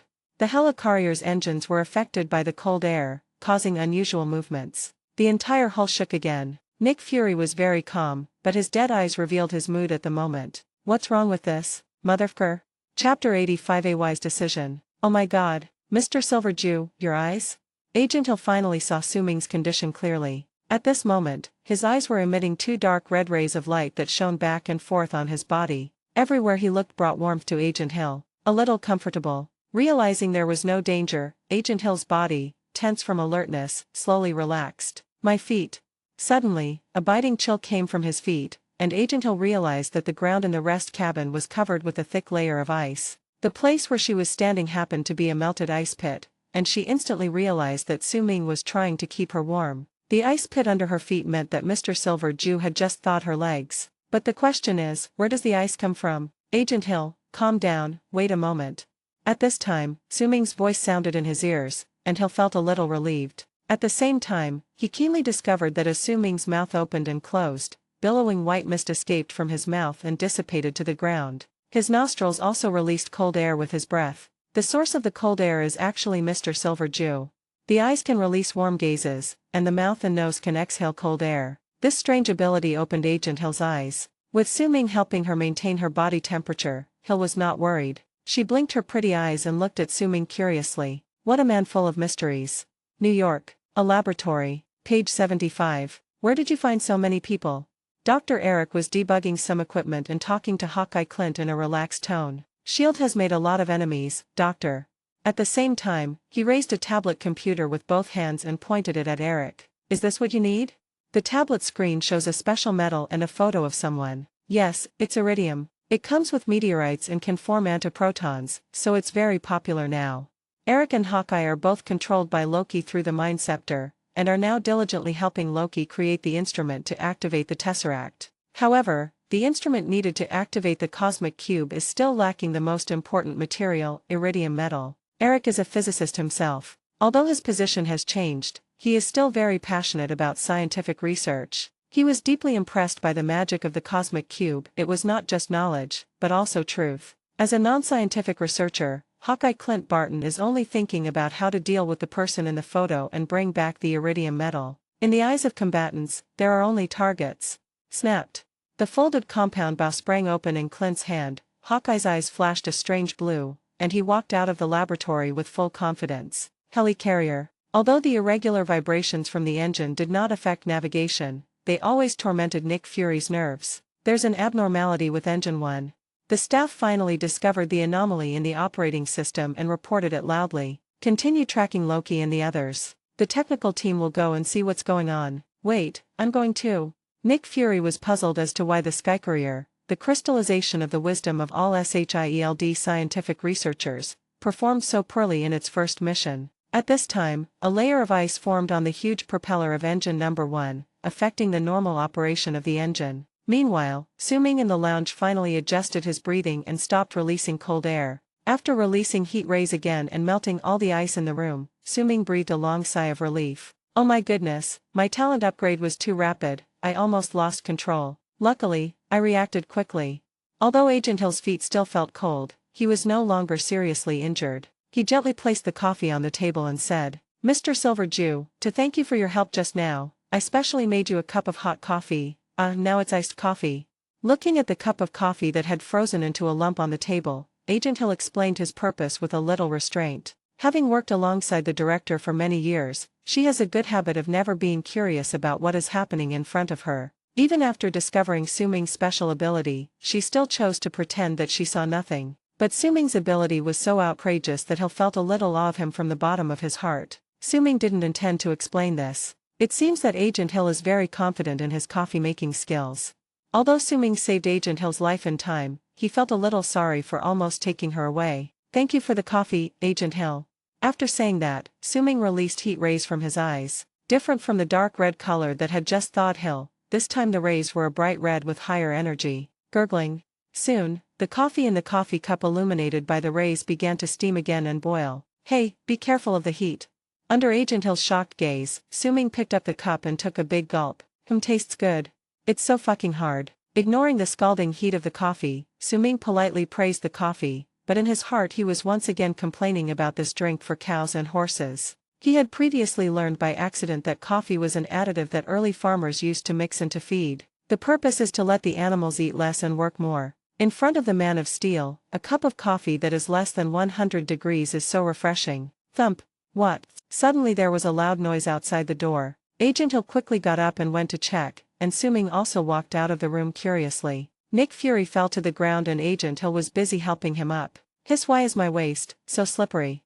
Nick Fury led several technicians and hurried to engine number 1, passing by Su Ming's lounge. There was still a thin layer of ice on the steel ground due to the cold air released by Su Ming before, which made Director Fury, who had poor eyesight, swing his legs and fall hard. "Where's the ice?"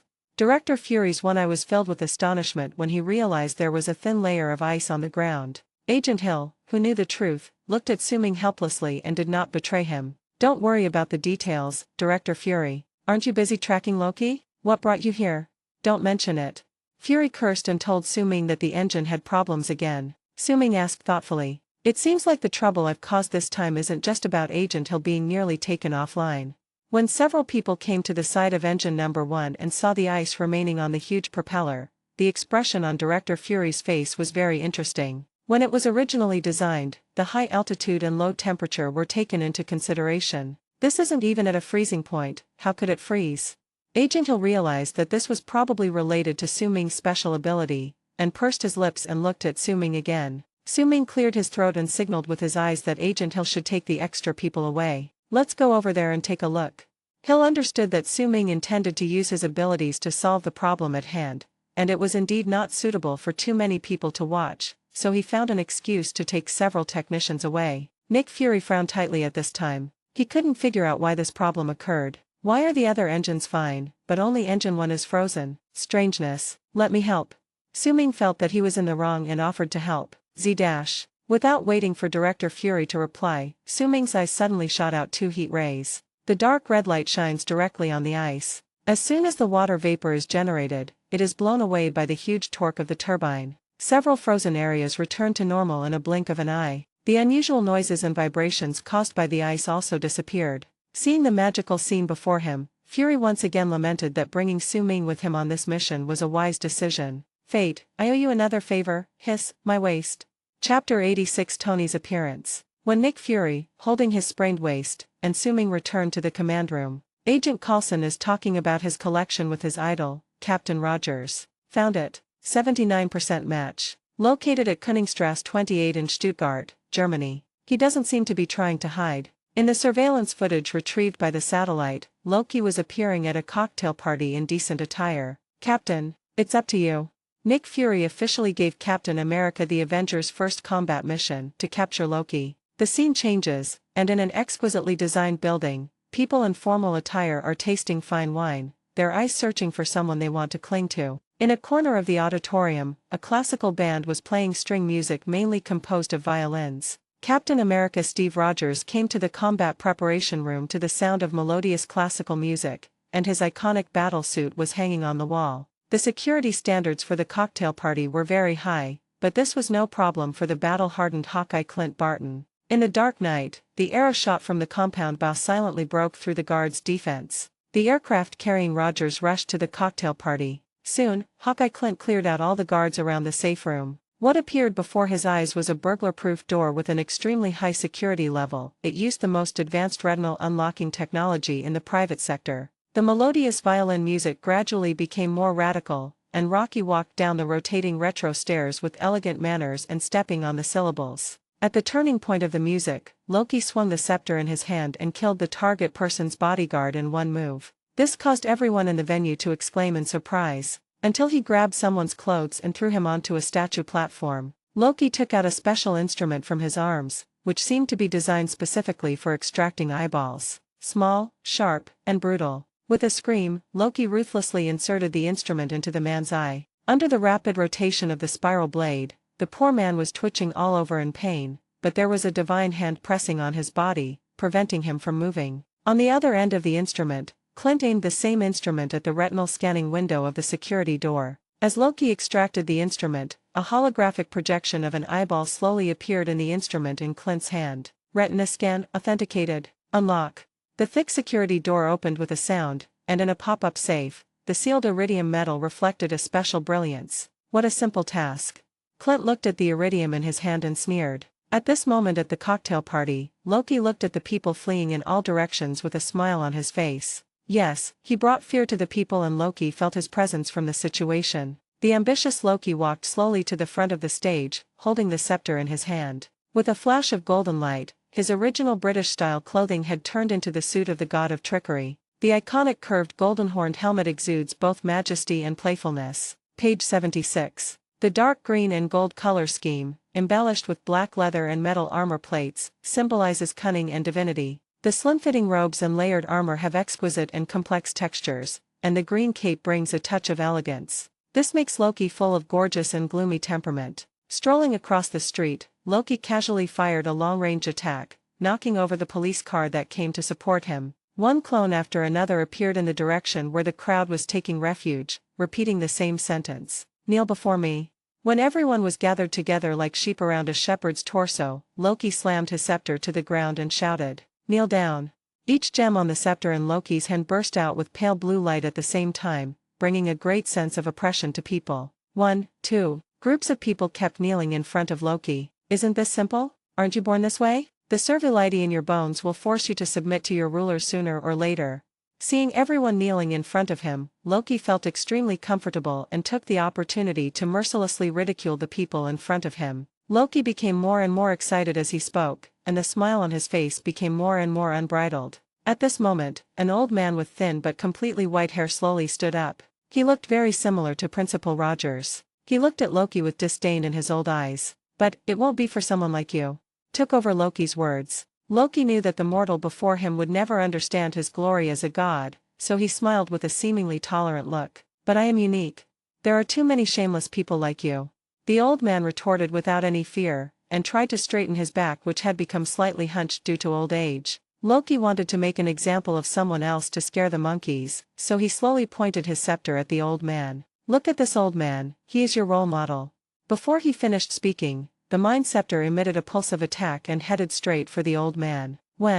At this moment, a blue figure fell from the sky in front of the old man, and the smooth round shield bounced back the attack of the scepter, knocking Loki to the ground. Captain America, Steve Rogers showed up at the critical moment, holding a sound-absorbing steel shield painted in red, blue, and silver concentric circles, with a large 5-pointed star in the center. Dark blue close combat jersey with American flag elements and a 5-pointed star logo on the chest. Shield has improved Captain America's suit, combining retro and modern tactical designs. I remember the last time I came to Germany, there was also a man who put himself above everyone else and he was killed.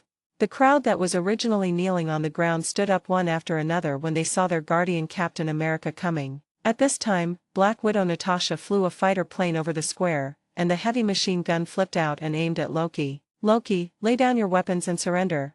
Natasha's pleasant voice warned sternly through the loudspeaker. But would God surrender to mortals so easily? Loki swung his scepter and launched another basic attack energy wave at the plane, which was avoided by Natasha. At this time, Captain America also used his famous skill, Flying Shield Attack. Doin'. The shield gleamed with metallic luster and knocked Loki back. Captain America rushed forward and engaged in hand-to-hand combat with Loki, but his moves did not cause any harm to Loki, who had the body of a god. He was soon pinned to the ground by Loki. Looking at Captain America being beaten by Loki and the numerous civilians in the square, Natasha, who was in the pilot's seat of the plane and unable to attack, could not help but sigh. This guy is so cunning. Suddenly, a playful voice sounded over the plane's broadcast. Agent Romanov, did you miss me? At the same time, the control screen display system in front of Natasha was rewritten, and loud rock music suddenly sounded, lingering throughout the square. In the distant sky, a spark quickly moved closer and closer. The steel figure raised his hands in the air and fired an energy cannon, knocking Loki down on the steps from a distance. Throat. The armor collided with the steps, sparks flew, and a loud noise was heard. The iron body landed handsomely, slowly stood up, raised his arms, and aimed countless attack methods at Loki at the same time. Iron Man, Tony Stark arrives. Let's take action. Jarvis was ready for battle. Unexpectedly, when Loki saw Iron Man, he seemed to lose the desire to fight. A light flashed and the divine clothes on his body gradually faded away. Slowly, Loki raised his hands. He actually surrendered. Captain America came to Tony, panting heavily, and looked at everything in front of him in confusion. Where did the energy you had to beat me up just now go? Why didn't you fight as soon as Tony came? Do you pick and choose when you fight? What's wrong? Thinking of this, Captain America straightened the shield in his hand and said hello to Tony. Mr. Tony. The steel helmet moved slightly, seeming a little aloof. Team leader. Chapter 87 Testing the Cage. S.H.I.E.L.D.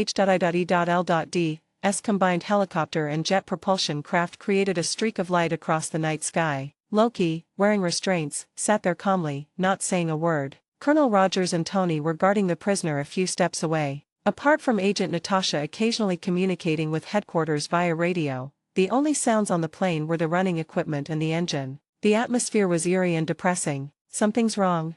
Colonel Rogers, dressed in battle uniform, whispered in Tony's ear. Captain America, who had just fought hand-to-hand with Loki, knew that the guy in front of him was very powerful. He surrendered without any warning just when Tony arrived. There must be some conspiracy here. What? Did the rock singer surrender too easily?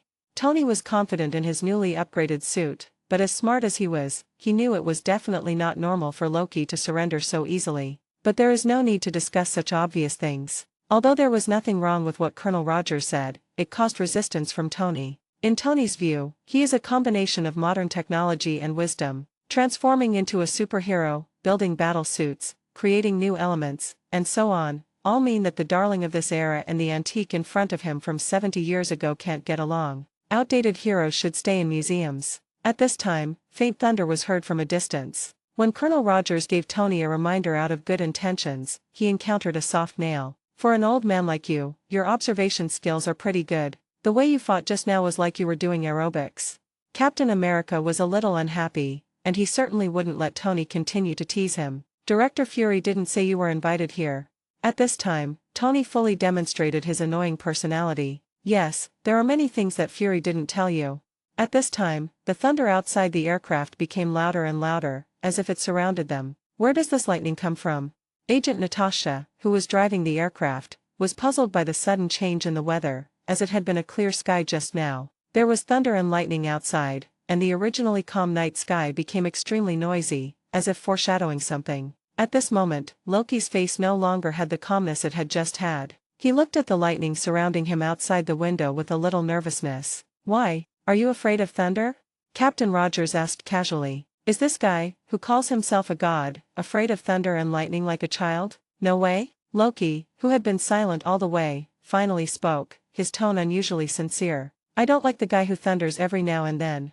Tony and Rogers looked at each other. There were so many flaws in this sentence that they didn't know what to say. Obviously, Tony, who advocates technology, doesn't believe that Loki comes from the divine world at all, and the same goes for Rogers. The scene changed, and a pair of eyes locked onto the aircraft from above, and a burly figure suddenly landed on the aircraft. Boom! The plane shook violently under the kinetic energy, and lightning flashed across the night sky, illuminating the figures on the plane. It's Thor holding Mjolnir. Heimdall discovered Loki on Earth through the all-seeing eye and told Odin. When Thor learned that his troublesome brother was not dead, he couldn't wait to return to Midgard. But the Rainbow Bridge was destroyed, and Odin had to work very hard to teleport him over. He wants to bring his brother back to Asgard to stand trial. Tony immediately assessed the situation. It was obvious that someone was trying to kidnap a prisoner. He put on his helmet and opened the plane door. Just as he was about to fly out to fight, he was knocked back by a huge hammer flying towards him. Helicarrier. Su-Ming and Banner were waiting in the command room for Tony and Captain to escort Loki back. Banner was still curiously studying the mothership's control system. Seeing that Su-Ming was a little bored, Agent Coulson offered to take him to visit the facilities in the mothership. In addition to the huge anti-gravity engine and stealth coating, Coulson proudly introduced to Su-Ming their specially strengthened surveillance system. Page 77. This is a cage in the shape of a can. Made of special materials, it does not contain any metal. It has the transparency of crystal but is much stronger than crystal. There is also an emergency launch device on it. Looking at the transparent can in front of him, Su-Ming subconsciously turned his gaze to Banner not far away. I wonder if this new cage can withstand Hulk wreaking havoc inside.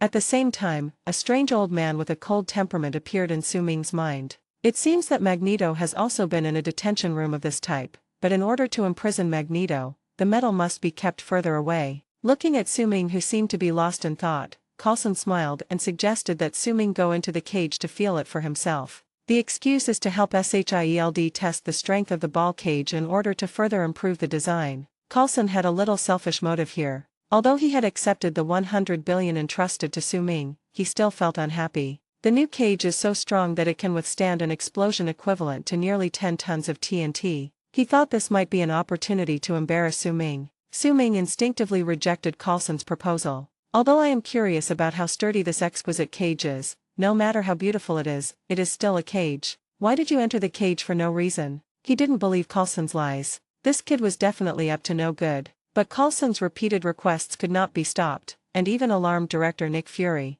Oh. Coulson's proposal aroused Director Fury's curiosity. The R&D team praised this detention system to him, and now he also wanted Su-Ming to help test the sturdiness of the cell. Although the imaginary target of their development of the prison cell was a behemoth like Hulk. But they can't just wake up Hulk with two big bastards and throw him in. Dr. Banner would be heartbroken. And Su-Ming's abilities happen to be very suitable for this job. Mr. Fate, since you're free anyway, could you please help me? Seeing the two people in front of him looking at him expectantly, Coulson couldn't even hide the gloating in his eyes. Su-Ming changed his mind and decided to teach them a lesson. Let's make it clear in advance, if this transparent can gets damaged. It's not your fault, it's not your fault. If it breaks, it just means the product quality isn't up to par. With Director Fury's promise, Su-Ming walked into the cell. The entrance closed with a sound, and Su-Ming inside surprisingly did not feel any stuffiness. This thing clearly looks like a sealed structure, but there is nothing in this transparent can, so if I want to rest for a while, I can only sit on the ground. It doesn't matter, he's not really a prisoner. Approach the transparent wall and knock on it. Boom, boom, a very textured sound reached my ears. His eyes accidentally caught sight of Agent Coulson's no longer concealed smug look. Su-Ming sneered in his heart. You little brat, you want to see me make a fool of myself? Su-Ming moved his shoulders and threw a punch. 3 points of force. The fist hit the transparent wall, causing the entire cell to vibrate violently. The amplitude of the vibration is so large that it can be seen with the naked eye. Seeing how Su-Ming's light punch had caused such a huge change in the cell, Nick Fury's expression froze, and he unconsciously looked at Coulson. This fucking idea was yours? Agent Coulson just stared at Su-Ming blankly. After the shock, the cell returned to calm, and there were no marks on the transparent walls. Nick Fury felt relieved when he saw this, and his eyes regained confidence. After all, a lot of money was invested in the research and development of the cell, so it looks pretty good. Oh, everything is fine? Su-Ming looked at the cell in surprise. You have to know that my current strength is incredible, coupled with the hardness of my iron body. The fact that I didn't break the cage with one punch shows that this thing is of really good quality. Realizing that special vibration, Su-Ming was thoughtful. It seems to be using the principle of vibration unloading. In that case, how about putting in a little more effort? Su-Ming threw another punch, with 5 points of strength. Doin', buzz, crack. Under Fury's stern gaze, Agent Coulson's smile was uglier than crying. Chapter 88. Who do you look down on? Su-Ming's punch seemed to hit Nick Fury and Coulson's hearts. The peculiar buzzing sound made the two of them feel numb in the head, until a crisp sound was heard, and several cracks appeared on the transparent wall of the cell near Su-Ming's fist. It's okay, it's not broken. Agent Coulson felt a little relieved when he saw that only a few cracks appeared. This is the only prison cell on the mothership, and Loki is still on his way back. If this only cell were to break down under my suggestion, it would be an embarrassing scene. On the all-equipped helicarrier, there wasn't even a decent cage. Crackling. At this moment, a sound similar to glass breaking and falling to the ground was heard. Agent Coulson discovered in despair that the scene he least wanted to see still happened. It has to be said that S.H.I.E.L.D.'s research and development is still at a certain level. Under Su-Ming's powerful blow, the transparent cell was not completely broken. Only a big hole was formed at the hit part, and thick transparent fragments were falling down sporadically. Director Fury, it seems your agency still has a long way to go in cage research and development. Su-Ming was in a good mood. He walked out of the cage and paused slightly when passing by Director Fury, speaking earnestly, then walked towards Agent Hill. She was waiting for Su-Ming with a cup of coffee. Since the freezing incident, Agent Hill, who was not even diligent in making coffee for the director, has become obsessed with making coffee for Su-Ming. It's not that Su-Ming had any special charm that attracted Hill and made her feel good about him. Instead, watching the scalding hot coffee being gulped down by Su-Ming is a way of relieving stress that Agent Hill has recently discovered. Nick Fury looked at the big hole on the wall of the transparent cell, and the corners of his mouth twitched. After giving Agent Coulson an ambiguous look, he left. Coulson calmly made a phone call. "Hello, R&D department? The materials for the prison cell are substandard. Redo it." Ignoring the loud inquiries on the phone, Agent Coulson adjusted his tie. SHIELD aircraft. Thor knocked Iron Man away, pulled Loki over, threw out Mjolnir and disappeared at the end of the thundercloud. This guy comes as soon as he says he will. Tony regained his footing and immediately gave chase, ignoring Colonel Rogers' loud reminder that Thor was one of them. Mark's armor disappeared into the night with flames. "I don't care about them anymore, they are all legendary people, basically gods." Natasha turned around and reminded Rogers loudly. Captain America quickly fastened the parachute buckle and picked up the shield. "God wouldn't dress like that." Before he finished speaking, Captain Rogers jumped out of the plane door. At this moment, Loki, with his hands bound, was thrown onto a reef and cried out in pain. "Where is the cosmic cube?" Thor asked sharply. "I missed you too, bro." Loki responded to Thor affectionately, as if he really missed him. "You should thank me. Do you know how much dark energy Odin had to use to transport you to your beloved Earth?" At this point, the two brothers had a conversation about what it meant to rule. Ever since Loki witnessed Thanos' methods and the true power of the Rubik's Cube, it seemed as if a door had been opened for him and he tasted the power. Give up those unrealistic fantasies. Hand over the cosmic cube, and then, come home with me. Thor's true feelings came out. They had grown up and fought together. He wanted his brother to come home with him and give up those unfounded feelings of inferiority. Listen carefully. Whoosh, dang. When Thor realized that Loki did not have the Tesseract in his hand, he seemed to want to say something, but was knocked away on the spot by a rocket-like figure. "I'm listening." Loki looked at Thor, who suddenly disappeared from his sight with an amused expression on his face. Tony pushed Thor for at least 2 kilometers until Thor fell to the ground in a mess, and then he stood still to confront him. "If you dare touch me again." Thor was a little angry because Tony interrupted his conversation with his brother. He held Thor's hammer and stared at Iron Man in front of him. Page 78. "Then don't steal my things." Tony did not show any weakness and said that Thor's appearance disrupted their plans. "You have no idea who you're talking to." Thor's pride as a god prevented him from bullying mortals, but Tony was clearly a person who could easily break through anyone's defense. A theater actor? Does your mother know you stole her shawl?"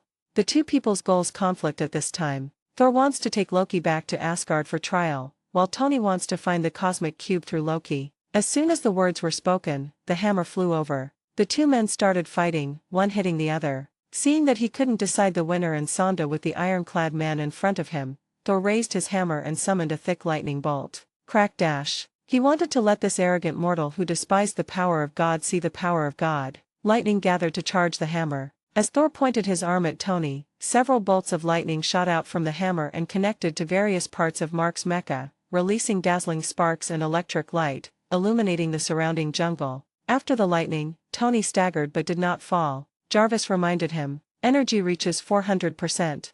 Tony instantly realized that the guy opposite him, who was called Thor, had just used a big move to fully charge his armor. How could this be? With a playful tilt of his head, Tony released energy rays from his hands and chest reactor at the same time. The charged energy ray was extremely powerful and knocked Thor to the ground. The two fought from the ground to the air, and then fell from the cliff into the mountain stream, destroying a large area of jungle, but the winner was still not determined. Tony couldn't help but sigh that this man from the divine realm was indeed very tough. His helmet, made of hard alloy, was deformed after colliding with his head. At this moment, a metal round shield hit Thor and Tony, who were about to attack like a chain of lightning, and then spun back into the captain's hands. "Enough." Captain America, Steve Rogers finally arrived. If you ask why the captain was so slow in coming, it would take Tony and Thor so long to get there that their heads were deformed. Got to see that set of parachutes hanging on the cliff in the distance. Mr. Captain can't fly, so it's already amazing that he can escape from a parachute hanging on a cliff.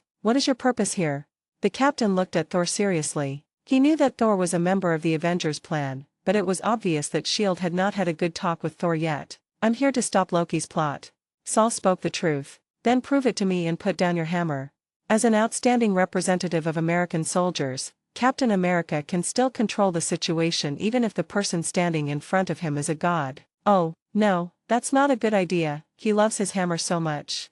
Tony, who had fought with Thor for several rounds, had some understanding of this tough guy, so he quickly interrupted, but was instantly knocked away by Thor's backhand. You want me to put down my hammer, huh? Thor seemed to be greatly provoked and jumped into the sky. He swung the hammer and hit Captain America. Colonel Rogers had extraordinary confidence in the shield in his hand. He stayed in defensive position, raised his shield and prepared to take the blow. Throat, violent blue and white lightning flashed, and for a moment, the entire forest was as bright as day. Vibranium's earthquake resistance is not exaggerated. Thor was thrown high into the air by the recoil of his own move. Has that been enough? Thor, who had vented all his anger, formed a triangle with Tony and Rogers. Wei regained his sanity. The scene changes. On the Sky Carrier, two teams of fully armed soldiers escorted Loki into a specially designed transparent cell. Looking at the large hole in the transparent wall, which was temporarily sealed with a layer of tape, it was sometimes inflated and sometimes sucked back by the airflow. The confident smile on Loki's face collapsed instantly. What's the matter? Who are you looking down on? Chapter 89. The storm is coming. Loki was still staring at the big hole in the cell wall in a daze. Hey Destiny, my friend, you're here too. Thor came to the bridge and saw Su-Ming in casual clothes. He strode over and greeted him warmly. Su-Ming heard the voice and looked over to see Thor, the god of thunder, wearing the familiar divine outfit and holding Thor's hammer in his hand. His eyes lit up. Finally waiting for you. Hi Thor, long time no see. Is the Rainbow Bridge repaired? There was a hint of surprise in Thor's eyes. How did fate know that the Rainbow Bridge was destroyed by him? It doesn't matter. It's always nice to see old friends here. The Rainbow Bridge wasn't repaired yet, so my father used some other method to teleport me here. Su-Ming's interest immediately waned after hearing this. When will this Rainbow Bridge be repaired? When can I go to Asgard, a place full of gold? Seeing Su-Ming was a little dazed, Thor looked at Su-Ming and had some questions. Where's the gift I gave you? Why don't you wear it? In Thor's opinion, the medal that he lost to fate carried supreme glory, and even if the owner became Su-Ming, it should be given full attention. Wearing it at all times is the greatest respect for it. You mean the medal? Oh, I put it in a safe place, don't worry. Su-Ming thought that he had already exchanged that thing for money and it was impossible for Thor to know about it. Just find an excuse and get away with it. When Thor heard Su-Ming say this, he thought that the people of Midgard might treat honor differently from them, and nodded slightly. Tell me, when can I take Loki away? Thor only had Su-Ming as an acquaintance here, so naturally he started chatting with him. Looking at the relaxed Loki on the surveillance screen, Su-Ming thought about what was about to happen. Maybe, it will take a while. After hearing Su-Ming's words, Thor agreed with him. After all, he was involved in complicated matters, and it was obviously unrealistic to want to take Loki away immediately. He had already had a fight with the Tin Man, whose name seemed to be Tony, and he didn't want to fight with Su-Ming again because of his position. In this regard, if Su-Ming knew what Thor was thinking, he would probably say, "Brother, you think too much." The others in the bridge were surprised to see Thor and Su-Ming chatting in a friendly tone. Banner's opinion of Su-Ming as a bounty hunter changed slightly. This bounty hunter has pretty good skills. He can even contact people in the divine realm. At this moment, Banner, based on the scientific perspective of accepting all reality, had to admit that the divine realm did exist. As a voice came from the speaker, Su-Ming, Rogers, Banner, Natasha, and Thor were watching the surveillance footage in the command room. They were very curious about what kind of sparks would come between Director Fury and Loki. Tony was absent and no one knew what he was doing. Your current situation is. As the footsteps approached, Nick Fury walked to the control console not far from the cell and operated it. If you want to escape, even just scratch the glass. At this moment, the projection exit below the prison cell opened, and the strong wind from the rapidly sailing mothership whistled in Loki's ears. Apparently, the can-shaped cell would be thrown down from here due to the triggering of some mechanism. You will take this big jar and drop it from a height of 9,000 meters. Do you understand? Nick Fury calmly recounted the consequences. His meaning was clear. Loki was an ant at this moment, and the control panel at his hand was a boot that could crush the ant at any time. Haha, Loki shrugged off the threat from the mortal before him and laughed heartily. Of course, he still has things to do here, so, he can't fall down yet. Loki's feet seemed glued to the floor, not moving at all. But he raised one hand and pointed at the big hole in the wall that was leaking air, with an innocent look. With the strong wind that Fury had just opened the hatch to let in, the tape on the big hole was easily blown away. At this moment, it was lying limply on the iron railing not far away, dancing violently in the wind. It's going to keep falling off. I wonder if that counts as scratching the glass. Fury, who had just shown off his skills in front of Loki, looked towards the cave entrance and twitched his mouth when he heard this. Indeed, the rift tends to continue to widen. If the falling debris triggered the mechanism and threw Loki down at this time, then what would be the point of all their hard work? Hateful. Thinking of Coulson's suggestion to let Su-Ming test the cage, Fury only wanted to say, Nima, it's totally redundant. He forgot that this matter was approved by him. Keeping a stern expression on his face, Fury quietly touched the console with one hand and turned off the projection switch without making a sound. Snapped. In the command room, Agent Coulson, who was watching the surveillance, couldn't help but slapped his forehead with one hand, making a crisp sound. The sound was not loud, but it was like thunder in the command room where everyone was watching the surveillance camera attentively. This move attracted the attention of the Avengers. Everyone subconsciously looked at Coulson, their faces puzzled. But Agent Hill looked at Su-Ming, his shoulders shaking, and he gritted his teeth, trying not to laugh out loud. She knew very well that she should be serious in this situation, but there was nothing she could do. She really couldn't help it. Page 79. In response to this, Su-Ming shrugged indifferently. It has nothing to do with me. Your director asked me to do this. Loki heard the hatch close and the whistling of the wind fade away from his ears. He felt relieved and his body relaxed. Moving in small steps in the cell, provoking with a voice. This thing is well designed, it's not for me, right?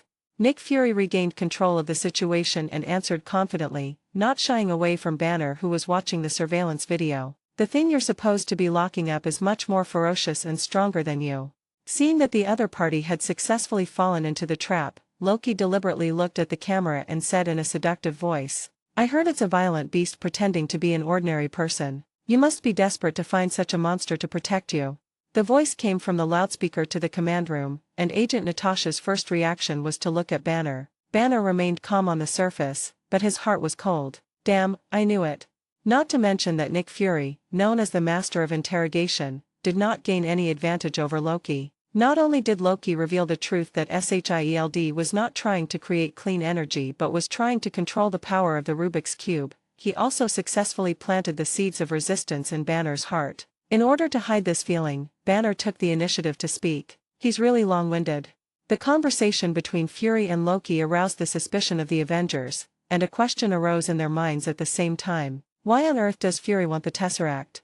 The most forward-looking one is Tony. While pretending to work, he secretly ordered Jarvis to hack into the SHIELD system. Captain America Colonel Rogers was not to be outdone. In order to find out the truth, he sneaked into the 10C secret warehouse, successfully discovered some special weapons. This confirmed to Mr. Captain that SHIELD did have some ulterior motives. Tony also successfully obtained feedback from Jarvis, and S.H.I.E.L.D. did have plans to use the Cosmic Cube to develop super weapons. Just as the Avengers surrounded Nick Fury and argued with him, the mind scepters behind them emitted a strange glow. After a good sleep, Su-Ming returned to the crowd and suddenly received an early warning from his spider sense. He closed his eyes and opened his perception range to the maximum, and found that a team of unidentified personnel had sneaked into the mothership. Another arrow successfully hit near engine number 3, and the red light of the arrow flashed more and more frequently. Su-Ming knew that this was Hawkeye Clint's explosive arrow. He had seen it before. Just before the explosion, Su-Ming shouted a warning. Danger. After saying that, he instantly activated the magnetic control and pulled all the staff near the explosion range to a safe location. Fortunately, there was a lot of metal on the S.H.I.E.L.D. combat uniforms, otherwise Su-Ming could only watch them being affected by the explosion and would be helpless. Boom. Chapter 90, Battle Against Hulk. Ding. Gamma ray consistency 99%. Just when everyone was arguing, the Cosmic Cube search device developed by Dr. Banner issued a prompt. It seems you'll have to wait until next time to see my speciality. Dr. Banner casually put down the mind scepter he had accidentally picked up and walked over to the computer. Oh my god. After seeing the results above, Banner couldn't believe his eyes. At this moment, Su-Ming's warning rang in his ears. Danger. At the same time, an explosive arrow shot by Patton activated an explosion under the number 3 engine. Engine number 3 was immediately severely damaged. The flames generated by the explosion rushed along the corridor to the laboratory, and the shock wave instantly shattered the glass in the room. Colonel Rogers, who had just been provoking Tony to put on his battle suit and fight him in a duel because of anger, and Tony were blown away by the explosion at the same time. Pfft. The two men landed awkwardly on the steel plate on the next level, covered in dust and dirt, along with various explosion fragments. Put on your armor quickly. Roger's physical fitness is better than Tony's. He was the first to get up, helped Tony away from here, and once again urged Tony to put on armor. This time it's obviously not a one-on-one fight. Tony simply couldn't agree with Roger's proposal anymore. Good, good. The helicarrier enters level 1 combat response. The guards, fully armed, quickly ran past the weapons cabinet, and the number of standard rifles displayed inside was rapidly reduced. There was an explosion outside, and Engine 3 stopped running. Agent Hill's report came through the headset, but with further confirmation, the staff said that there was no problem with the turbine, but it was impossible to send people out for repairs at this time. Someone has to go outside and fix the engine. Agent Hill returned to his capable side and reported concisely. Nick Fury's face was scratched by the explosion. He endured the severe pain and issued the task in the headset. Stark, did you hear that? I'll go repair it right away. No one is better suited for the task than science, was Tony Stark. Nick quickly glanced at Su Ming and found that he was calm and composed, in stark contrast to their embarrassed appearance. At the same time, confirm everyone's safety on the pager. Romanov? The impact of the explosion was greater than expected. At this moment, Agent Natasha's legs were pinned by a piece of destroyed steel and she was temporarily unable to escape. I heard the call in the headset and responded quickly. I'm fine. Then he looked at Dr. Banner, who was also knocked to the ground by a large piece of steel structure. He was kneeling on the ground with a frown on his face, as if he was trying hard to restrain something. Agent Natasha suddenly realized that she might be fine now, but in a while, she couldn't be sure. What do you need me to do? Su Ming looked at the disheveled Nick Fury and felt that he couldn't just stand by and watch at this time. Since he was already here, he might as well open the door. At this moment, Fury heard the urgent voice of Agent Hill. If one more engine fails, it will be terrible. Black Sauce Egg's eyes lit up as he thought of something. He looked at Su Ming and said solemnly, "Don't let us fall." Su Ming had no objection to this simple task. Even if the engine was scrapped, he could keep the mothership sailing. Just keeping it from falling couldn't be easier. He readily agreed, then watched Fury hurried back to the bridge and followed him. It's getting lively. At this time, Hawkeye Barton had already led the assault combat team onto the deck of the mothership. He commanded the team professionally. We can't let them repair the engine. You guys, go to the closed area and wait for the cameras to shut down. At this time, Tony finally arrived at the armor storage cabin. As he turned on the controller in his hand, the Mark 6 armor was activated. At this time, Su Ming recalled the biggest threat to the mothership, Hulk. If I remember correctly, this naughty guy will cause a big fuss on the mothership, so I'll play with him. Without staying on the bridge, he concentrated and followed the spider sense to find Natasha and Dr. Banner on a certain floor. You must persist, otherwise you will play into Loki's hands. At this moment, Natasha didn't care that her legs were being pressed down hard, and tried to persuade Banner to stay calm and not let Hulk out. But it obviously had no effect. With each roar, Banner's body grew larger and larger, and his skin turned green. What have I missed? Su Ming raised his hand gently, activated the magnetic control, and slowly lifted the thick pipe that was pressing on Natasha's calf. Thanks. Natasha, having escaped, stumbled over to Su Ming's side, looking worriedly at the green figure whose clothes were torn. The situation is not good, Banner has transformed. Run. After saying that, he grabbed Su Ming's hand and ran away without saying anything. Why? Before Su Ming could say anything, Natasha dragged him out. Roar. Hulk still looked angry at this time, as if everyone who appeared in front of him was his next target of attack. Looking at the two people slipping away in front of him, Hulk rushed over with a roar, and at the same time, his huge body destroyed the ship's structure along the way like a bulldozer. At this moment, a figure rushed towards Hulk and pushed his huge body far away, turning over the wall and falling into the aircraft maintenance workshop. It's Thor. There were many staff members here, and they fled the moment they realized the danger. But Hulk only seems to be interested in those who piss him off. He swung his fist at Thor, but was blocked by Thor's raised arm. We are not your enemies, Banner. Boom. Thor was responded with a ruthless punch from Hulk. Thor, who possessed a divine body, turned into a shadow and flew away, sinking deeply into the layers of steel facilities. Okay, it's my turn.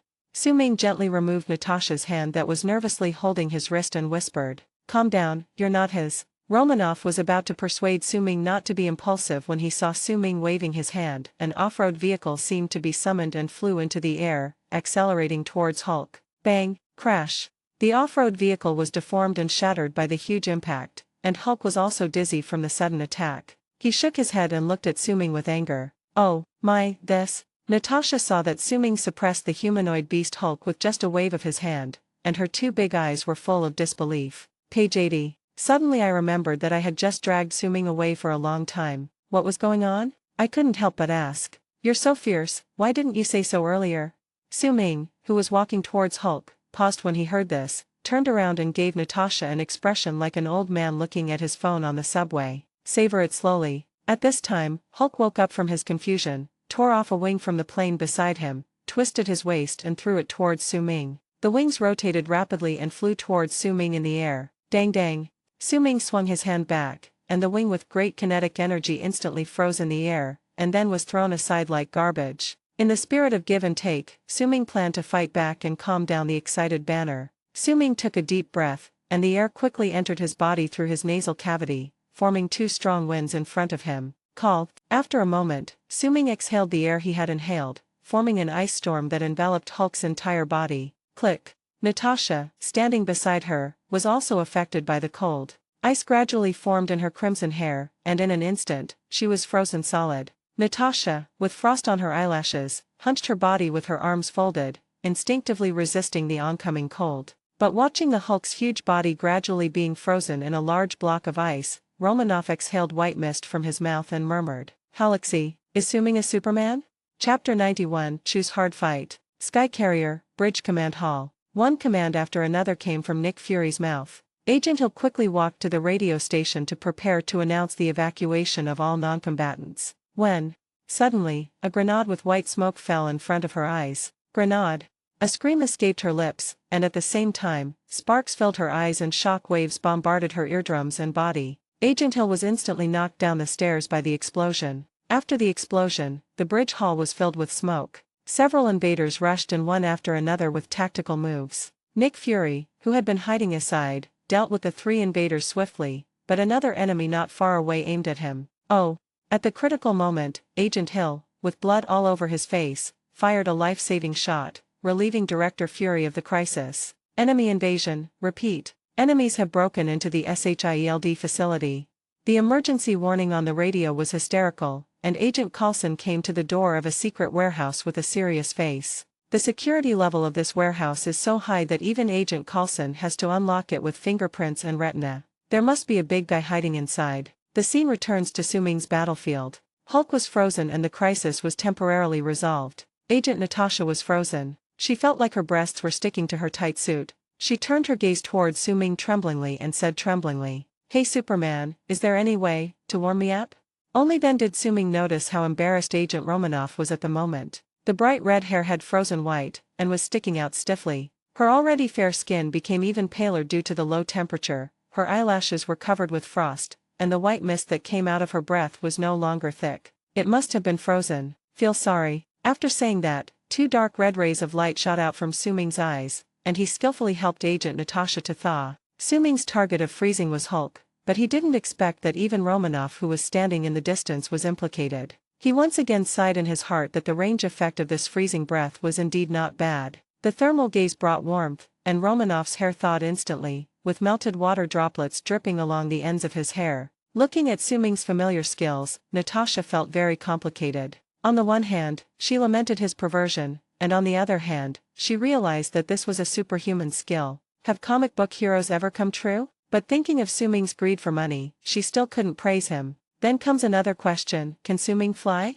Not to mention that Natasha started to have wild thoughts after seeing Su-Ming's abilities. In the short time that Su-Ming was keeping Natasha warm, the ice that sealed Hulk cracked. Although the sound was small, it could not escape Su-Ming's ears. Bang, roar, ding ding ding ding ding.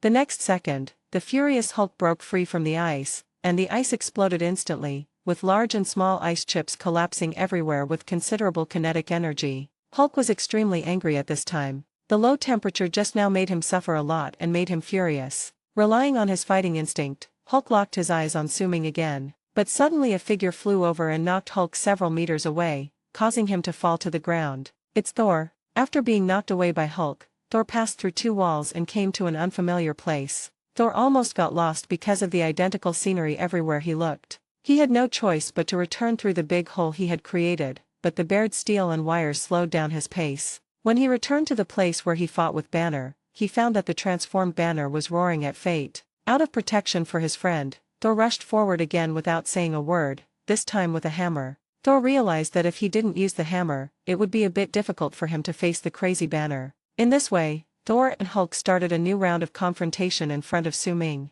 Doin'. Watch as Thor's hammer swung from bottom to top hit Hulk's chin. Su Ming felt pain just looking at it. Hiss, good man, if it were anyone else, they would have their brains splattered. Hulk's head is still tough.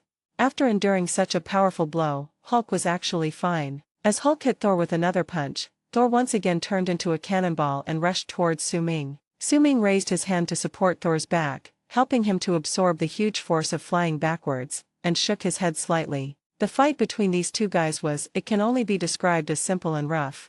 The Hulk's only weakness in front of Thor is that he can't lift Thor's hammer. The battle between Thor and Hulk was full of physical and destructive power, and the huge workshop was instantly transformed into unrecognizable shape. Patted Thor's shoulder gently. Prince, take a break. Thor calmly wiped the blood that was about to drip from his nostrils. It had been a while since he had experienced such an exciting battle. Since a good friend has spoken, we should give him face. It's not because he's a little tired, absolutely not. Be careful, this big guy is very fierce. After giving Thor a reassuring smile, Su Ming rushed towards Hulk under Agent Natasha's surprised gaze. Shit, does he really think he's Superman? In Romanov's opinion, Su Ming's current behavior was obviously not a rational choice. Obviously, he has such an outstanding long-range attack method. Why does he choose to fight against the Hulk who is known for his strength? Stupid, so stupid. But Su Ming's figure rushing towards Hulk at this moment seemed so natural to Thor. This is what a warrior should be like. Good friend, fuck him. He looked at Su Ming with full anticipation to see what kind of surprise he could bring him. At this time, Su Ming's figure continued to enlarge in Hulk's eyes, and this was exactly what Hulk wanted. His half-conscious mind preferred a physical confrontation. Oh! A swift punch rammed into Hulk's defensive arm. Under the immense force, Hulk's massive figure transformed into a green cannonball and flew off into the distance. Boom! The sturdy body smashed countless steel facilities, and the aircraft maintenance workshop on the third floor was almost destroyed. Su Ming, who had just been complaining about the brutal fight between Thor and Hulk, now transformed into a melee mage and knocked Hulk away in an even more brutal way. Yes. Thor, who had just been suppressed by Hulk, saw the arrogant giant being knocked away by Su Ming with one move. He turned into a spectator and waved his arms happily. Oh, my, ka. Natasha almost closed her eyes instinctively just now. She really couldn't bear to see Su Ming, who was more than one size smaller than Hulk, being crushed. But he didn't expect Su Ming to be so strong, knocking Hulk away in one blow. You know, she once roughly estimated Hulk's weight to be at least 1,500 pounds, which is close to 700 kilograms. Thor comes from the realm of gods and cannot be treated with common sense. It is normal for him to fight Hulk on equal terms, after all, he is a god. And what's going on with you, Su Ming? Hulk, who uses his mortal body to suppress Thor. Not only did he put up a strong resistance, he even seemed to have the upper hand. The outrageous guy opened the door for the outrageous one. It was outrageous to the extreme. Su Ming didn't have the ability to eavesdrop, so he didn't know what Natasha was thinking. Even if he did, he wouldn't care. He moved his wrist, and the previous blow made him feel the hardness of Hulk's body directly. He was very sure that the Hulk, who was ignited by his anger, would only become stronger as the battle went on, and the ordinary punch just now would not pose any threat to him at all. Just as Su Ming thought, the ground beneath his feet shook, and Hulk came running towards him from the direction he flew away. It was like a train coming head-on, rushing in front of Su Ming in the blink of an eye with huge inertia. The facilities that had already been shattered by Hulk's backward flight became even more dilapidated as Hulk ran towards them. Pass. Su Ming calculated the timing perfectly, bent his legs slightly, jumped up, did a backflip and swung his right foot, and the heel of his shoe accurately hit Hulk's chin. Page 81. Be it a bicycle kick or a kick, this was a move Thor had never seen before. Hulk's forward momentum was instantly rewritten. His neck was kicked so long that his head was raised high, and his whole body rose into the air. Wow! Hulk knocked a big hole in the ceiling of the third floor of the mothership. Su Ming kicked Hulk to the fourth floor. Chapter 92 Frequent Situations. Helicarrier, Engine 3. Colonel Rogers knocked down several enemies and came to the gap where the explosion occurred. Stark. Captain America looked at the dilapidated device at the other end of the sky, and couldn't think of a solution for a moment, so he called out to Tony loudly, "I am coming." Tony, wearing the Mark 6 battlesuit, flew through the air with flames spurting from his hands and feet and flew over the damaged part of the engine. Jarvis scanned the damage to the engine, and Tony quickly formed a repair plan in his mind. "I need to get this superconducting refrigeration system running again. Before I start working, I need to clear those obstacles first." Thinking of this, Tony cleared away the deformed steel that could no longer be used, while directing Colonel Rogers. "I need you to go to the engine control box and tell me which switches are in overload." Colonel Rogers craned his head, trying to hear Tony's instructions clearly, but he only caught sight of the control box where he was. Then it swung nimbly to the target location through the broken steel bars. To be honest, with the tights on, Colonel Rogers' swinging movements really look a bit like an excellent gymnast. When the captain finally arrived at the broken platform and pulled out the control panel, he was dizzy looking at the densely packed wires and circuit boards. "How is the situation?" Tony was currently repairing another severely damaged area and needed feedback from Rogers. "It looks like this is just a bunch of circuit boards." "That's right, old-fashioned." Colonel Rogers simply couldn't understand what overload meant on complex electronic components. Tony had anticipated this when he issued the order. "Oh, very professional." He now added one more thing to his solution: "Don't rely too much on this old man. Hulk is in the R&D room on the 4th floor. The surveillance cameras on the 2nd and 3rd floors are damaged." The staff in charge of monitoring loudly reported the battle damage. "The Hulk's gonna destroy this place, sir." Agent Hill shouted prompts to Nick Fury as he fired. Fury dodged enemy bullets while giving orders: "Distract Hulk. Escort 6-0, head to the lab to engage the offensive target." Agent Hill pressed the pager and shouted orders in the middle of the fight. At this time, a mothership's escort fighter slowly approached Hulk's location in the air. "Don't get too close." On the pager, Agent Hill thought of Hulk's abnormal strength and gave additional instructions. "Roger that." The fighter pilot didn't seem to really grasp the meaning and responded confidently. As the fighter adjusted its position in the air, it aimed at the fighting Hulk. At this time, Hulk was fighting with Su Ming. Hulk's attack did not cause any harm to Su Ming, and the sound of metal colliding was heard frequently. This is the defensive effect of Su Ming's iron body. Su Ming did not use his long-range ability again, and just fought with Hulk with punches and kicks. Different from Hulk's random street punches, Su Ming is a man who is proficient in Jeet Kune Do. Every time he attacked, he would stop Hulk's moves before he could exert his power. This made Hulk feel particularly suffocated even when he was in the close combat mode he was best at. "I have the strength but I just can't use it." His frequent roars proved his mood at the moment. Target locked. The fighter pilot flipped the switch, and heavy machine gun bullets came at Hulk like water. Hulk, who had not gained any advantage, was already in a furious state. Feeling the heavy pounding of large caliber bullets on his back, he slowly turned around and directed his anger at the fighter jet. "Run up, jump. The target is crazy. The target is crazy." In the driver's wide eyes, Hulk's green figure continued to grow larger. It was not until the Hulk grabbed the head of the fighter jet that the pilot finally realized how valuable Agent Hill's hint was. But it was too late. Hulk flashed to the top of the plane and easily cut the cables inside the plane. The out-of-control plane spun and fell into the distance. At this time, Su Ming saw Hulk suddenly change his target and jump towards the plane, and he secretly said that something was wrong. He took 2 steps to the broken window, raised his hand to activate magnetic control, and fixed the crashing fighter jet in the air. The scenery in his field of vision quickly zoomed closer, and Su Ming discovered that the pilot was in danger at the moment. Hulk vented his anger on the top of the fighter jet, and in an instant he dug a big hole in the fighter jet. In less than half a breath, the fighter's wing was broken. If it weren't for Su Ming's magnetic control, it would have flown to who knows where. At this time, Su Ming realized the problem. Although the plane was now immobilized, the pilot inside was also immobilized as well. In this way, he will not be able to escape from Hulk's iron fist. Thinking of this, Su Ming immediately adjusted the range of magnetic control and released the area of the aircraft cockpit. While Su Ming was adjusting the magnetic force, the pilot finally remembered that he had an emergency ejection device to save his life. With a decisive pull of the switch, the flame thrusters under the seat were instantly activated, and a raging fire spurted out, ready to push the pilot and his seat out of the cabin. But what made the pilot despair was that the flames under his butt were about to set his legs on fire, but he still remained in the cockpit without moving. The injection device was still diligently providing power, but the severe pain caused by the high temperature made the driver's mind go blank. It's over, I'm going to die this time. Just when the pilot was in despair, the invisible big hand pressing on the cockpit seemed to have heard his prayers and finally set him free. Pass. The powerful propulsion force finally produced the desired effect. The seat ejected from the cockpit, but before the pilot's heart could drop to his throat, the upward momentum suddenly stopped. It turned out that Hulk grabbed the seat at the moment he ejected from the cabin, preventing him from continuing to take off. It's over, I'm really going to die this time.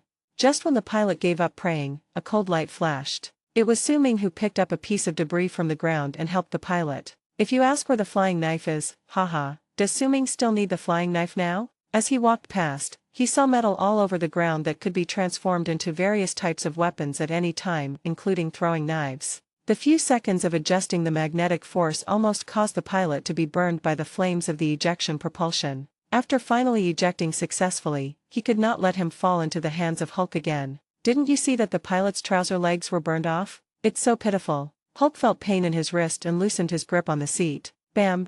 After the pilot fell rapidly for dozens of meters, the parachute popped out, saving his life. At this moment, he thought of Agent Hill's instructions, tears streaming down his face. Agent Hill, I was wrong, it hurts. What made him cry was not the danger he had put himself in by not listening to Agent Hill's instructions, but the severe pain in his legs from the flames. He even smelled a hint of barbecue. The plane that Su Ming had pinned in the air was now overwhelmed and on the verge of collapse. Seeing that the pilot was out of danger, Su Ming let go of the controls and let Hulk fall freely. He couldn't die anyway. Every less troublemaker counts. At this moment, an explosion was heard. Driven by the shock wave, Hulk's figure accelerated to fall to the ground, and in a blink of an eye turned into a small dot and disappeared. At this time, Thor came to Su Ming's side, looked at the Hulk getting smaller and smaller in his field of vision, and patted Su Ming's shoulder. Good friend, it's a pleasure fighting alongside you. What Su Ming was thinking was, brother, do you have any Asgard merchandise? Give me some, I won't mind. But he couldn't speak. I understand everything I understand. At this moment, something seemed to go wrong with the helicarrier's engine, causing it to tilt and everything in the room to slide over. Su Ming suddenly remembered Nick Fury's instructions and quickly raised his hands. The powerful magnetic field instantly covered the entire mothership.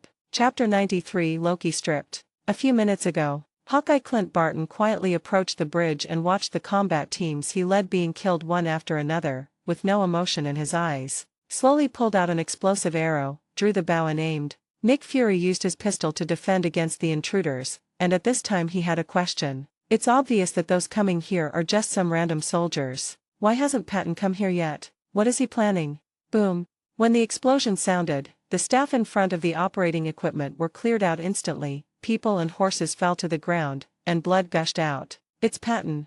Nick Fury was wondering where Barton had gone when he saw a familiar explosive arrow detonate not far away. He quickly turned his gun and shot at Barton's hiding place. Page 82. But how could Patton, who was experienced in combat, fall so easily? He dodged slightly, avoiding Director Fury's bullet, and at the same time pulled out a special bow and arrow from his quiver, and quickly aimed at the console when the gunfire stopped. Whoosh dash. The bow and arrow accurately hit the data interface on the console. The top of the bow and arrow sensed that it had hit the target and automatically deformed into two data plugs, which were inserted into the socket. The specially designed arrow was installed with a program that had the function of disrupting electronic data. The moment it was inserted into the interface, the entire row of display screens on the console suddenly went out. This set of consoles is the control center for engine number 1. A red fault indicator popped up on the screen monitoring the operating status of engine number 1. Engine number 1 stopped and no longer worked. Staff promptly informed. Engine 1 has been shut down. So this is what they're planning. At this moment, what Fury was most worried about finally happened. With the number 1 engine being shut down, the balance of the mothership's anti-gravity system was broken. The sky carrier at high altitude suddenly began to tilt. Sir, we have completely lost power to engine 1. Patton has destroyed our systems. He's heading for the closed area. After Nick Fury learned of Barton's whereabouts, he asked on the pager, "Did anyone hear that?" Patton is an experienced agent and an outstanding soldier. If he is allowed to act recklessly on the mothership, the consequences will be disastrous. Someone has to stop him. Natasha had just experienced the battle between Su Ming, Thor and Hulk and was still in shock. When Su Ming and Thor chased Hulk to the 4th floor, she rested there, thinking about what to do next. At this moment, when I heard the news coming from the headset, the locations of several Avengers flashed through my mind. Thor and Su-Ming are fighting Hulk upstairs. Tony and Colonel Rogers are repairing engine number 3. I'm the only one left.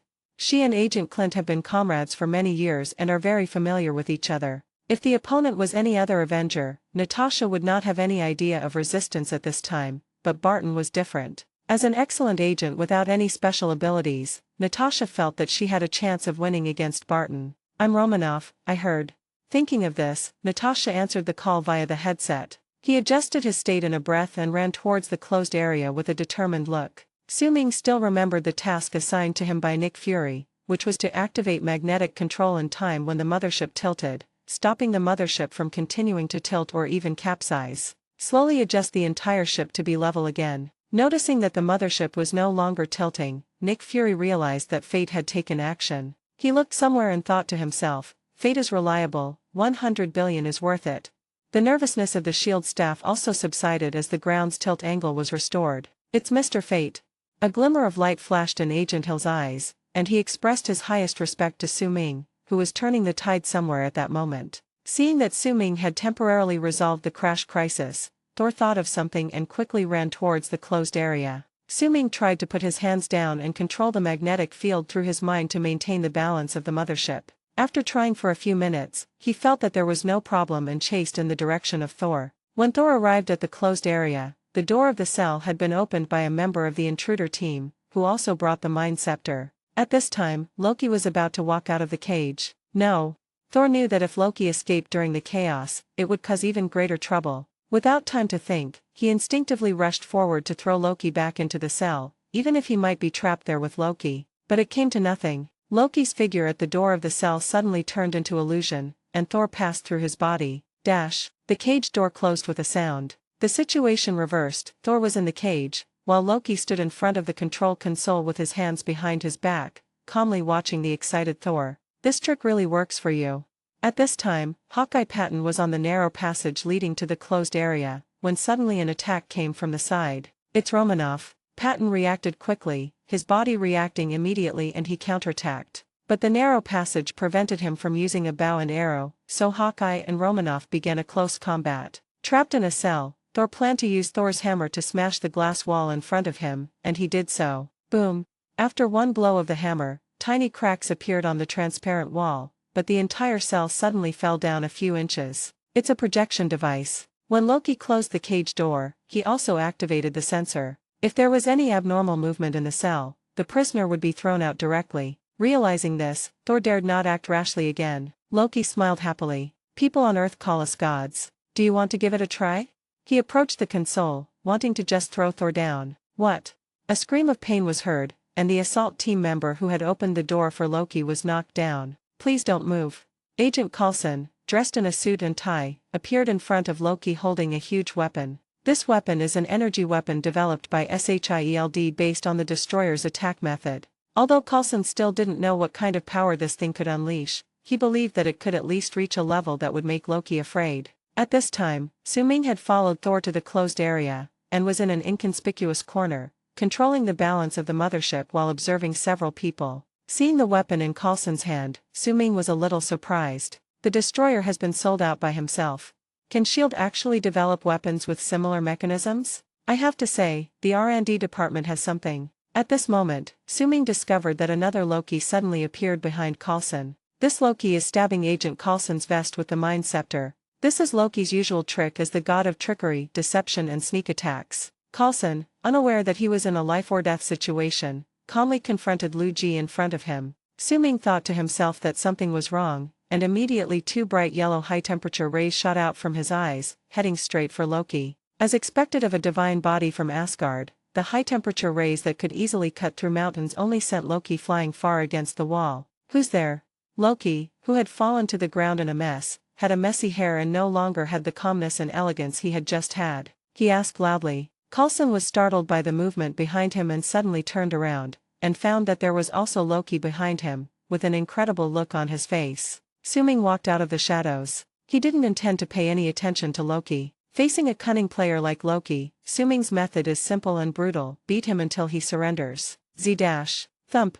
Another high-temperature ray, and Loki was knocked over again. The wall bounced him back to the ground, and he rolled several times. When Suming's eyes were recharged and he was about to continue to torture Loki, Loki raised his arms and said anxiously, "Stop, stop it, tell me what you want, let's talk."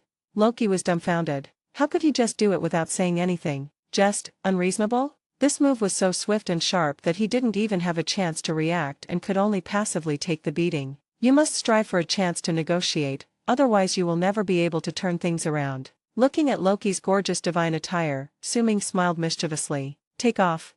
Chapter 94 Fooled. What? Take off your clothes? Loki looked at Suming in front of him blankly. Not only Loki, but even Thor in the cage was confused by Suming's behavior. Puzzled eyes looked back and forth between Suming and Loki. Agent Coulson looked matter-of-fact. Interrogation is an art with hundreds of specific practices and methods. Simply stripping off your clothes is just one way to break down your opponent's psychological defenses. Mr. Fate knows how to interrogate. Even Coulson, a veteran, had to say it was smooth sailing. Hey, seeing that Suming had the situation under control, Coulson gently placed one end of the large weapon in his hand on the ground. It's damn heavy. In the short confrontation with Loki just now, Agent Coulson almost couldn't catch this big guy. Hurry up, don't dawdle. Loki tried hard to keep smiling and stared at Suming, not knowing what he was up to. But there was a hint of cunning in his eyes, which showed that he would never be so easy to obey. The reason why Suming asked Loki to take off his clothes was that when he was in the shadows just now, he knew the value of the magical clothes on Loki out of curiosity. The god of trickery valuation, $1,500 billion. Of course he would not miss this opportunity to make a fortune. Bang! As Loki threw his armor on the ground, he was now only wearing a pair of shorts. He looked at Thor unconsciously, only to see this guy with a head full of muscles looking at him with a mischievous smile on his face. Page 83. Subconsciously touching his arm, a faint sense of shame rose in Loki's heart. Everyone, just wait. At this time, Suming looked at the armor on the ground that was emitting a faint light. Lift your foot and move forward slowly. Just as Suming bent down to pick up the armor, something strange happened. At engine number 3, Tony had almost fixed the problem with the device, but some external force was still needed to warm it up. The principle is very simple, equivalent to starting a car by pushing it. He planned to enter the engine's blades and use the propulsion power of the Mark armor to get the big guy moving again. But considering that the engine's speed will become faster and faster after restarting, it will be difficult to escape at that time, and it may even be very dangerous. There's a wrench over there. When I give you the signal, you take it off. At this time, Tony could only rely on Colonel Rogers, who he thought was not very reliable. Captain America had no objection to this. As it concerned the lives and property of all the personnel on the entire mothership, he would risk his life as long as the engine could be restarted. What he and Tony didn't know at the moment was that Suming had already stabilized the ship. Even if all 4 engines were shut down, the mothership wouldn't fall. Tony entered the engine blades and started pushing the propeller to rotate. 1 lap, 2 laps. The huge turboprop began to rotate slowly under the powerful push of the Mark 6. Seen from above, the flames propelled by Iron Man inside the turbine are spinning faster and faster as the turbine rotates, forming a circle of fire. Ugh! Tony endured the stress and dizziness of the rapid flight and continued to push the propeller with a roar, until at some point, a vibration was felt, the engine regained power and began to rotate spontaneously. The huge fan blades gradually got out of Tony's control as their speed continued to increase. It's now closed area. While Suming, who posed the greatest threat to him, was bending down to pick up something, a ray of light flashed in Loki's hand, and the Mind Scepter revealed its true form. The Mind Scepter he had just thrown to the ground slowly faded and disappeared. At the same time, Loki split into 3 parts, and one of them quickly turned on the ejection switch in front of the cage console. With the smile still on his face, Thor was suddenly thrown down from a high altitude along with the prison cell. The other clone took advantage of the moment when Suming bent over to attack Suming, and his real body suddenly appeared behind Agent Coulson. The sharp blade of the Mind Scepter instantly pierced through Agent Coulson's vest. Loki had no way to deal with Thor and Suming, and could only vent his anger on the unsuspecting Agent Coulson for the shame of being stripped naked. Agent Coulson felt a chill on his back, followed by endless pain that made it difficult for him to breathe. At this time, Suming's attack came late and knocked Loki away. The first time Suming touched the armor, he silently said in his heart, "Exchange. A trick of the god of tricksters." Redemption failed. The moment the system prompt sounded, Suming suddenly realized that he had been fooled. Whether it was the armor or the Mind Scepter that Loki took off and threw to the ground, they were all illusions created by his use of sleight of hand. At this moment, a light flashed on Loki's body, and that unique set of armor appeared on his body again. He knew that he was no match for Su Ming, so he took advantage of the inertia of the thermal vision that blasted him far away and slipped out with great force. Su Ming immediately released his heat vision to defeat Loki, who was attacking him, and immediately turned his gaze to Loki behind Coulson. The heat vision instantly cut a long crack in the floor. The armor in his hand slowly disappeared. Su Ming flashed to Agent Coulson's side, and blew gently on his wound. The cold breath, accompanied by billowing white mist, quickly froze Coulson's hideous wound, and the gurgling blood stopped immediately. But Agent Coulson's breathing was shaky at this time, and he leaned against the wall, his body gradually losing strength. At this time, Nick Fury arrived and saw at first glance that the place where the cage was originally located was now empty. When he turned around again, he found that Agent Coulson seemed to be injured and was sitting on the ground weakly against the wall. Su Ming was treating his wounds. At this time, Su Ming was still controlling the entire mothership and exhaling cold air from his mouth, and had no time to pay attention to Nick Fury. "I'm sorry, boss, I let that plague god slip away." Agent Coulson looked at Nick Fury in front of him and spoke weakly. At this time, Su Ming stopped releasing the cold air. He was afraid that if he didn't control it well, he would freeze Coulson to death again. "I was careless." Recalling Loki's superb acting skills, Su Ming couldn't help but sigh that the god of trickery, who could maneuver between several factions, was indeed very cunning. Nick Fury first gave Su Ming a look of gratitude, then turned to Coulson. "Stay awake and look at me." The voice was a little sharp, revealing unquestionable majesty while hiding deep worry. "No, I need to take a break." "You can't rest."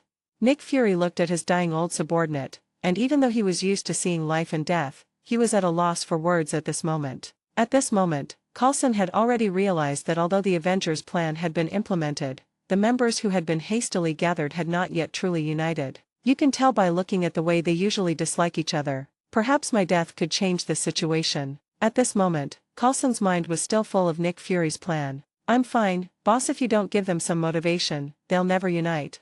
Coulson still had a smile on his face, but he could no longer speak. Nick Fury was immersed in the grief of losing his comrades, with mixed feelings in his heart, and did not speak for a long time. But Su Ming on the side was not very sad at this time. His sensitive spider sense made his hearing far superior to that of ordinary people. He could still vaguely hear Coulson's heart beating in his chest, which hadn't really stopped yet. "Director Fury, I think Agent Coulson can still be saved."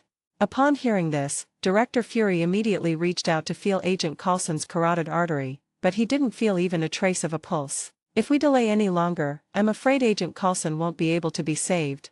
Su Ming was speechless when he saw Fury's behavior. These people in power always have to verify everything themselves before drawing conclusions. It's totally unnecessary. Before Fury could react, Su Ming pushed him aside, picked up Agent Coulson and ran away quickly. The speed was so fast that it almost left an afterimage. "Where's the doctor? Time to get to work." Chapter 95 Uninvited Guest. Engine number 3. "Captain, move the wrench." "Wait me a moment." Tony and Captain Rogers were in awkward situations respectively. Colonel Rogers had just almost fallen from a high altitude while trying to avoid the enemy's attack, and was now holding a cable and swinging it in the air. Tony was temporarily trapped in the gap of the propeller of engine number 3 and the blades spun rapidly. If Colonel Rogers' life was hanging by a thread at this moment, Tony's situation was not much better. The flying speed of Mark's armor has gradually failed to keep up with the speed of the propeller blades. The turbine, which originally had to be pushed by Tony to rotate, is now rotating at an increasingly faster speed. Tony gradually changed from flying by pushing the propeller to being pushed by the propeller. "Wrench, quick." Tony's eyes flickered among the data provided by Jarvis. All indicators showed that he was in a very dangerous state. He now urgently needed Captain Rogers to pull out the wrench that could temporarily slow down the engine speed so that he could take the opportunity to escape. But Captain Rogers, who had just climbed onto the mothership, was attacked by the enemy again. When Captain Rogers finally pulled the trigger while braving the hail of bullets, dang dang, Tony had bounced back and forth in the gaps of the turbine several times. Fortunately, the new Mark suit is strong enough, otherwise Tony would become minced meat in a meat grinder in just a few seconds, and would be chopped evenly. Tony finally escaped from the turbine blades, and his iron armor was now covered with scratches. After violent oscillations and collisions, the armor's jet propulsion system was on the verge of failure, which required him to adjust in the air for a long time before he could stabilize his body. The sound of gunfire continued to ring in his ears. Colonel Rogers could only lie down under the railing and let the bullets fly over his head. There was nothing he could do. Tony knew that the armor had reached the brink of collapse, and Jarvis' voice prompts were constantly reminding him. The flames whistled past, and after a loud bang, the gunfire stopped. Tony used the last moment before the armor shut down to help Colonel Rogers eliminate the enemy who had been suppressing him with fire for half a day, and then lay on the ground, too tired to move anymore. As if sensing the end of the battle, the Mark armor's operating lights went out in due time. At this time, a shield-specific aircraft took off from the deck. Don't mention it, this trip is quite exciting. Loki's gaze shifted from the closed hatch to the front. His fearful expression gradually relaxed as he began to think about his next move. The third floor of the mothership. The battle between Clint and Romanoff is coming to an end. Doin'. Black Widow kicked Agent Barton down with a hateful kick, and Clint's head hit the guardrail directly with a dull thud. The strange blue color in Barton's eyes, which were controlled by the Mind Scepter, slowly disappeared. He shook his head to dispel the chaos in his mind. Lying on the ground, he looked a little dazed, as if he had just woken up in his bedroom bed in the morning light. Natasha? Looking at Romanoff in front of him in a daze, he had no idea what had just happened. Snapped. Page 84. In response, Romanoff delivered a ruthless kick, and Agent Barton fell asleep. After finally defeating Hawkeye, Romanoff sat down on the ground exhausted, trying to catch his breath after the battle. Agent Coulson has fallen. Nick Fury's deep voice came from the headphones, casting a shadow on the hearts of Natasha and other Avengers. The mothership's engine has been restored, and Su Ming, who has released the magnetic control, sits at the conference table somewhat tiredly. He had just handed Agent Coulson over to the medics. The doctor's serious expression made Su Ming unsure whether Coulson could survive this difficult time. Except for the escaped Loki, all the invaders on the mothership have been eliminated. Sitting at the table with Su Ming were Colonel Rogers and Tony. Agent Hill leaned against the guardrail nearby, feeling depressed. Thor was thrown off the spaceship by Loki along with the prison cell. The weightlessness of free fall made the God of Thunder fully experience what it means to be confused. He was like fully shaken pearls and milk tea in the can-shaped cage, and only at the last moment before landing did he throw Thor's hammer and rush out of the cage. The God of Thunder fell on the soft ground like a meteorite, raising a large cloud of dust, and his hammer flew out of his hand. His golden hair was full of mud and sand. Although he was not injured, he looked disheveled and dirty. The cage fell onto a shore not far away, creating a big hole, and the sand flew high like splashing water. Dr. Banner, shirtless, gradually regained consciousness in a ruin. Obviously, Hulk's huge body once again took on the weight that Banner could not bear. The already dilapidated ruins became even more unrecognizable due to his landing. This was found in Agent Coulson's pocket. Nick Fury threw a stack of cards onto the table. These were treasures that Agent Coulson had treasured for many years. He may never get the chance to ask for your autograph. Although Nick Fury didn't know whether Agent Coulson could survive the dangerous period, he very much agreed with Coulson's opinion. They needed a reason to unite the Avengers, and Agent Coulson delivered it to him. So Nick Fury ordered the medical staff to try to save Agent Coulson while keeping the secret that he was still alive. At this point, except for Su Ming and Nick Fury, everyone thought that Agent Coulson was dead. The cards were scattered in front of Colonel Rogers. I picked up a blood-stained card. It was a little yellowed, but there were no creases on it, and it was obviously well preserved. Above is a photo of Captain America saluting handsomely, and Captain America is still wearing the battlesuit from 70 years ago. The other cards are also peripherals of Captain America Steve Rogers. This is a precious treasure for an agent who has idolized Captain America since childhood. Looking at himself in the picture, Colonel Rogers felt more and more complicated. The communicator is broken, and we can't find the cube. Banner and Thor are both missing. I lost my most capable subordinate, maybe it was my own fault. Tony, who had always been confident, seemed to have suffered a blow at this moment. He no longer looked proud. He was staring at the corner of the table in the conference room, wondering what he was thinking. Yes, we originally planned to use the Rubik's Cube to make weapons, but I didn't bet on it. Instead, it was used on a more adventurous project. That is my ideal, Stark should know. Just when Nick Fury was using Coulson's death and the failure of this battle to brainwash several people, Su Ming yawned quietly on the side. It was the first time for him to use a magnetic field to maintain the air form of such a large warship for such a long time. It would be a lie to say that he was not tired. Watching Nick Fury performing, Su Ming couldn't help but sigh that he was worthy of being the director of SHIELD. His acting skills were worthy of a little golden man. Just when Su Ming was hesitating whether to go back to his room to sleep for a while, the scene in front of him suddenly changed. The conference table in the bridge command room and the people sitting beside it suddenly froze in place. Then he was pulled away like a movie scene. The sudden silence in his ears made Su-Ming subconsciously look around, quiet and dark. Just as Su-Ming was wondering what was happening, golden light emerged and an old man appeared before him. He has long silver-white hair and beard, a golden eye patch on his left eye, and a weathered and majestic face. Clad in luxurious golden armor and a dark cape, he exudes the oppressive aura of a supreme ruler. "This is Odin? How did he find me?" Su-Ming recognized the old man in front of him, but was very curious why Odin came to him at this time. "Su-Ming, I heard Heimdall mention you."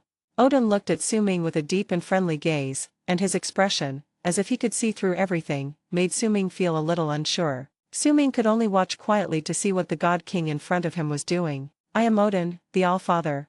Chapter 96 Odin's Gift. The tall and burly old man walked casually a few steps in front of Su-Ming, which slightly eased Su-Ming's nervous mood. This is the God King. Su-Ming doesn't know how strong Odin's divine power is. Su-Ming didn't know what Odin knew. But Su-Ming knew that at his current level, he was definitely no match for Odin. If Odin had any ill intentions, "Don't be nervous, young man. I mean no harm to you. I know you're Thor's friend. I came to you this time because I want your help with something." Just as Su-Ming was watching Odin's eyes rolling around, Odin spoke up to dispel his concerns, his voice kind and friendly. Odin fell into a deep sleep during Thor's exile. While sleeping, Odin entered a higher level, a world of energy bodies. There, even Odin, the father of all gods, did not feel the slightest advantage brought to him by divine power. Each huge ball of light possessed the power to destroy the world, which shocked him deeply. But he did not feel any breath of destruction from it, but was filled with a sense of endless hope. Tranquil, peaceful, ethereal. You can even hear faint and melodious music surrounding your ears. Faintly, a voice sounded from his heart. "Su-Ming, please take care of me, thank you very much." But another voice interrupted the first voice. "How can you ask someone for help without saying anything? How rude. Go away." After that, Odin woke up from his deep sleep, and at the same time, there was a new vital energy in his body. It was this energy that helped his body recover a lot. Since then, Odin would chat with Heimdall from time to find out about Su-Ming. At first Heimdall was a little surprised. In the world of Midgard, there were thousands of people named Su-Ming and they were all mortals. Why did the king want to know this? Later, as Thor grew up, Heimdall gradually noticed the man who had won Thor's Medal of Honor. In the eyes of Heimdall, who sees and hears everything, the creatures of the 9 realms have no secrets. But there were some things even he couldn't understand. For example, Su-Ming seems to possess a magical power that can make some things disappear out of thin air. Moreover, Heimdall is deeply impressed by his growth potential. Soon, this man named Su-Ming will have some special abilities. Some of his abilities even made him, an observer of the 9 realms, jealous. For example, that kind of exquisite and extraordinary fighting style seems to be well versed in the art of fighting and can intercept various close-range attacks. Heimdall would even imitate him in his spare time. But he knew that this kind of kung fu was a complete system, and in the east of Midgard, there were many people who were proficient in this ability. And it is worth mentioning that somewhere in the east of Midgard, over an area of about 10 million square kilometers, it was as if covered by a veil, and even Heimdall, who had all-seeing and all-hearing powers, could not easily penetrate it with his eyes. So he is the Su-Ming the king is looking for.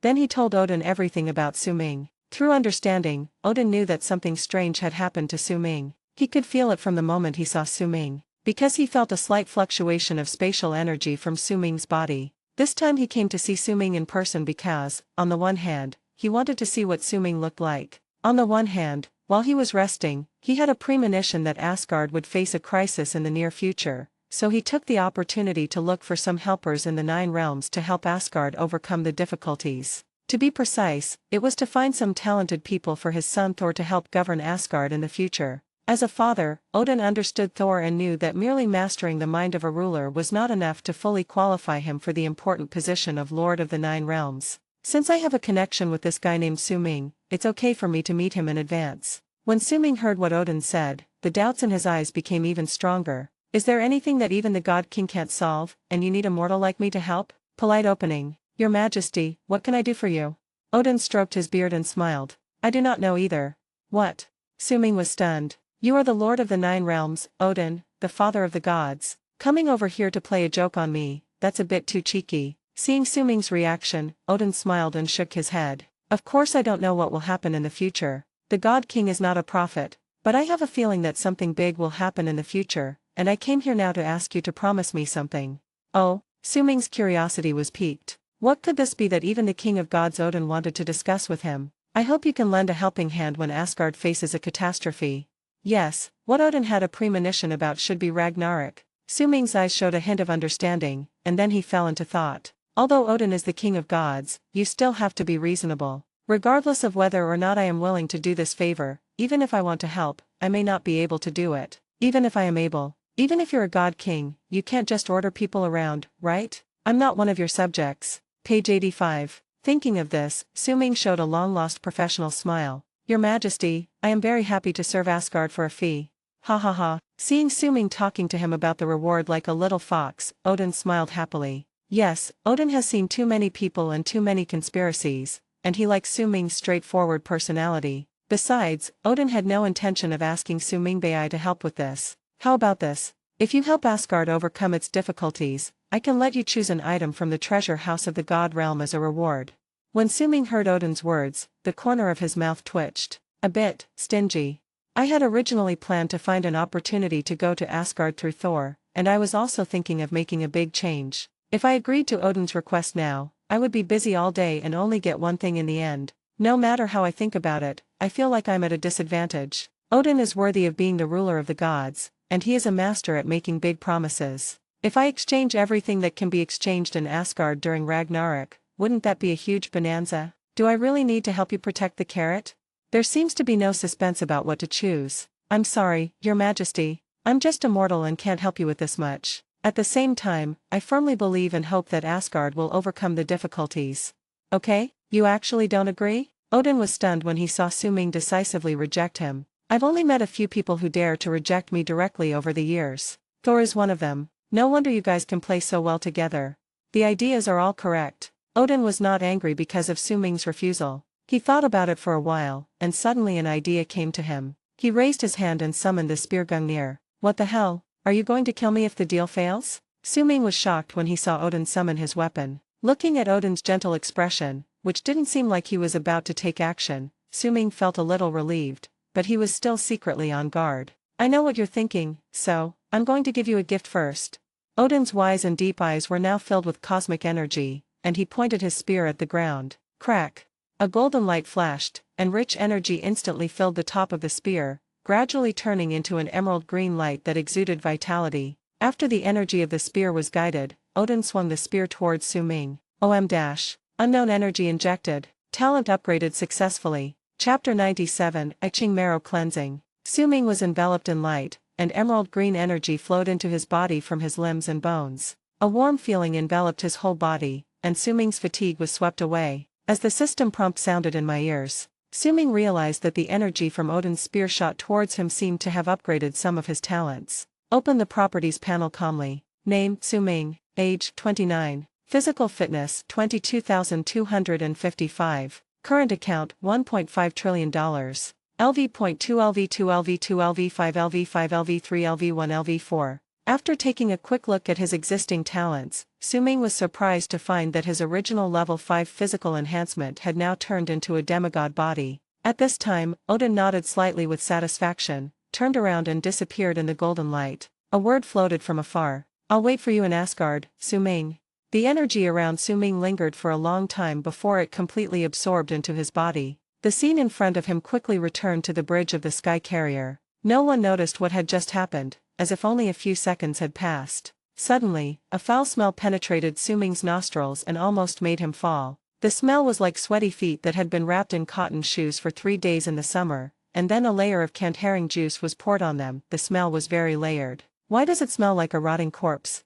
Tony Stark's thoughts were pulled back by the unpleasant smell. He moved his nostrils, frowned and spoke. Before he finished speaking, everyone including Nick Fury, Colonel Rogers and Agent Hill smelled the strange odor. Nick Fury was seizing the opportunity to brainwash everyone, but was interrupted by the sudden stench. Oh, God, is the mothership's sewage system broken? Check it out immediately.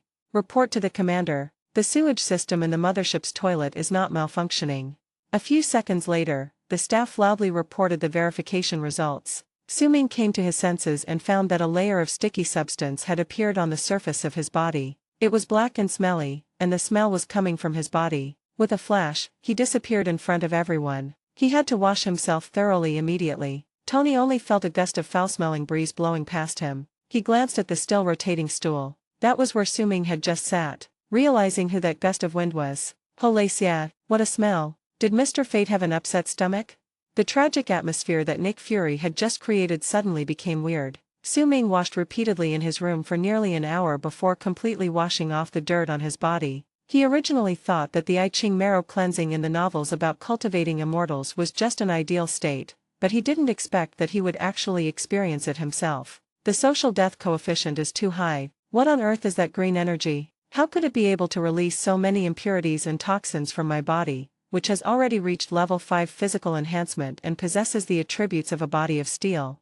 Looking at his own smooth skin in the mirror, Suming felt for the first time the feeling of his meridians being unblocked. The sensitivity of the senses is also improved. Suming suddenly discovered that his upgraded talent not only strengthened his body, but also upgraded his danger perception. At this moment, as long as he calmed down, no tiny sound on the entire sky carrier would escape his ears. Even if the roar of the engine is far more than 150 decibels, the enhanced body will intelligently filter the noise to an acceptable level. This way, there will be no situation where a loud sound in one place covers up other small sounds. In other words, even if Suming was standing next to the engine, he could still capture the smallest sound from the farthest part of the mothership. For example, he could now sense that on the fifth computer on the right side of the second floor below the bridge console, the staff were quietly playing games. Judging from the game sound effects coming from his headphones, it should be that very classic single-player game, Little B. Wow, this guy loves playing games so much that he can even enjoy playing such an old cartridge game.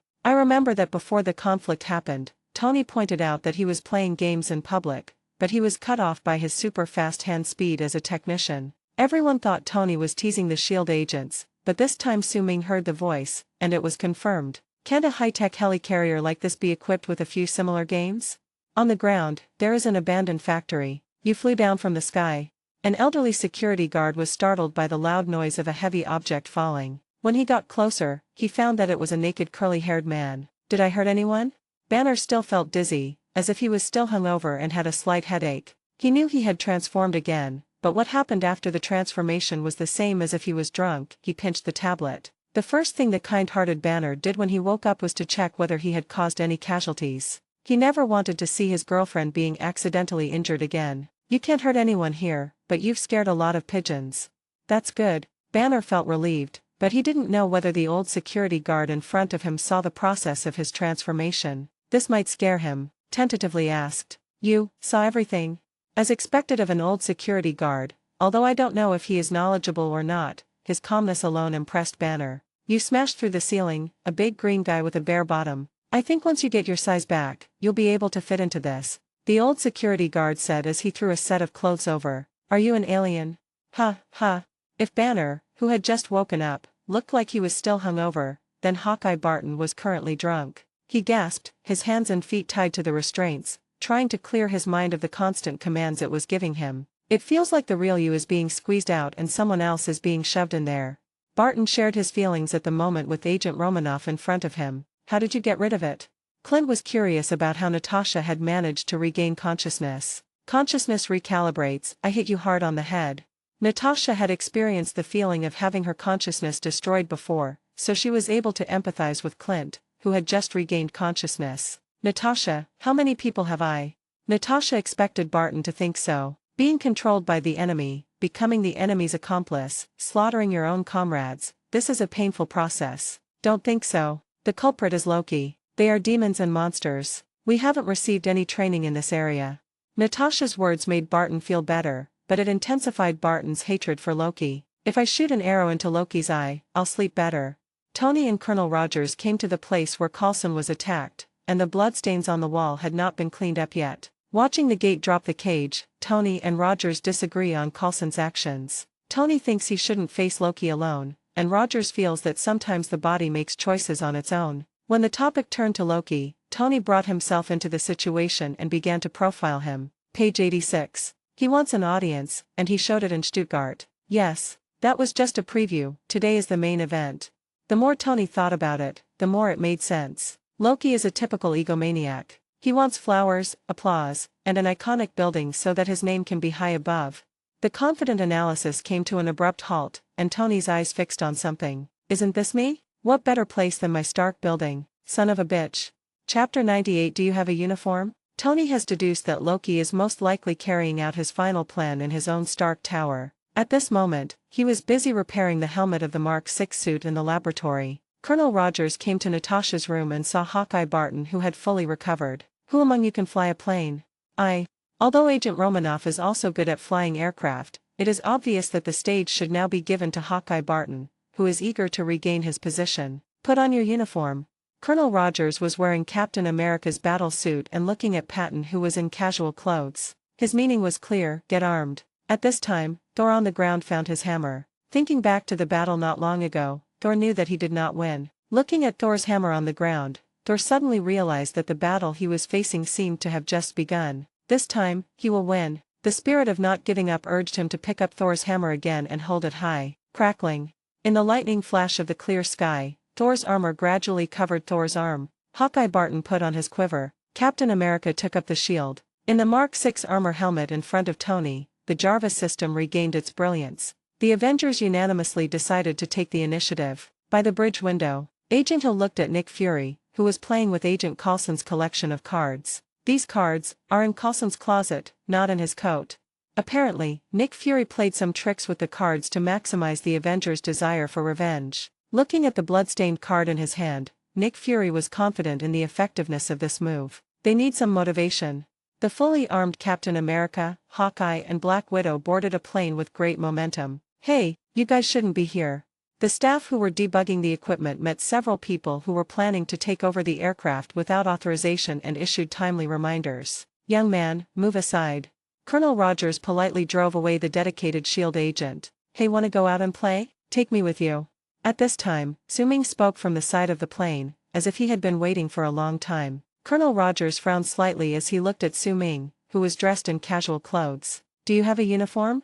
Captain America seems to have a bit of obsessive-compulsive disorder in this regard. He takes it for granted that when fighting, soldiers should wear their own uniforms so that teammates can easily distinguish their positions at a glance on the complex battlefield. Uniform? Upon hearing this, Su-Ming looked at the package at his feet, which contained his scarlet suit. The SHIELD support staff also brought his iconic costume, which was specially arranged by Agent Hill. Put it on, I'll give you 2 minutes. Although Colonel Rogers recognized Su-Ming's abilities, he could not accept a soldier going to the battlefield without any preparation. Seeing that he could not outperform Rogers, Su-Ming disappeared in front of several people under the expectant gaze of Agent Natasha. The package under his feet also disappeared. Fasten your seatbelts, we're about to take off. Hawkeye Patton controlled the aircraft and prepared for takeoff. Tap, step.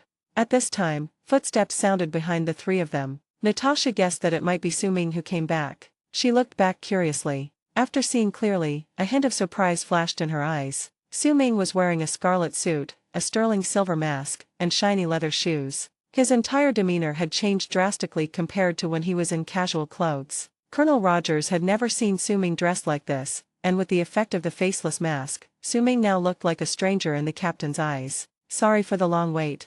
When Su-Ming spoke, Colonel Rogers recognized the person in front of him as Su-Ming by his voice. What kind of combat uniform is this? Broadway? Well, it's easy to tell. Besides, my own battle suit isn't that strong. In terms of gorgeousness, Captain America's suit is obviously not as good as Su-Ming's, but it is equally eye-catching, which makes Colonel Rogers feel sympathetic. In front of Hill, Nick Fury didn't explain much. Many of his tricks hadn't escaped Agent Hill's eyes, and this one was no exception. At this moment, Tony in armor flew away from the window. At the same time, the staff's report sounded. Someone took off from Ramp 6 without authorization. They found Loki. Nick Fury expressed great satisfaction with the Avengers' proactive attack, which meant that his trick had worked as it should, and his words were full of confidence. Turning to the bridge command position. Restore communications immediately at all costs. Stark Tower, rooftop. Eric Selvig pressed the switch of the device in front of him and took 2 steps back. His strange blue eyes were now full of longing. The cosmic cube is suspended in the center of the device, rotating slowly. The occasional arcs of light indicated that it was being activated. Close it, Dr. Selvig. At this time, Tony, wearing the Mark 6 battlesuit, came to a place not far above the equipment. It's too late, it can't be stopped.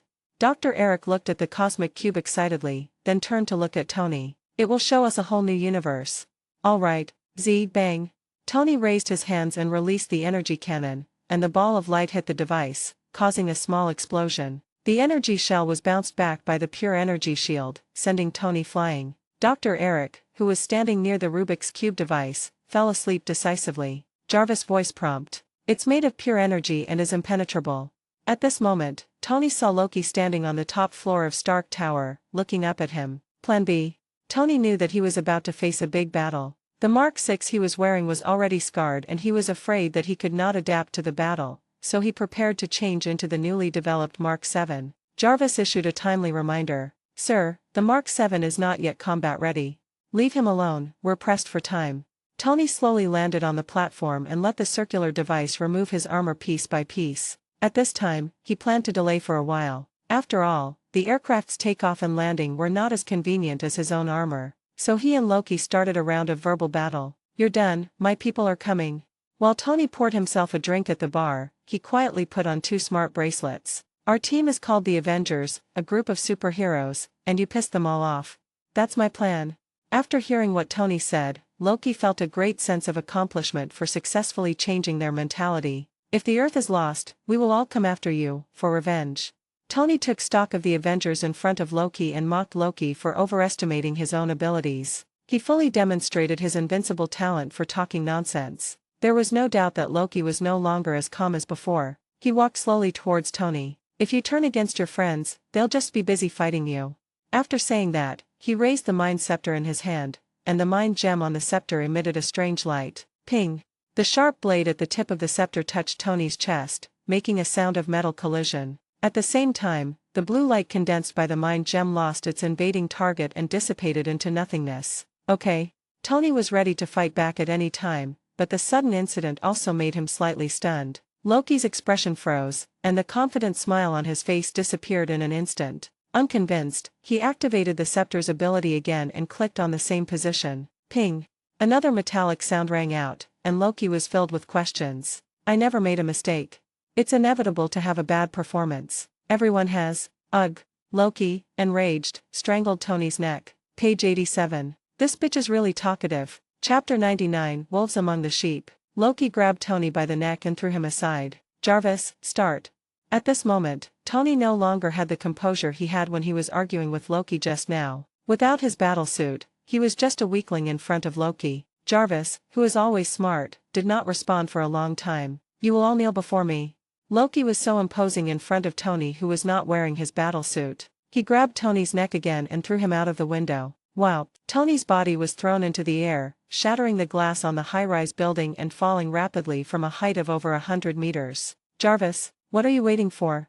The wind whistled in Tony's ears. Without the protection of the battle suit, he was just an ordinary person now. This bungee jumping game without any safety measures stimulated his heart crazily. Tony could only hope that the Mark 7 could start up smoothly. He tried hard to adjust his posture in the air so that he could put on the armor smoothly. Oh! At this moment, the gate not far behind Loki was smashed by a cannonball-shaped object, which followed the direction in which Tony fell. In the air, the Mark 7 suit folded into a missile bay and quickly caught up with Tony, who was in free fall. The red scanning ray immediately recognized Tony's smart bracelet and fixed it on. The next second, the missile cabin deformed in the air and slowly wrapped around Tony's body. When the helmet was closed, Tony was less than 5 meters away from the pedestrians on the ground. The system was activated, and Tony immediately raised his hands. The thrusters sprayed flames to provide power, allowing Tony to fly again at the critical moment when he was about to fall to the ground. At this moment, Loki was standing at the place where Tony had just fallen, looking down. He wanted to see this madman who dared to challenge him smashed into a pulp. You've offended another person, Agent Coulson. Before Loki could see clearly what was happening downstairs, a voice appeared in his ears. Iron Man Tony Stark, wearing Mark 7 armor, reappeared in front of him and fired a palm energy cannon at him without any explanation. What? Loki, who had just been showing off for a few seconds, fell to the ground in dismay again. Stark Tower, rooftop. OM-. A strong blue-white beam of light shot straight into the sky from the device encasing the cosmic cube. The huge energy opened a channel of folded space at high altitude. The Chidori army, which had been waiting for a long time, rushed into the portal frantically somewhere in the universe. The Zeta-Tion soldiers' body structure combines organic and mechanical reinforcement components, and their skin is gray-green and dark gray, covered with a keratin layer similar to armor. A metal mask covered his face, and his eyes emitted a cold blue light. Their powerful combat capabilities can be seen from their unique appearance, but the high-tech energy weapons in their hands should not be underestimated. Both the long-handled rifle and the melee spear can fire pulses of blue energy that can easily penetrate any ordinary defense. There are also highly maneuverable flying vehicles similar to flying motorcycles that give them an even greater advantage. The Chidori soldiers were shoulder to shoulder as they crossed the passage, and from a distance they looked like insects flying around street lights on a summer night. "Come on, Army." Looking at the endless stream of enemies in the sky, Tony rushed forward first. The speed of the plane Su-Ming was riding on was actually not slow. At this time, Stark Tower had already appeared in sight, but compared with Tony and Thor, its speed was much inferior. Thor was already fighting with his brother on the rooftop of Stark Tower. "Stark, we're coming, on your right, heading northeast." As Captain America finished his words, he felt a strong wind filling the aircraft. Turning around, I saw that the plane's door had been opened and a scarlet figure was getting smaller and smaller in my sight. The enemies that Iron Man's firepower could not reach dived towards the ground where there were many people, and fired irregular pulse shots. The taxis on both sides of the road were like papier-mâché under the bombardment of the pulse, shattering evenly and burning fiercely. The police on the street, the waiters in the store, and the employees at work all raised their heads and stared blankly at the changes in the sky above Stark Tower. "What the FK? Mom, what did I see? Did aliens really invade the Earth? Iron Man fights the invasion alone? No, there are others. Look, the Crimson Silver Duke is here too." The vast majority of civilians, faced with this catastrophic event, instinctively sought refuge. However, once they found shelter and confirmed their temporary safety, they immediately became onlookers, engaging in heated discussions. When Su-Ming saw the energy waves rising into the sky above Stark Tower, he opened the plane door, activated magnetic control, and flew over at high speed. In the air, Su-Ming grabbed a Chidori warrior and said to him, "Look, he's in a daze." Exchange. "The target is a living being." Exchange failed. "Damn, it's true." After receiving feedback from the system, Su-Ming confirmed that aliens could not be exchanged for money in the system, so things became simple. Su-Ming raised his hand and threw a random punch, hitting the alien's old face. The unknown metal mask, along with the biological tissue and tissue fluid of strange color, exploded instantly under one punch. The alien's body fell limply in just 1 second. Su-Ming, who had seized the alien aircraft, grasped the handle and initiated the valuation. Chidori Warsat $15 billion valuation. A smile appeared on Su-Ming's face. "Hey, this rhythm is right." At this time, a money-making plan gradually took shape in Su-Ming's mind. "Did you come here by ox cart?" During the battle, Tony saw that he could not control the situation by himself, and he loved and hated Colonel Rogers who arrived late. "Go to Park Avenue, I'll lead them there." At this moment, Tony discovered that the movements of all the aliens around him were frozen. "Huh, what happened?" Tony immediately asked Jarvis to analyze the reasons for the current strange situation. Just as Jarvis was reading the message, a shining golden light pierced the sky. "Analysis complete. It's your teammate, Mr. Silver Jew." "Okay, I already know."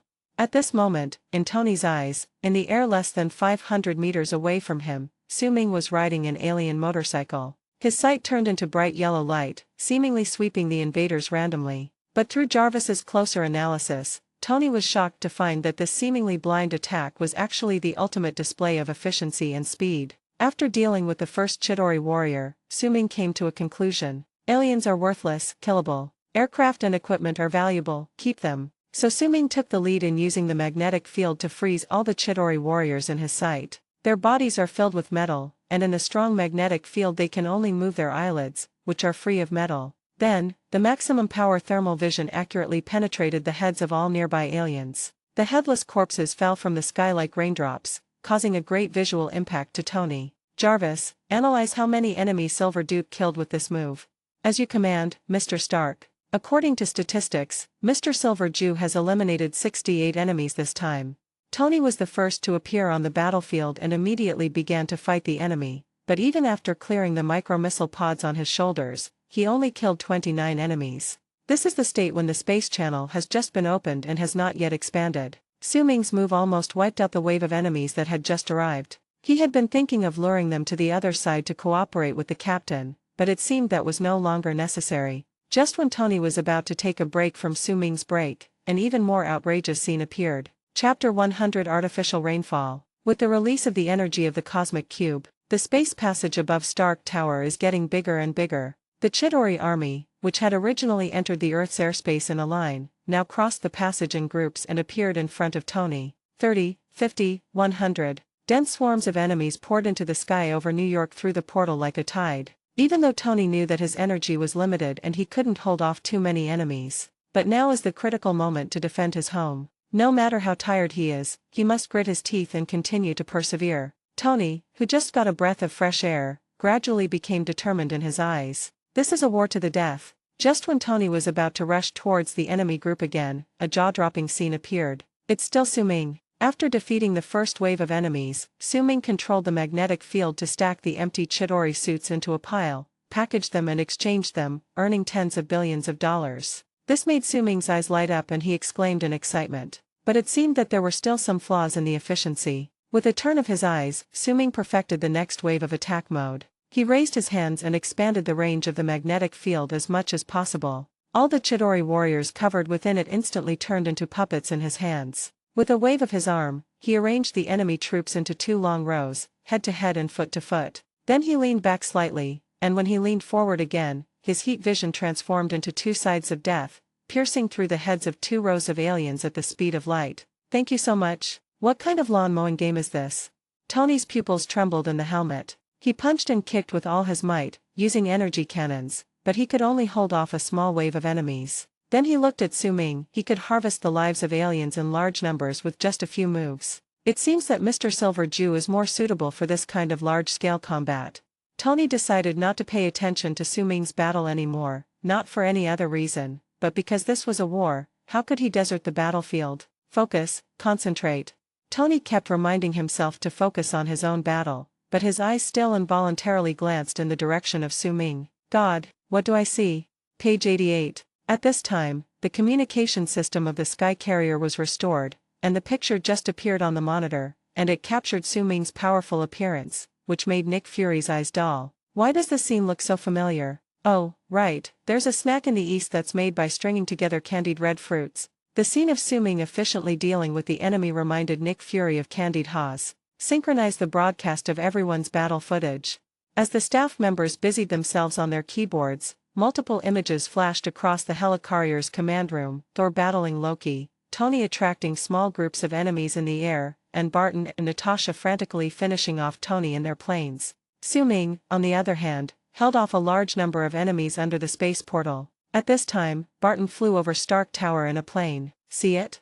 Patton signaled to Captain Rogers that the culprit of this war was there. Without waiting for Rogers to reply, Loki was distracted in the battle with Thor and released a light wave attack. The ball of light rushed straight towards the plane and blew out the engine on the left side of the aircraft. Patton gritted his teeth and controlled the aircraft to make a relatively smooth hard landing. It shook Captain America inside. As the aircraft door opened, the original flying trio became a ground team. Rogers holds a shield, flanked by Hawkeye Barton and Black Widow Natasha. They plan to go to the top of Stark Tower to support Thor. But at this moment, the portal in the air had become big enough. A giant alien creature swooped down. I saw that his whole body was covered with thick armor, like a centipede, or even more like a big fish swimming in the air. It has obvious biological features, with things like fish fins on its body and spine-like bones that sway slightly up and down. But it was more like a war fortress, or an army transport freighter. As hooks shot out from both sides of its body, a large number of Chidori army soldiers followed and landed on the ground and various buildings through the hooks. Stark, did you see that?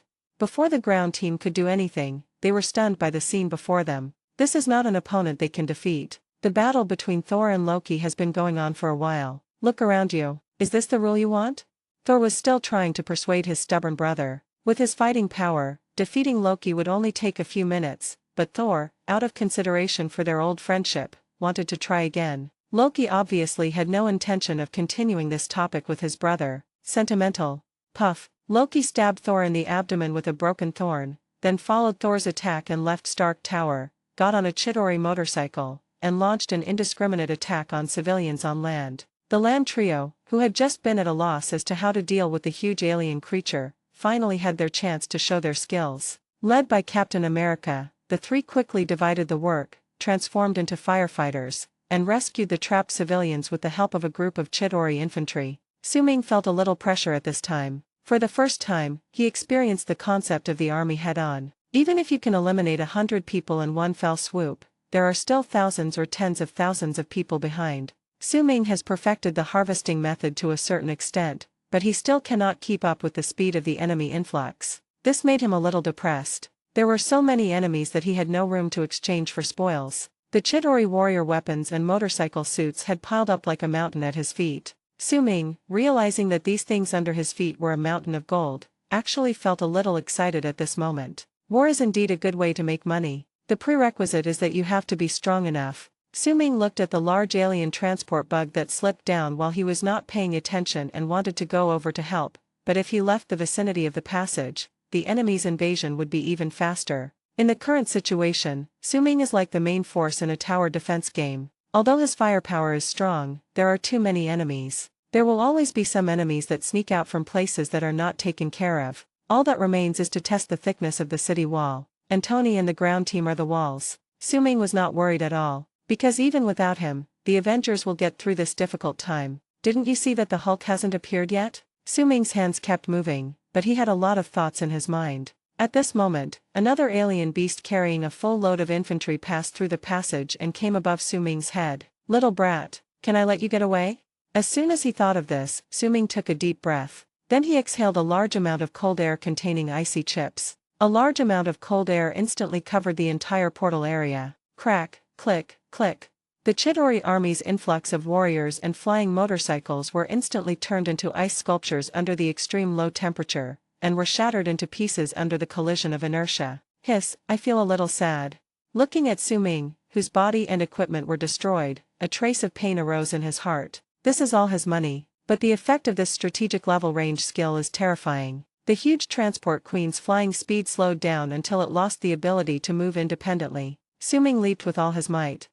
Crash. The giant alien queen transformed into a cold rain of ice, slamming fiercely onto the faces of the other warriors. Chapter 101. If you can come. After Su Ming's freezing breath froze the second giant insect called Leviathan, he transformed into a stream of red light and rushed forward. At the same time, Su Ming stretched out his right hand and clenched it in the air. The metal and the fragments of the Chidori Air Force who had died directly from freezing was separated from the bodies of their original owners under the control of Su Ming's magnetic field. They quickly gathered and deformed, tumbling in the air. When Su Ming rushed to the front of the giant insect, a peculiarly shaped weapon appeared with him. When fighting against the abomination before, Su Ming had imagined in his mind that he should be able to condense a weapon of exaggerated size through magnetic control, similar to the magical powers of immortals, controlling the laws of heaven and earth. That momentum, that scene, it will definitely feel good to release it. But at that time, the proficiency in controlling magnetic force was not yet up to standard. After a period of training, and recently frequent use of magnetic fields to control the mothership and fight,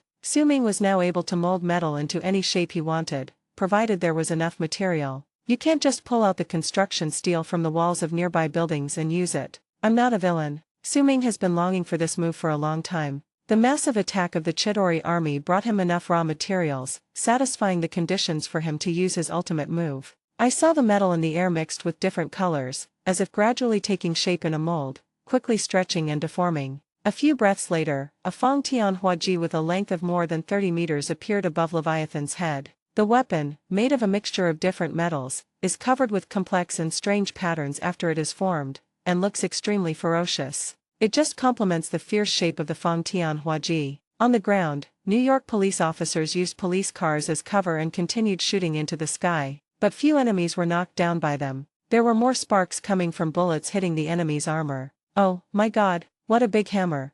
The red one is Mr. Silver Jew. Oh my god, he's actually blocking the portal? Is he trying to kill himself? Look, what is that? At this moment, a sharp-eyed agent saw a strange weapon appear out of thin air under the portal. I know, that's the golden cudgel, the weapon of a wizard named Guan Yu. An agent who was well versed in Eastern culture spoke up in time to answer his colleagues' questions. A wizard's weapon looks this fierce? And it's this big? Giant mage? Several agents had a discussion about the weapons that Su Ming had condensed. Sir, the National Guard won't be here for another hour. At this time, an agent reported to the commander with a dusty face. National Guard? Does the military know what's going on here?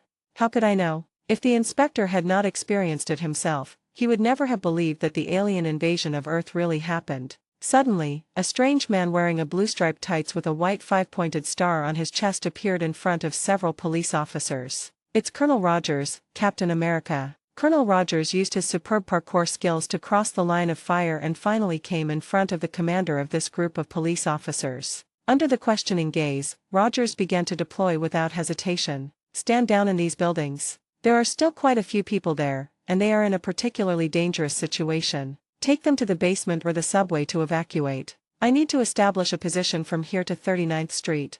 Captain Rogers said this while handsomely gesturing with his hands to indicate the position of the position in his mind. Why should I listen to your orders?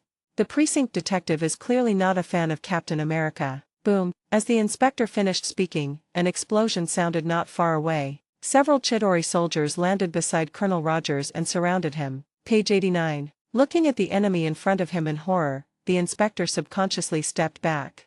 Trash.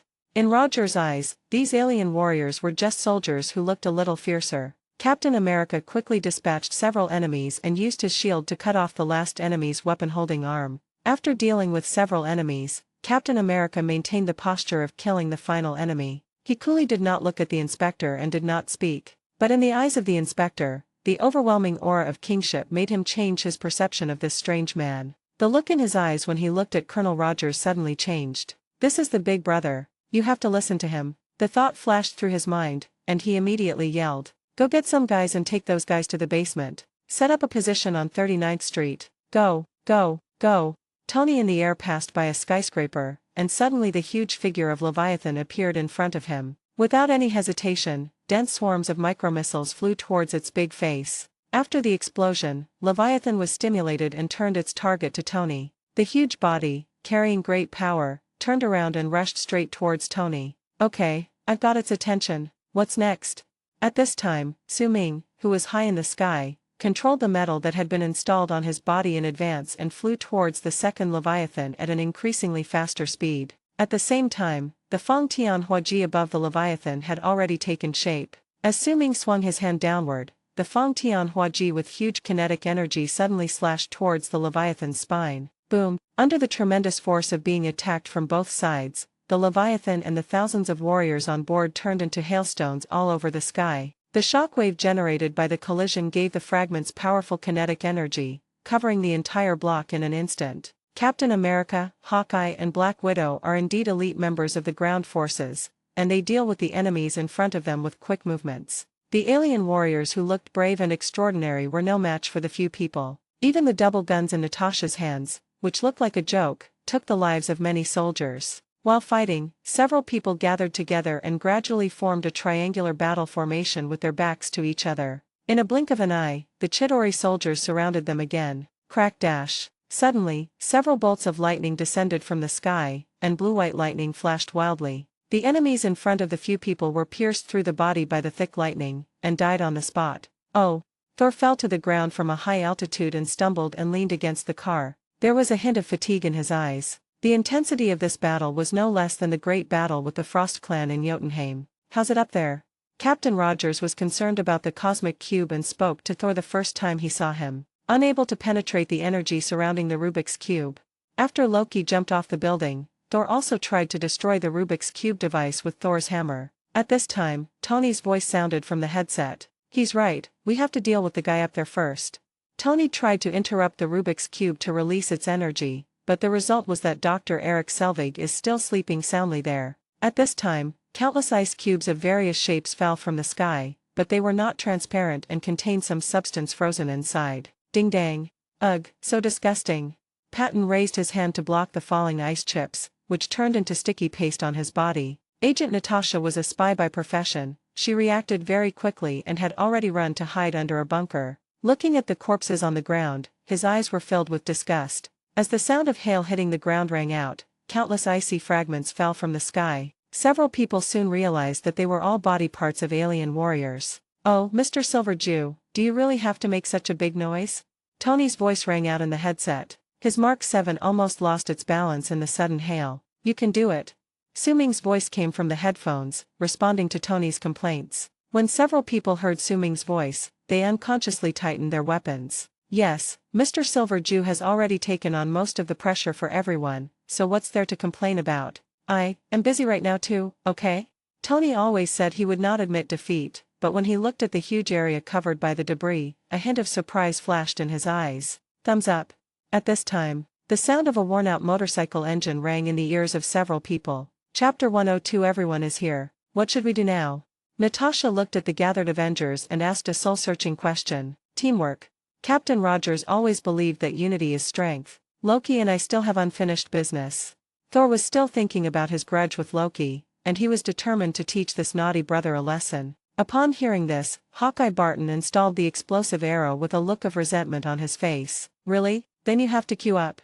As for grudges, Patton was controlled by Rocky for a long time, and he did things that hurt his teammates, which made him resentful. Captain America took advantage of his war experience. Listen, Loki is their commander. If we kill him, the enemy army will be in chaos. At this time, a dilapidated motorcycle slowly came in front of everyone at full speed. It looks bad. Dr. Banner, wearing clothes as worn as the motorcycle under his crotch, arrived late. I've seen worse. Banner's face reminded Natasha of the time when he transformed on the mothership and almost killed her. She stared at Banner with a bit of resentment in her eyes. It's not that bad actually.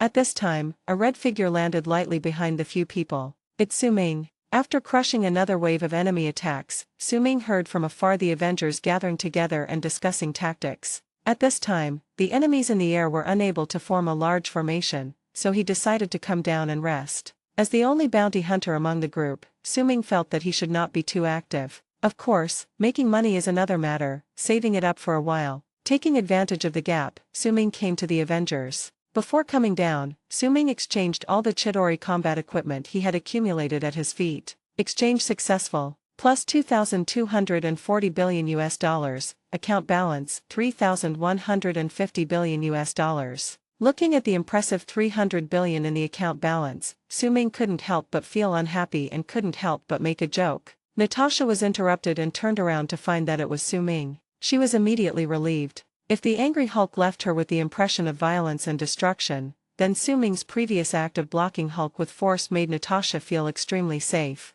Hey man, you'll look even cooler with that medal.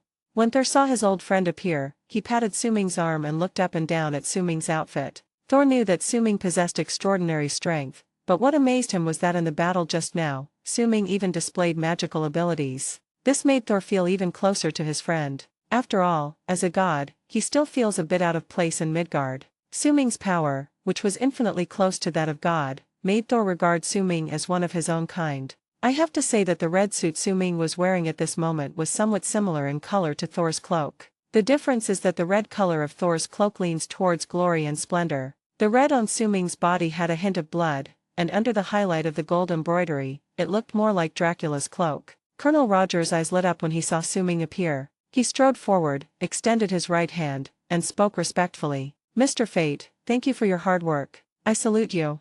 Su Ming knew that Rogers was a traditional American soldier who admired the strong. He was dismissive of me at first, but now he comes to shake my hand. This shows how much I admire him. But Su Ming doesn't hate Captain America's character. He is loyal to his mission, has his own responsibilities, and is a real person. When I'm happy, everything is fine. When I'm unhappy, I want to fight you one-on-one. Therefore, players with a bit of innocent heart are not that annoying. Shaking Colonel Rogers' hand, Su Ming said modestly, I don't deserve it. You've saved so many people, Colonel, you've worked hard. This is how we are. If you respect me, I will respect you. If you're playing tricks, don't blame me for being rude. For example, Loki. Hawkeye Barton had a cold look on his face just now, and his mind was full of how to get back at Loki, but when Su Ming appeared, he immediately came over. The coldness on his face disappeared. He had already witnessed Su Ming's strength. Such a strong man did not have any arrogant words or deeds, which won Clint's heartfelt respect. At this time, he took a few steps closer to Su Ming and greeted him, Mr. Fate. Although he didn't say much, his sincere eyes were full of respect. Barton, you've recovered. Su Ming returned the greeting with a smile, which made Agent Patton's eyes look a little embarrassed. Page 90. Obviously, the fact that Loki took over his mind and turned him into a puppet was a black history that he could not erase. Dr. Banner thought about Natasha's words and recalled that he had caused a big disturbance on the mothership before. Not only did he not help at all, but he also destroyed a lot of planes. Sorry, never mind, we need something worse right now. Agent Natasha knew that in this war, if Hulk could distinguish between friend and foe, he would definitely be another top combat force. Stark, we found him. Colonel Rogers still remembered that Tony had just asked Banner where he was going, and reminded Tony on the intercom. "Tell him to get ready, the party is about to begin." Tony had been getting impatient waiting. While the few of them were talking just now, he had been using his agile body to seduce Leviathan at close range. Iron Man has no effective way to deal with Leviathan. Among the few people who are capable of confronting such a behemoth head-on, only Su Ming and Hulk are capable. But Su Ming had just withstood too many attacks, and everyone's thoughts at the moment were surprisingly consistent. "Let Su Ming rest for a while. Banner, since you're late, who will go if you don't?"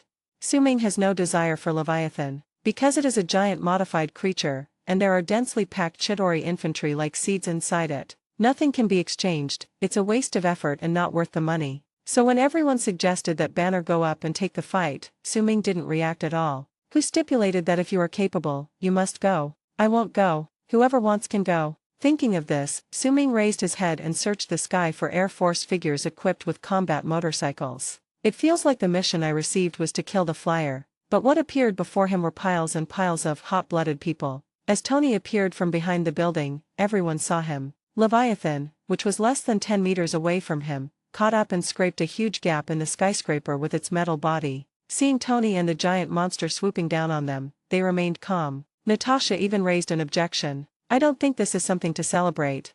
Tony quickly lowered his altitude and flew close to the ground. Leviathan also continued to chase along the ground. At this time, Banner looked at everyone and walked towards Leviathan with an innocent face. Looking at Banner, who didn't seem very angry, Colonel Rogers couldn't help but remind him, "Dr. Banner, now is the time for you to get angry." Su Ming confirmed that there were not many Japanese soldiers riding flying motorcycles in the sky and he could rest for a while. Then he looked at Banner with interest. Another famous scene is about to appear. Banner's slightly decadent appearance as he walked slowly formed a sharp contrast with the huge monster rushing towards him not far ahead. "This is my secret, Captain." Banner looked back at Rogers, then turned back to look at Leviathan, which was coming at him like a bulldozer with special effects, as if measuring the distance between itself and it. "I'm always angry." After that, Banner's smoothest transformation appeared. At this moment, Dr. Banner seemed to be able to control the anger in his body and release it freely. As he turned around, his worn-out jeans were quickly torn apart. The right fist that came over hit Leviathan's nose directly. Boom, ow. The sound of fists colliding, Leviathan's wailing, and the crackling of the road surface intertwined into a shocking symphony. Poor Leviathan didn't have Ab's anti-lock braking system, and Hulk's iron fist nailed its head to the spot, causing its extra-long hind half to swing upside down due to inertia. A huge shadow instantly enveloped all the Avengers and a bounty hunter. Chapter 103 The whole army attacks. Hulk seems to be stronger. At this moment, Su Ming felt sympathy for Leviathan, who almost fell over on the spot. Compared to dying with the brain bursting, Su Ming thought that quick freezing and crushing would be more painful. Leviathan's head experienced the same effect as hitting a wall in front of Hulk, and the body behind it rolled over due to inertia. "Hold on to." Seeing Hulk being pushed back several meters by Leviathan's huge inertia, Tony reacted quickly. When Hulk turned over, he launched a missile at the weak point of the spine. Boom! Trailing a long trail of fireworks, the missile exploded the moment it collided with Leviathan's body. Fragments flew in all directions with a whistling sound. The explosion took place very close to everyone, and although the fragments were far less lethal than shrapnel, they did contain metal. Ding ding ding ding ding. Nearby vehicles were severely damaged by the impact of debris and were scrapped on the spot. Ordinary people like Patton and Natasha simply cannot withstand this kind of splash damage. Clint immediately hid behind the taxi. Natasha's position was a bit awkward, with no one to block her view except Captain Rogers beside her. But the shield in Captain America's hand is a stronger shelter than a car, and it is a professional match. A moment before the explosion, Colonel Rogers raised his shield to protect himself and Agent Natasha beside him. The flames covered everyone's vision. Behind the shield, Agent Romanoff's hair looked bright red, unburned.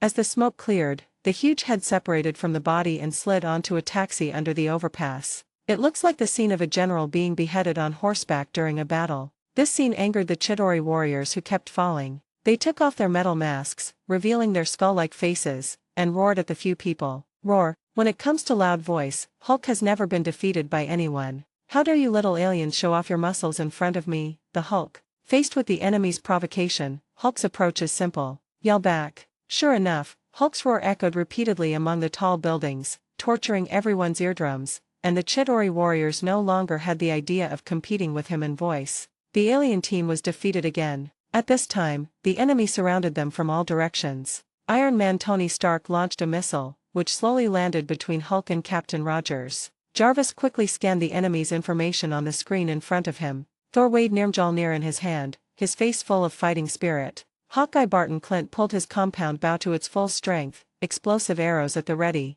Black Widow Natasha Romanoff put on a new magazine, pulled the slide, and loaded the bullet. Captain America Steve Rogers tightened the shield in his hand, his sharp eyes constantly scanning the enemy. Hulk sniffed after roaring, and looked at the group of people in front of him with disdain in his eyes. At this time, the 6 Avengers stood back to back, facing outward in unison, forming a circular position. Looking at the increasing number of enemies in front of them, the Avengers looked sharp and ready for battle. Something called unity quietly formed. In stark contrast to the Avengers who shared a common hatred for the enemy was Su Ming. At this moment, he did not show any tension from being caught up in the war. He narrowed his eyes, raised his head slightly, and his expression was frozen. Ah, Chu.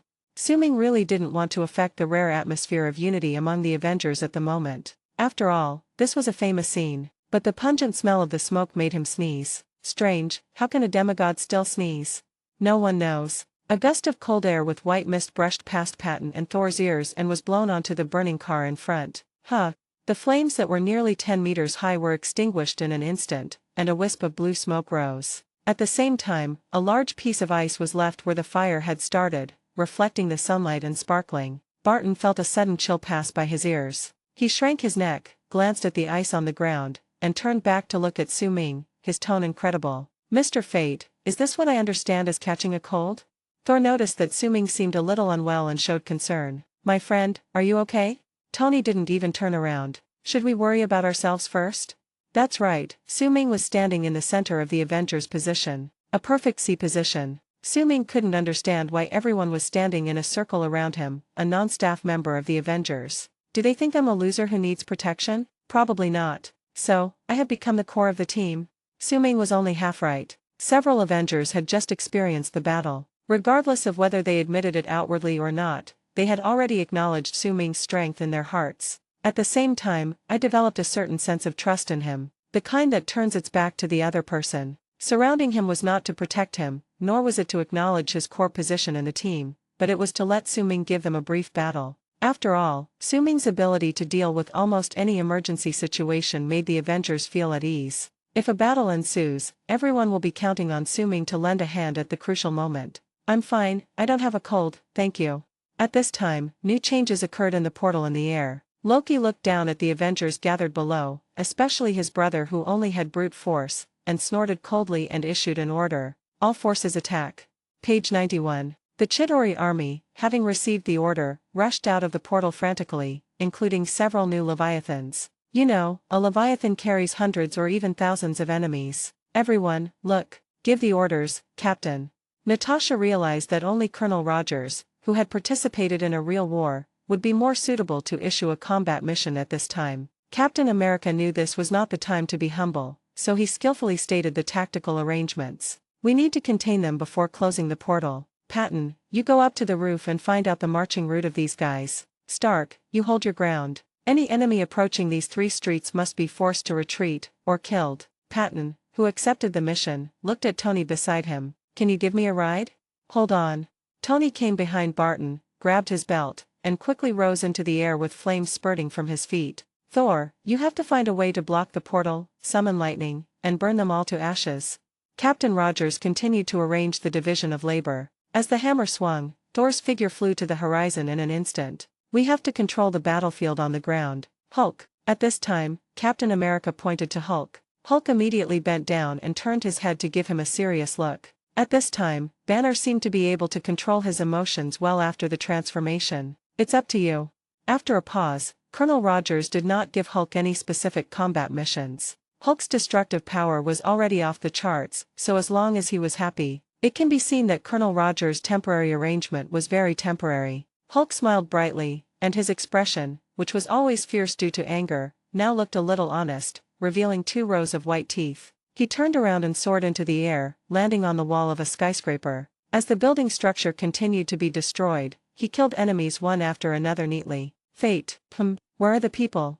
When Rogers wanted to assign a combat mission to Su Ming was no longer by his side. A sparkling donut remained in the air, and then disappeared in the blink of an eye. Natasha on the side stared at the place where Su Ming disappeared in amazement. She had just witnessed another ability of Su Ming, which seemed to be traveling through space. Through the big hole just now, she seemed to see the roof of Stark Tower. Even the cosmic cube is right in front of us. What happened? Where's the fateful man? Captain Rogers had only Agent Natasha left in front of him, so he had to ask her. You won't believe what I saw.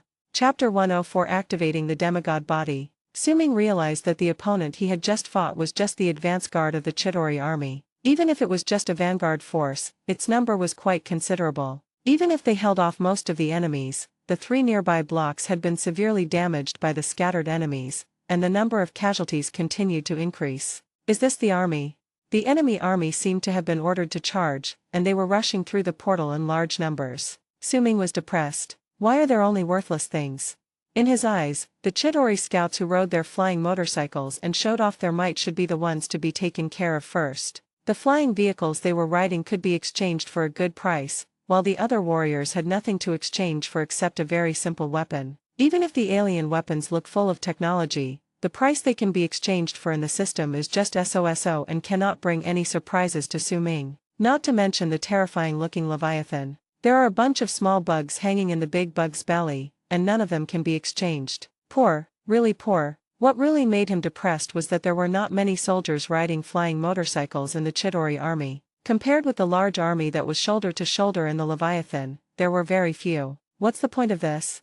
Su Ming originally wanted to make a fortune by taking advantage of the alien invasion, but now it seems that his wish to make money by mowing the lawn like crazy will probably be dashed. Face the fate of passively protecting the Earth. Su Ming said, "Let's order, I'm tired. But this is war, not a game. The Avengers are working hard to protect Bright Summit. In comparison, I, who have no sense of belonging to this world, am obviously lacking in motivation." In order to end this thankless war as soon as possible, Su Ming opened the portal and moved to the roof of Stark Tower. "Hey, buddy, let me show you a big thunder." Thor, who was on the top of another skyscraper, saw Su Ming appear on the roof of Stark Tower. He thought that Captain Rogers had arranged for him to come and support him, and was shocked. Raised Thor's hammer high. A moment later, a thick lightning bolt struck or was guided down by Thor's hammer. As Thor's arm moved, Mjolnir pointed directly at the portal in the distance. Crack dash. Lightning streaked across the sky, creating a long dragon in the air that struck the enemies pouring out of the portal. The alien warriors were pierced through the body by high-voltage lightning and turned into charcoal. The huge Leviathan in the team could not withstand the heavy blow of thunder. The high-voltage lightning made it instinctively curl up its body, and its armor kept peeling off in the ravages of thunder. Yes, it's a big bomb. Looking at the lightning chain from the hand of Thor with a power far exceeding 100,000 volts, Su Ming gave him a thumbs up in a perfunctory manner. It's hard not to cope. It's not that Thor's magical skills are not strong, nor is it that Su Ming is arrogant and disrespectful to this friend. Instead, Su Ming heard the system prompt when he crossed the portal. The demigod body was activated successfully. This made Su Ming want to open the system immediately to study it, and he just dealt with Thor. Thor was in a good mood after being recognized. He gritted his teeth and handed the battlefield to Su Ming, and went down to support Hulk. Looking at Thor's receding figure, Su Ming immediately opened the system interface to study it. What is the activation of the demigod body? Why don't I feel anything at all? A set of small words appeared below the demigod body talent in the interface. Demigod body, activated. Compatible energy attribute, space. You will feel and use space energy more easily. Your body already possesses a certain degree of divinity, and it can be activated by contact with special energy that causes resonance. The divine body is compatible with various energies, while the demigod body is compatible with a single energy. Su Ming repeatedly savored the system instructions and recalled his previous feelings. Indeed, when he felt it carefully, he realized that the moment he passed through the portal, his body produced a buzzing vibration. Originally, Su Ming thought this was a normal situation when passing through a portal. After all, it's traveling through space. But now thinking back, this vibration that he almost ignored was exactly the resonance when the demigod body was activated. Thinking of this, Su Ming couldn't help but sigh that he was lucky, because the time between the time Odin gave himself the gift and now is neither long nor short. If the energy that resonates with his demigod body is a relatively rare one, Su Ming's demigod body, which can only resonate with one kind of energy, will probably be difficult to activate in this lifetime. But what does spatial energy harmony mean? While thinking, Su Ming discovered another problem. He closed his eyes and calmly felt the light and shadow in his mental power. Gradually, Suming discovered that he could only open portals in places he had been to. But after activating the demigod, it seems that I can confidently open portals to some places I have never been to. Damn, I thought I'd activated a powerful hidden attribute, but now it seems like it's just an upgrade to the hanging ring portal's effect. Thinking of this, Suming felt that he had overestimated the activation of this demigod. A demigod? Nothing more than that.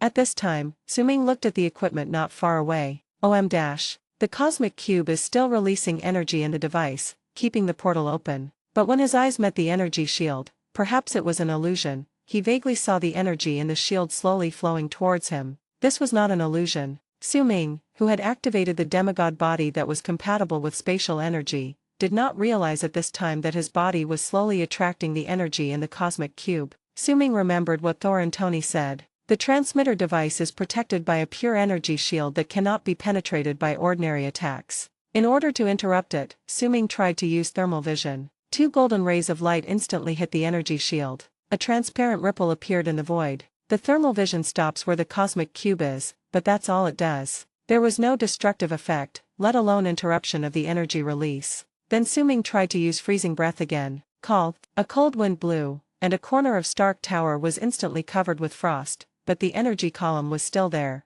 Likewise, releasing a magnetic field wouldn't shake the device at all. Correct. Suming suddenly remembered something. This cosmic cube is actually the container of the space stone, which is the same as the mind stone on Loki's scepter. So if you want to close the portal, just take the mind wand and poke it. It would be great if I had a tablet that I could watch Marvel movies on any time. Page 92. Thinking of this, Suming looked around, searching the sky for Loki's figure. The counselors are waiting for you, sir. On the SHIELD Sky Carrier, Agent Hill came to Nick Fury. This was not the first time she had reminded Director Fury, but Nick Fury seemed to have no interest in connecting with those senators. Looking at this situation, it seems that we can't delay any longer. Nick Fury sighed slightly. Sure enough, as Nick Fury expected, it was easy to guess what was going on in the minds of those high-ranking senators. Nuclear weapon. How could a group of politicians who only knew how to protect their own positions understand the pressure my team was facing at this moment? Commander, your warship is closest to the battlefield. Please order your fighters to immediately. That's Manhattan Island. Senators, unless my team is unable to stop them, I will never order the use of nuclear weapons against any civilians. Even when facing the pinnacle of power, Nick Fury still sticks to his beliefs. If we can't stop them, then everything is over. If a nuclear bomb is launched, it will be the end. After saying that, Nick Fury decisively hung up the call with the congressman. At this moment, Dr. Eric Selvig, who had been unconscious on the rooftop of Stark Tower, woke up from his coma and looked at the weekend-like scene with a confused look on his face. Chapter 105, Picking Up Money and Combo Skills. The Avengers were in a tough fight. Stark, you have a lot of followers. Hawkeye Barton was at the commanding heights on the rooftop at this time, with a wide field of vision, and he found that Tony not far away was in a passive position. A flying motorcycle team has set their sights on Tony and is relentlessly hunting him down. I'm trying to get rid of them. On the screen in front of Tony, who was constantly changing his position in the air, Jarvis showed that there were at least 15 aircraft behind him. I think they're turning pearly. Tony's eyes kept moving as he multitasked, dodging the enemy's attacks while analyzing the information provided by Jarvis, and gradually discovered the weaknesses of the enemy's aircraft. Find a turning. Patton looked at the direction Tony was flying and raised his hand to shoot a blind arrow. The enemy that was about to fly over Patton's position exploded, but Patton didn't even turn his head, looking very cool. Hey, don't worry, you two, leave it to me. At this moment, Suming's voice came from the intercom. Watching Patton take out an aircraft with one arrow like a sniper, Suming's heart bleeds with his clean and neat look. These are all his precious balance. One set is worth 15 billion. A few minutes ago, when Suming realized that he needed to find Loki and seize the Mind Scepter in order to close the portal, his eyes swept across the entire venue. He was surprised to find that the enemy still had several flying squadrons alive. His eyes lit up and he stopped looking for Loki. Making money first is more important. At this time, he heard the conversation between Tony and Patton, quickly locked Tony's position, opened the portal and came to the building that Tony was about to pass through. With his eyes locked on the team of pursuers behind Tony, Suming raised his hand and released a magnetic field remotely, freezing the dozen or so aircraft and weapons in the hands of the enemies in place. Whoosh whoosh. The enemy was flying at an extremely fast speed and was about to catch up with Tony in front. Just as the slippery target came into range, the mounts of the Chidori soldiers suddenly disappeared. Boom boom boom. The iron chain used to connect and fix the body to the aircraft broke very cleanly. Dozens of alien warriors rushed out rapidly under the influence of inertia. The weapon in his hand also disappeared. Everything happened so fast that these unfortunate Chidori warriors suddenly lost their support in the air. Pidgey, they screamed and slammed into the thick wall one after another, turning into flat shapes. Exchange. Exchange successful. Plus $240 billion. Account balance, $3,520 billion. Comfortable. Su Ming, who successfully defeated this wave of enemies, had a great harvest and nodded with satisfaction. Well done, what's next? Tony's crisis was resolved and he continued flying without stopping. He had already seen Su Ming's perverted methods and was not surprised. Oh shit. Realizing that Su Ming had wiped out an entire enemy squad in an instant, Hawkeye Patton subconsciously touched the quiver behind him. There are only a few bows and arrows left inside. He never missed his target with his arrows, but even if one arrow caused a chain explosion, it could only take out 3 or 5 enemies at most. I have to spend another arrow and aim for a long time. The unarmed silver dupe could kill a group of enemies with just a wave of his hand. The gap is too big. There is no harm without comparison. The always unruly Barton had to admit that he envied. After a moment of hesitation, he suddenly remembered his responsibilities when he heard Tony's words. Thor is fighting a small group on 6th Street.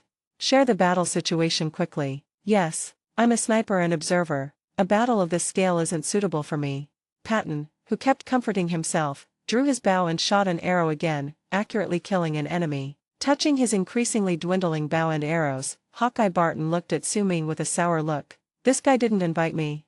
Tony was eager to fight, and with Silver Ghost supporting him, he felt particularly strong at this moment. He quickly supported his teammates with an excited look on his face. The scene changed, and a Leviathan was wandering around the block, seemingly slowly but actually very quickly. It is so huge that office workers cannot see its entirety even through the floor-to-ceiling windows. Leviathan's terrifying gaze was now attracted by the terrified screams of the white-collar workers. It turned its huge head and was about to charge forward. At this time, footsteps were heard from the other end of the flat. As the floor shook, various office supplies were scattered all over the ground, and a green figure ran over barefoot. It's Hulk. He leaped high towards Leviathan and grabbed its jaw, but the inertia of his body caused Leviathan to turn around. Successfully saved the lives of hundreds of people in the large flat. Natasha was pushed onto the hood of a car by a Chidori infantryman. She had already used up all the bullets in her pistol, so she could only fight the enemy in hand-to-hand combat. The Chidori infantry was about to pierce the ugly creature in front of him with the spear in his hand. Natasha used her signature skill, judo. With her legs intertwined to fix the enemy's hands, Black Widow managed to break the rope behind the enemy's neck, and finally used the enemy's weapon to knock him down with one shot. The difference in combat effectiveness among the Avengers members is reflected here. So Hawkeye Barton is more suitable to team up with Natasha, at least it won't hurt his self-esteem. Captain America appeared behind Natasha at this time and was almost mistaken for an enemy by Natasha, who was in combat state. Seeing Captain Rogers, the breathless Natasha finally breathed a sigh of relief. Captain, if the portal isn't closed, we'll never be able to kill them all. No weapons are effective. Rogers said helplessly. The two of them looked at the portal in the air at the same time. This kind of battle cannot be resolved by simply saying, if you are not good at it, just practice more. Agent Natasha was exhausted both physically and mentally after just killing a few enemies. So Natasha, who had the weakest fighting ability, started thinking quickly at this time. Maybe it has nothing to do with weapons. Rogers realizes that Agent Natasha wants to get to the Tesseract. But we don't have a car. Natasha stared at the alien chariots that occasionally flew by and came up with a solution. I have a car. Then he took a few steps away from Colonel Rogers. But I need some help. Captain America immediately understood Natasha's plan. She wanted to steal the enemy's tank. At the same time, he looked at the woman in front of him with some respect and took a few steps back. Are you sure you want to do this? Yes, it will definitely be interesting. Natasha kept calculating the speed of the approaching aircraft with her eyes. As soon as she finished speaking, she took a few steps and used the height of the car to jump onto Captain Rogers' shield. With Captain America's support, he jumped up and caught a passing flying motorcycle. Brush, a figure flashed by, and Natasha flew away with the chariot. After Natasha left, Colonel Rogers was surrounded by the enemy again. At this time, the picky eater Su Ming discovered the aircraft where Natasha was.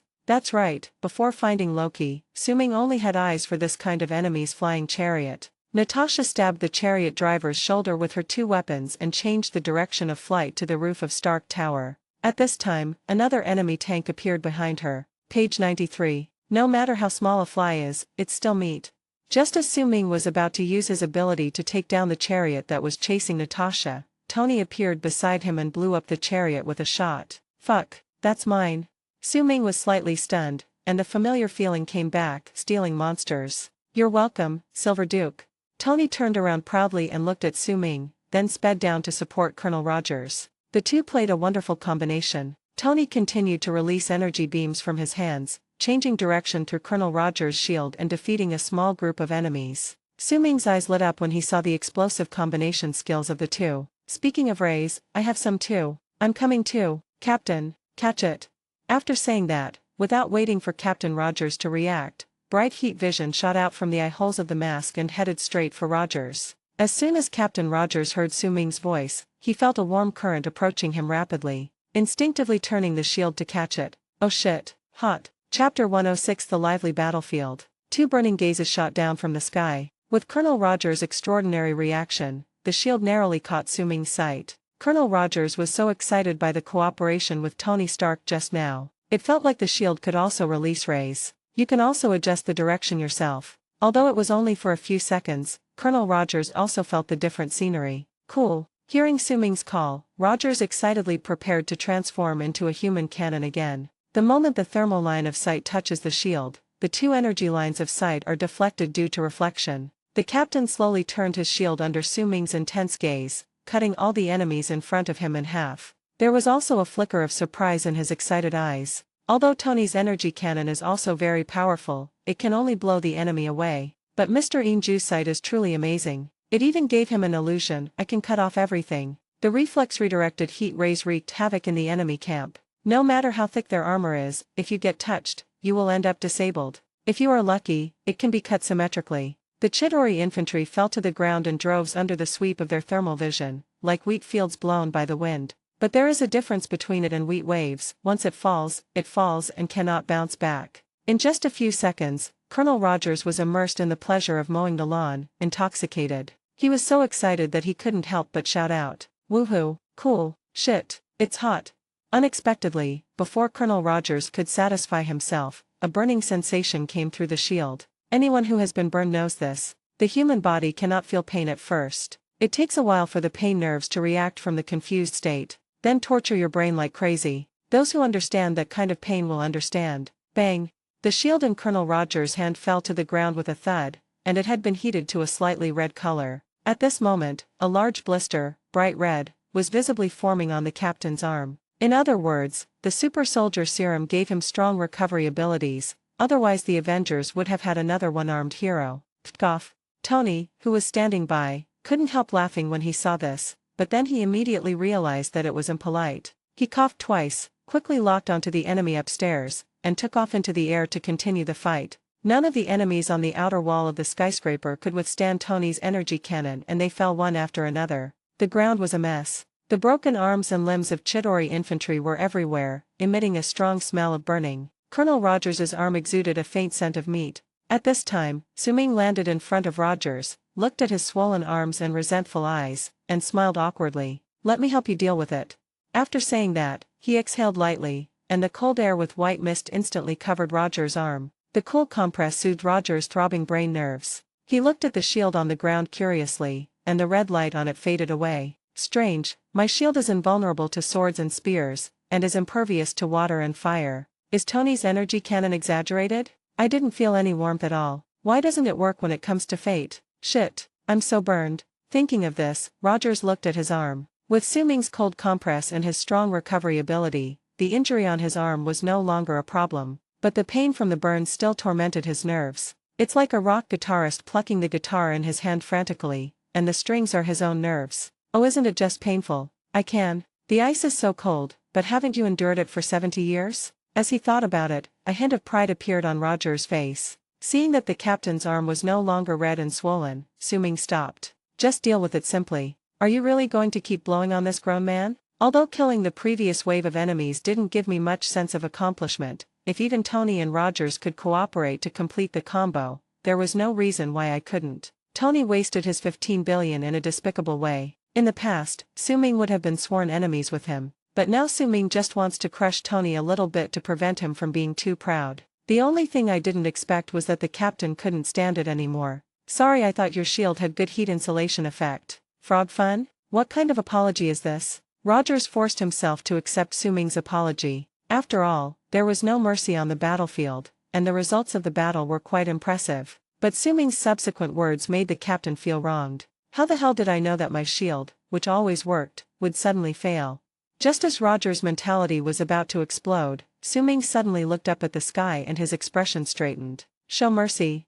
Patton on the rooftop drew his bow, took aim slightly, and a cold light flew out. The bow and arrow spun rapidly and flew towards an alien chariot. Su Ming saw this scene with his sharp eyes, and he thought that Patton shot out an explosive arrow. This explosive arrow went over, and he lost another 15 billion. But no, it was too late to warn them out loud, so they had no choice but to take action. As the outstretched arm unfolded a directional magnetic field, the chariot that Hawkeye was aiming at was stabilized in the air. The arrow shot with prediction, but when the target suddenly stopped, it missed. Patton's mouth twitched as he watched his arrow shoot into the air from the target that had suddenly frozen in front of him. He shouted in his heart, "What a waste, motherfucker. The stock in the quiver has been exhausted, and every arrow shot is based on the principle of killing as many enemies as possible." The sudden miss made Patton's heart bleed. He could only roar in his heart, but he didn't dare to really lose his temper with Su Ming.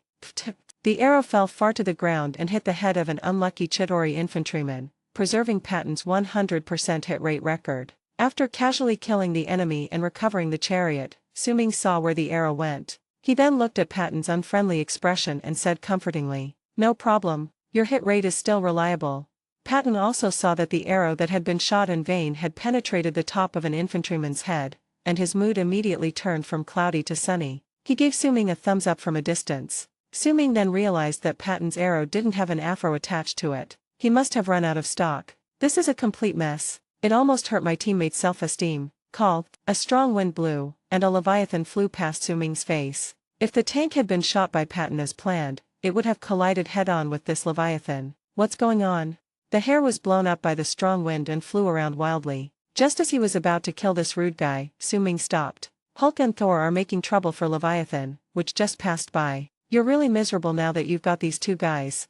Su Ming felt pity for this Leviathan. Thor and Hulk dealt with the enemies that kept crawling in front of them while destroying Leviathan's body. Hulk tore a large piece of metal from the side of Leviathan's body, which was long and sharp. A dash. Then he jumped high, roared, and inserted the large iron sheet into Leviathan's body, leaving only a small section exposed outside. Page 94. It looks like a big nail sticking out there. Thor's eyes lit up at the same time. How could a man with a hammer resist the temptation of nails? I can't take it anymore. Thor acted much faster than he thought, stretched his body, and raised Thor's hammer. Neil Meowth's body flashed blue and white electric light at the same time, as if he was also very excited, and smashed down with great effort. Boom, crack. The huge lightning was transmitted to the nail head along with the force of the hammer. Countless electric lights covered Leviathan's body, and the big nail that was driven deep into it violently destroyed its internal structure. Ow! With a long wail, Leviathan plunged to the ground. Inertia caused it to slip into a church.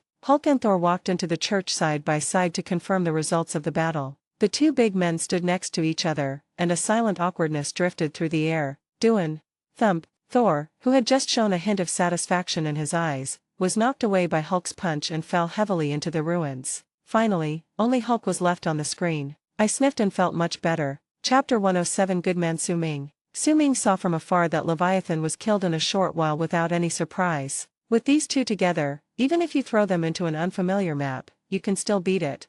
Looking up at the sky, there were only a few chariots left that were flying all over the sky, but the Chidori infantry on the ground still gathered in groups. Colonel Rogers used all his skills to rescue the civilians trapped in the bank and stood there silently. The side profile is full of iron blood and fatigue. Agent Natasha forced a chariot to fly towards Stark Tower, but she could only adjust the flight direction and could not fight back. Behind her was another chariot. Energy cannons were fired one after another, and Natasha was exhausted. Loki, dressed in armor, was sitting leisurely in the back seat of the chariot. Su Ming was shocked, then looked disgusted. Chariot? Good stuff. Loki? Damn it. With a mighty leap, he flew towards the building. He must get these 30 billion.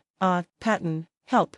Natasha's chest ached as she was being chased. The enemy's energy cannons were a bit scary, and one of them almost grazed her hair. This made Natasha, who had no life-saving skills, feel her palms turn cold, and she couldn't help but call for support. Patton remained calm and drew his bow to shoot an arrow. Whoosh dash. The arrow went straight for Loki's carotid artery, but was firmly grasped in Loki's hand just before it hit. At this moment, Suming in midair secretly said that something was wrong. Suming didn't know if the other arrows had explosive heads, but the one shot at Loki definitely had one. If you don't do it now, the money will be gone again. Agent Romanov, jump.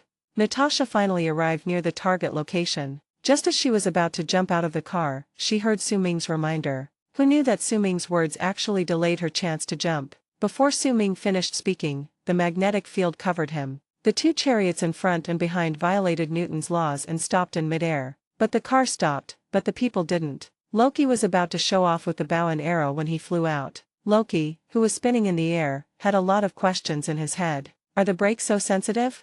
Boom. Before Loki could even think of anything, the arrow in his hand flashed blue light and exploded next to his face. The shockwave propelled him towards Stark Tower. Agent Natasha was also thrown out. What does it feel like to free fall from the top of a skyscraper? Asked Tony. But Natasha knew she was doomed, she couldn't fly. He screamed out instinctively, looking at the ground getting closer and closer with despair in his eyes. Suming controlled himself and the two chariots to land steadily on the rooftop of Stark Tower and raised his hand to exchange. Exchange successful. Plus $30 billion. Account balance $3,550 billion.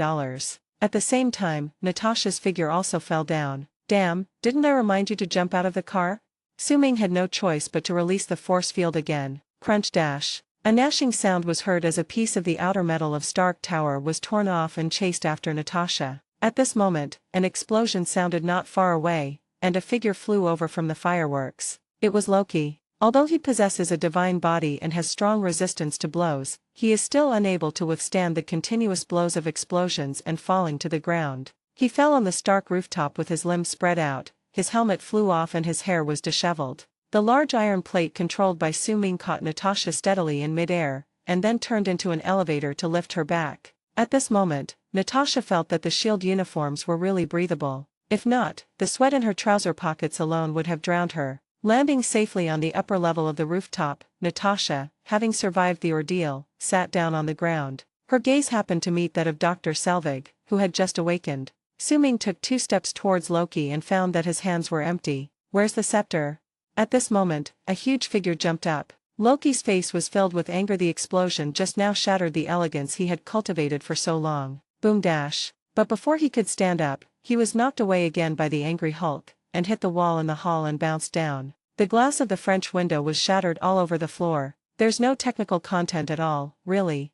Faced with the rude and brutal Hulk, Loki could no longer contain his anger. That's enough. You lowly people, I'm a god. I tell you, I won't be bitten by ants. With his eyes wide open, Loki loudly declared his specialness, but before he could finish his words, his body was pulled out of the screen. Hulk grabbed Loki's feet and threw him back and forth on the floor, just like the laundry women in the old days would throw clothes on the rocks by the river. Even the sound is the same. Bang bang bang bang bang dash. There is also a hint of rhythm. Every time the floor was hit, a shallow pit was formed and a lot of debris was thrown up. Loki's moral integrity was also shattered. And Loki is the hammer in Hulk's hand at this moment, as if testing the earthquake resistance level of the Stark building's floor. You know what, it's not bad. There was a lot of noise here, but the floor was not seriously damaged. After making love, Hulk walked away satisfied. Poor god.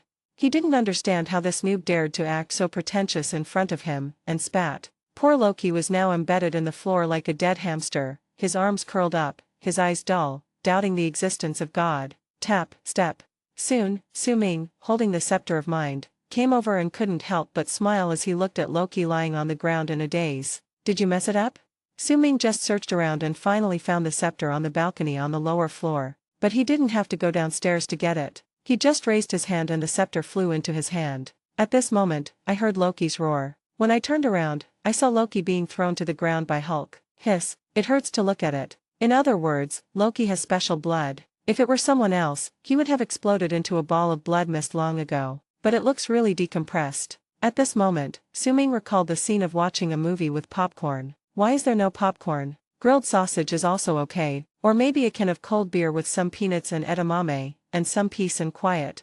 Loki is not in danger of death, and he is not even unconscious. Can't you see that his eyes are still open? He just suddenly experienced the double impact of his shattered heart and shattered moral integrity, and it took him a long time to recover. Hearing Suming's ridicule, Loki's eyes moved slightly. Page 95. When he saw his mind scepter, his eyes lit up again. He struggled to stand up, with arrogance in his eyes and messy hair. It was hard to describe his aura. Give it to me, you don't deserve it. Suming looked at me playfully but said nothing. Looking up and down at the armor on Loki that still shone with golden light despite being battered, the thought came to his mind again. This guy really has forgotten the pain after the wound has healed. Thinking of this, Suming handed over the scepter in his hand. Loki's eyes lit up. See, there are still people who know the true meaning of God. He reached out to take the scepter. Unexpectedly, the next second, not only did Loki fail to get the scepter, but Suming's other hand also grabbed his outstretched wrist. Loki's confident expression froze, an ominous premonition rushed into his mind, and he subconsciously looked up at Suming. Suming just smiled slightly and held Loki's hand tightly. Start shaking, let me shake it for you. Just now, Hulk grabbed Loki's legs and swung them, which may have caused some congestion in Loki's brain, so that he could still say such arrogant words. Suming decided to be a good person and help Loki calm down and let the blood in his brain flow back. Bang bang bang bang bang dash. Same rhythm, same sound. Loki is already numb, why is he still coming? At this moment, he finally remembered who was in front of him. Wasn't this the plague god who had swept him with rays without saying a word on the spaceship? How come you changed your clothes after not seeing me for so long? How come he is so powerful? If I had known it was this guy, I would have strategically played dead. No. Nausea, wanting to vomit. Suming was swinging his sword with great pleasure at this moment, saying as he struck, "Are you kidding me? Bang, are you? Bang, feel, bang, are you okay? Bang." Chapter 108 Loki's defense breaks. Loki was knocked unconscious by the swings and hits, and the pain from his body hitting the floor was temporary. The blow to Loki's heart nearly caused him to collapse. Are there such players among the ants of Midgard? How can this be an ant? This is clearly a killer ant. I, the god of trickery, am like a joke in front of them. Boom boom. Suming thoughtfully gave Lokido a course of treatment. When his urge was almost over, Suming let go of Loki's wrist. Loki was lying on the ground like a dead dog, motionless. Loki? Suming kicked Loki with his foot, but there was no response. Is this guy pretending to be dead? Thinking of this, Suming started to dig without saying a word. That's right, strip Loki of his clothes. To be precise, it is Loki's divine armor. Loki planned to continue pretending to be dead so that the plague god in front of him would leave quickly and he could have a quiet rest. Even though he has the blood of a frost giant, Loki is now unable to protect himself. He now finds it difficult to even move his fingers. Suddenly, he felt two hands touching his back. When he realized what was happening, the potential in Loki's body instantly exploded. He flipped over, put his hands on his chest and shouted in fear, "What are you going to do?" But the reason why potential is called potential is that this ability is relatively shallow and not lasting. After Loki performed the above actions, he no longer had any physical strength left and could only stare at the pervert in front of him with fear in his eyes. You can scream. Suming was in a playful mood at this time. He originally just wanted to strip Loki of his clothes and sell them for a good price, but it seemed to have caused him to misunderstanding. He also said such a classic line, "If I don't continue to read the words, I feel like I'm letting down the situation. But I could never say, no one will come to help you even if you scream at the top of your lungs."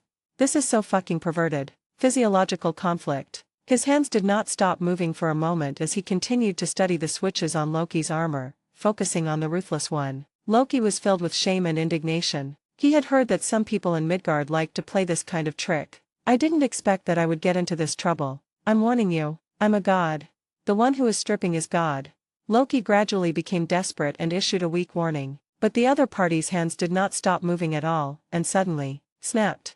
There was a sound of a metal mechanism snapping. Finally, Suming found the switch hidden inside the armor, and a smile appeared on his face. This tiny sound was no less than the explosion of a galaxy to Loki's ears. Seeing Suming's smile and thinking about what might happen next, Loki successfully felt where his tear glands were, biting my lips tightly to prevent the tears from flowing. Soon, Loki was like a fat sheep under the farmer's hands, and was shaved. Bang dang. Suming took off the armor piece by piece and threw them aside until only a pair of shorts was left. Fortunately, this Asgardian armor has leg armor instead of pants. Su-Ming actually felt that his behavior was a bit abnormal. But there was no way, he had been thinking about this set of armor for a long time, it was really nice. Fortunately, it was just leg armor and not pants. Even he himself could not accept the idea of stripping a man's pants. When the last armor made a crisp sound when it was thrown into the pile of armor, and Loki's face turned pale. The intense shame made his body tremble uncontrollably. Although he had taken off his clothes once before, that was just a trick used by Loki to deceive others. It was all about his acting skills. But this time, it might depend on Su-Ming's taste. I hope he doesn't like mine. Just when Loki was about to accept his fucked up fate, Su-Ming left him without even looking back and walked towards the divine armor. It shouldn't be fake this time. Su-Ming looked at the small pile of golden armor on the ground, which looked even more luxurious against the green cloak, and rubbed his hands. Exchange. Exchange successful. Plus $1,500 billion. Account balance $5,050 billion.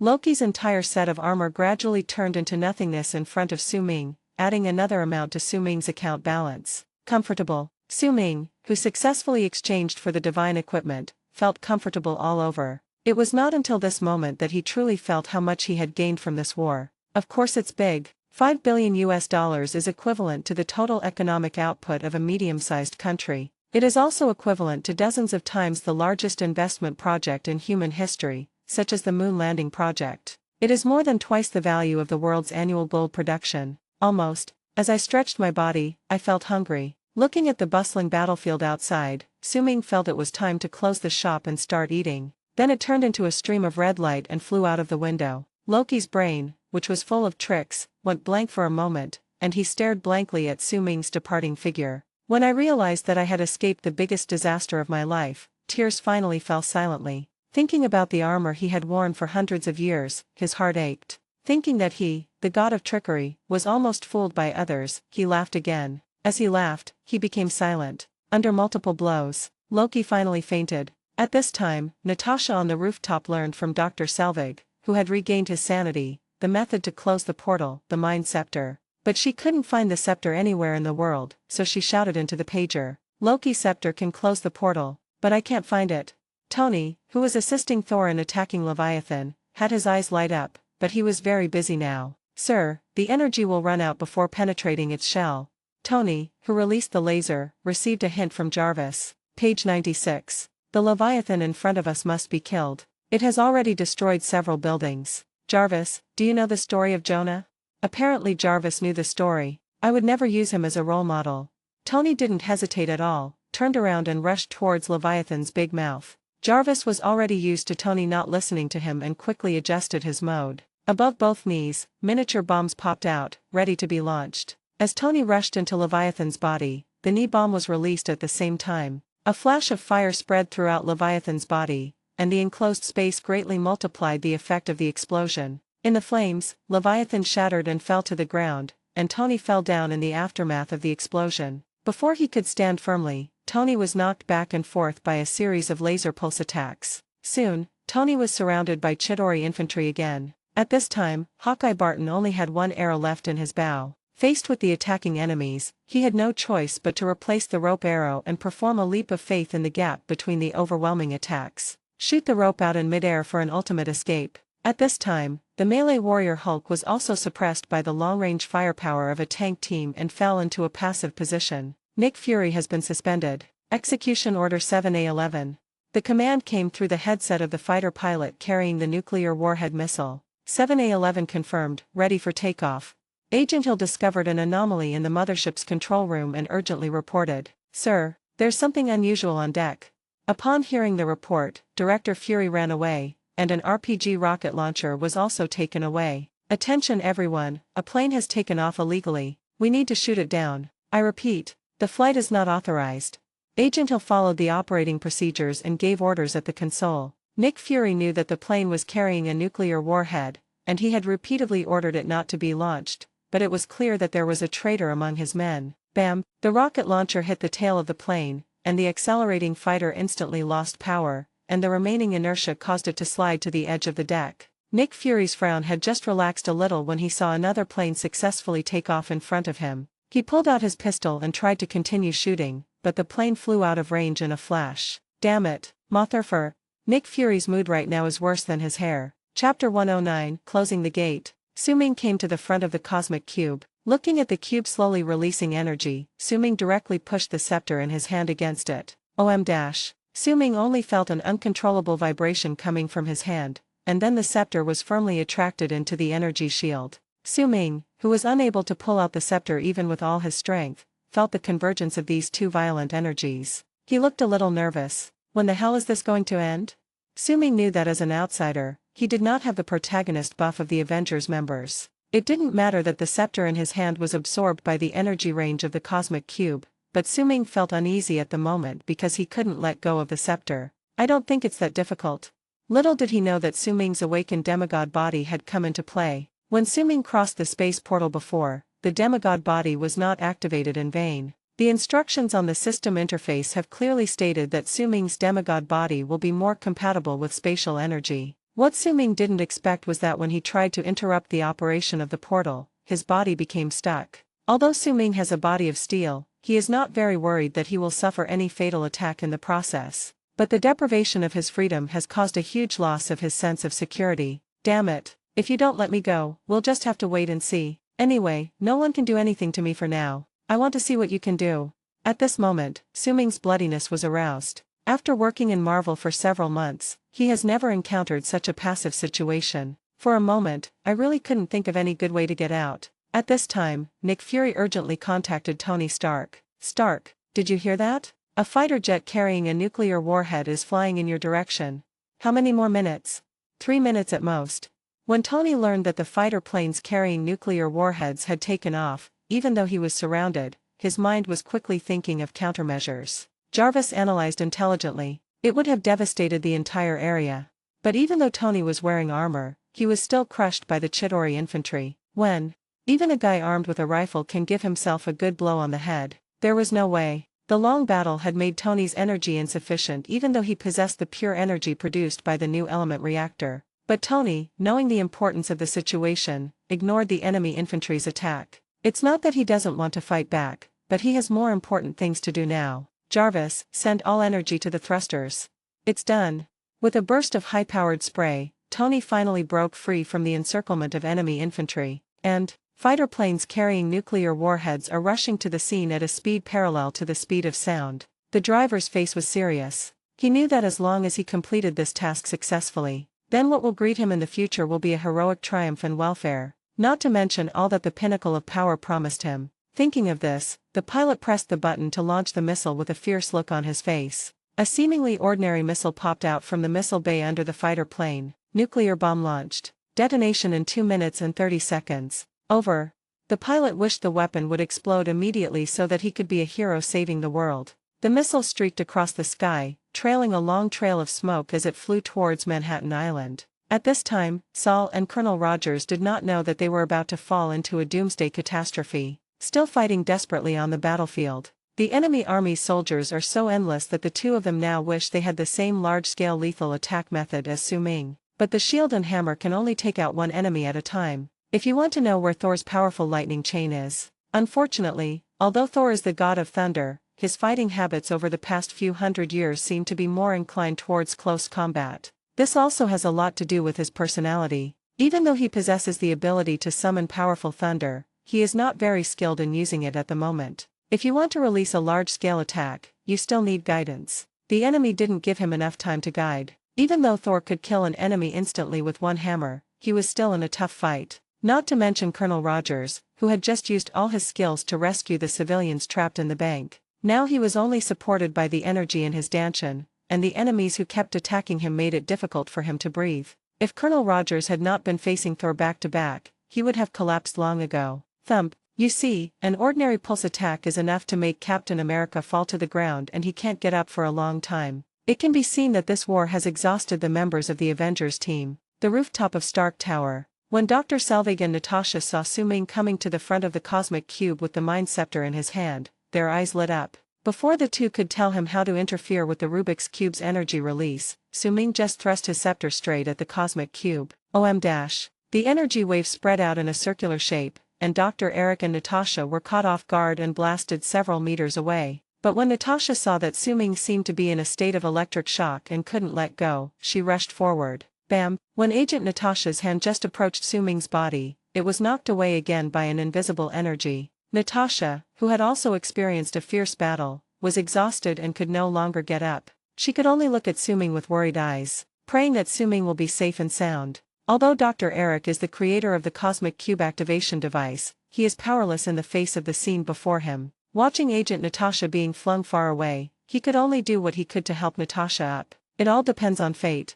With Eric's help, Natasha barely sat up and looked at Suming with hope. Eric had actually seen the person who touched the Rubik's Cube. He originally thought that Suming was just an ordinary agent of SHIELD, but after witnessing it with his own eyes, he could no longer underestimate this young man with an oriental appearance, and deep worry appeared in his eyes. Suming did not feel any physical discomfort at this time. Except for his hand being stuck to the scepter and unable to be pulled back, he seemed to have merged with the energy field released by the Cosmic Cube. When energy becomes strong enough, no one knows what will happen. Suming didn't know much either, but what he didn't know was that after activating his demigod body, the energy that matched him happened to be spatial energy. Page 97. The Cosmic Cube is the container of the Space Stone. So at this moment, Suming was pulled by the energy not because of the principle of electric shock, but because his body was actively immersing itself in the field of this compatible energy and was reluctant to leave. Suming, who knew nothing about this, just wanted to make the process faster. Hurry up, I'm so hungry. The feeling of hunger in his stomach made Suming's patience no longer sufficient. But the connection between the Mind Scepter and the Cosmic Cube seems to be limited to a connection, without any changes. Suming couldn't understand why he couldn't get his hand out, but since it didn't hurt him, he just let it go. Fate is closing the portal. Does anyone hear me? So what are you waiting for? Turn it off. Colonel Rogers replied without hesitation. Wait, I have a nuclear bomb here, it will explode in a minute. Tony responded calmly into the pager. At the same time, Iron Man used all his energy on the thrusters and flew towards the nuclear bomb. Chapter 110 Suming's Attack. Tony came to a conclusion after considering Jarvis's analysis. I know where it should go. At this moment, facing a global devastating disaster, Tony's arrogant personality surprisingly did not show up. Even showed unexpected commitment and sense of responsibility. He was seen rapidly approaching the bottom of the nuclear bomb and picking up this seemingly ordinary missile. Stark, you might never come back from this trip. Jarvis reminded his master in a serious tone he had never used before. Sir, do you want to contact Ms. Pepper?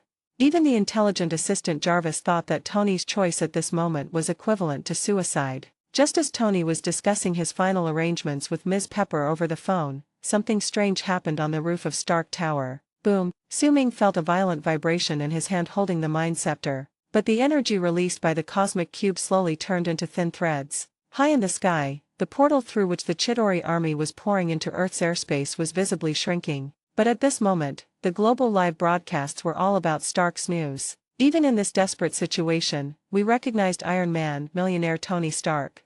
Tony is still carrying a nuclear bomb and flying towards Stark Tower. His eyes were filled with unprecedented determination and solemnity. This is completely different from the arrogant, funny and cynical Tony in his daily life. Just when Thor and Colonel Rogers dealt with the surrounding enemies and Hulk escaped the crisis, they all looked up and watched. Tony carried the missile over the energy column rising from the Cosmic Cube and headed straight for the portal. At this moment, Suming's hands were finally freed. Looking at Tony carrying the nuclear bomb and flying towards the portal, Suming only wanted to say one thing. Can you do this? So reckless?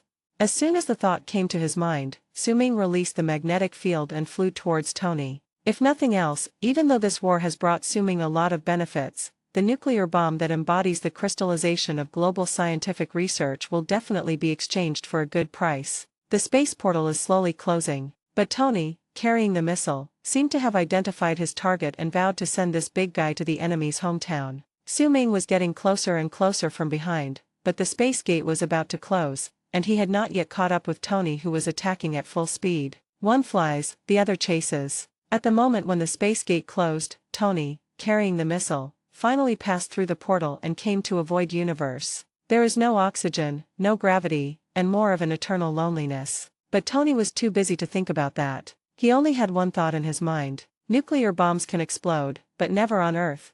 The armor, which was already low on energy, kept sounding the alarm, but Tony seemed determined to deliver the weapons of mass destruction to the enemy camp at the cost of his life. Tony entered the universe and his body became paralyzed instantly. The body carrying the nuclear bomb moved forward solely by inertia. Watching Tony send the nuclear bomb out of the portal on the monitor, all the staff of the SHIELD helicarrier burst into cheers. They won, but they thought they won. But did you really win? At least their monitors couldn't capture any of the images from within the atmosphere. Tony's Mark 7 armor sounded the alarm as usual, but Tony was already unconscious in the vacuum environment of the universe. Gradually, Iron Man let go of the arm holding the nuclear bomb. He had no choice but to activate all the responsibilities and duties of half his life. He had no intention of going back alive. At this moment, Su-Ming rushed over. To be honest, before Su-Ming was in the outer space, he had great doubts about whether his body could adapt to the vacuum environment of the universe. But when he actually passed through the portal, he was surprised to find that he didn't seem to suffer any adverse effects here.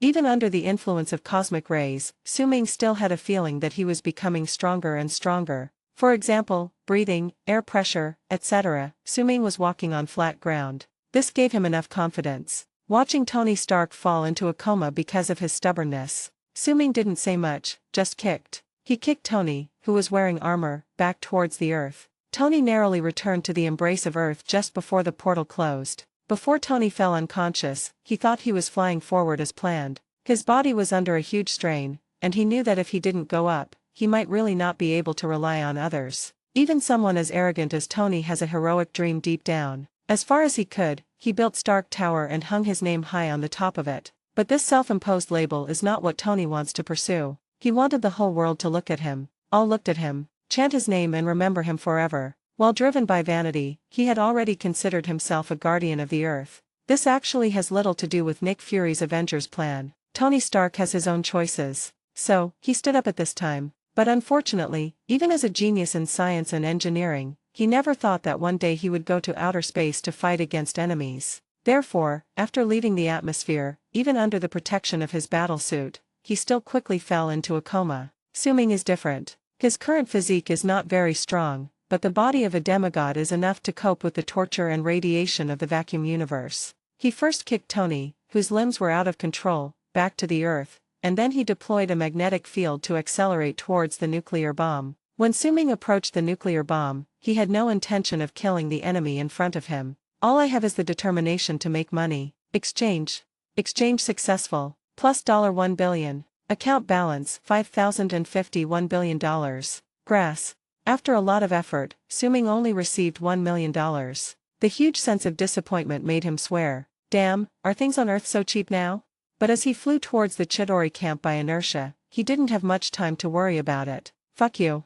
Su-Ming, who thought that a nuclear bomb could bring him endless benefits, was a little irritable at this time. He released hot gazes and freezing breath at the same time. The densely packed enemy camp less than a kilometer in front of them had no time to react before a series of explosions and shattering ice occurred. In the vacuum environment of the universe there is no air as a medium for sound to propagate. At this moment, Su-Ming heard silence. But the flames in front of him calmed Su-Ming's fucked up mood a little. It's already this time, who cares whether it's worth money or not? Brother, I just want to vent now. After leaving Earth, Su-Ming no longer had any thoughts of making money. When he was in a bad mood, he loved whoever he loved. The Chidori army suffered a devastating disaster. Thanos, who was monitoring from afar, froze in expression.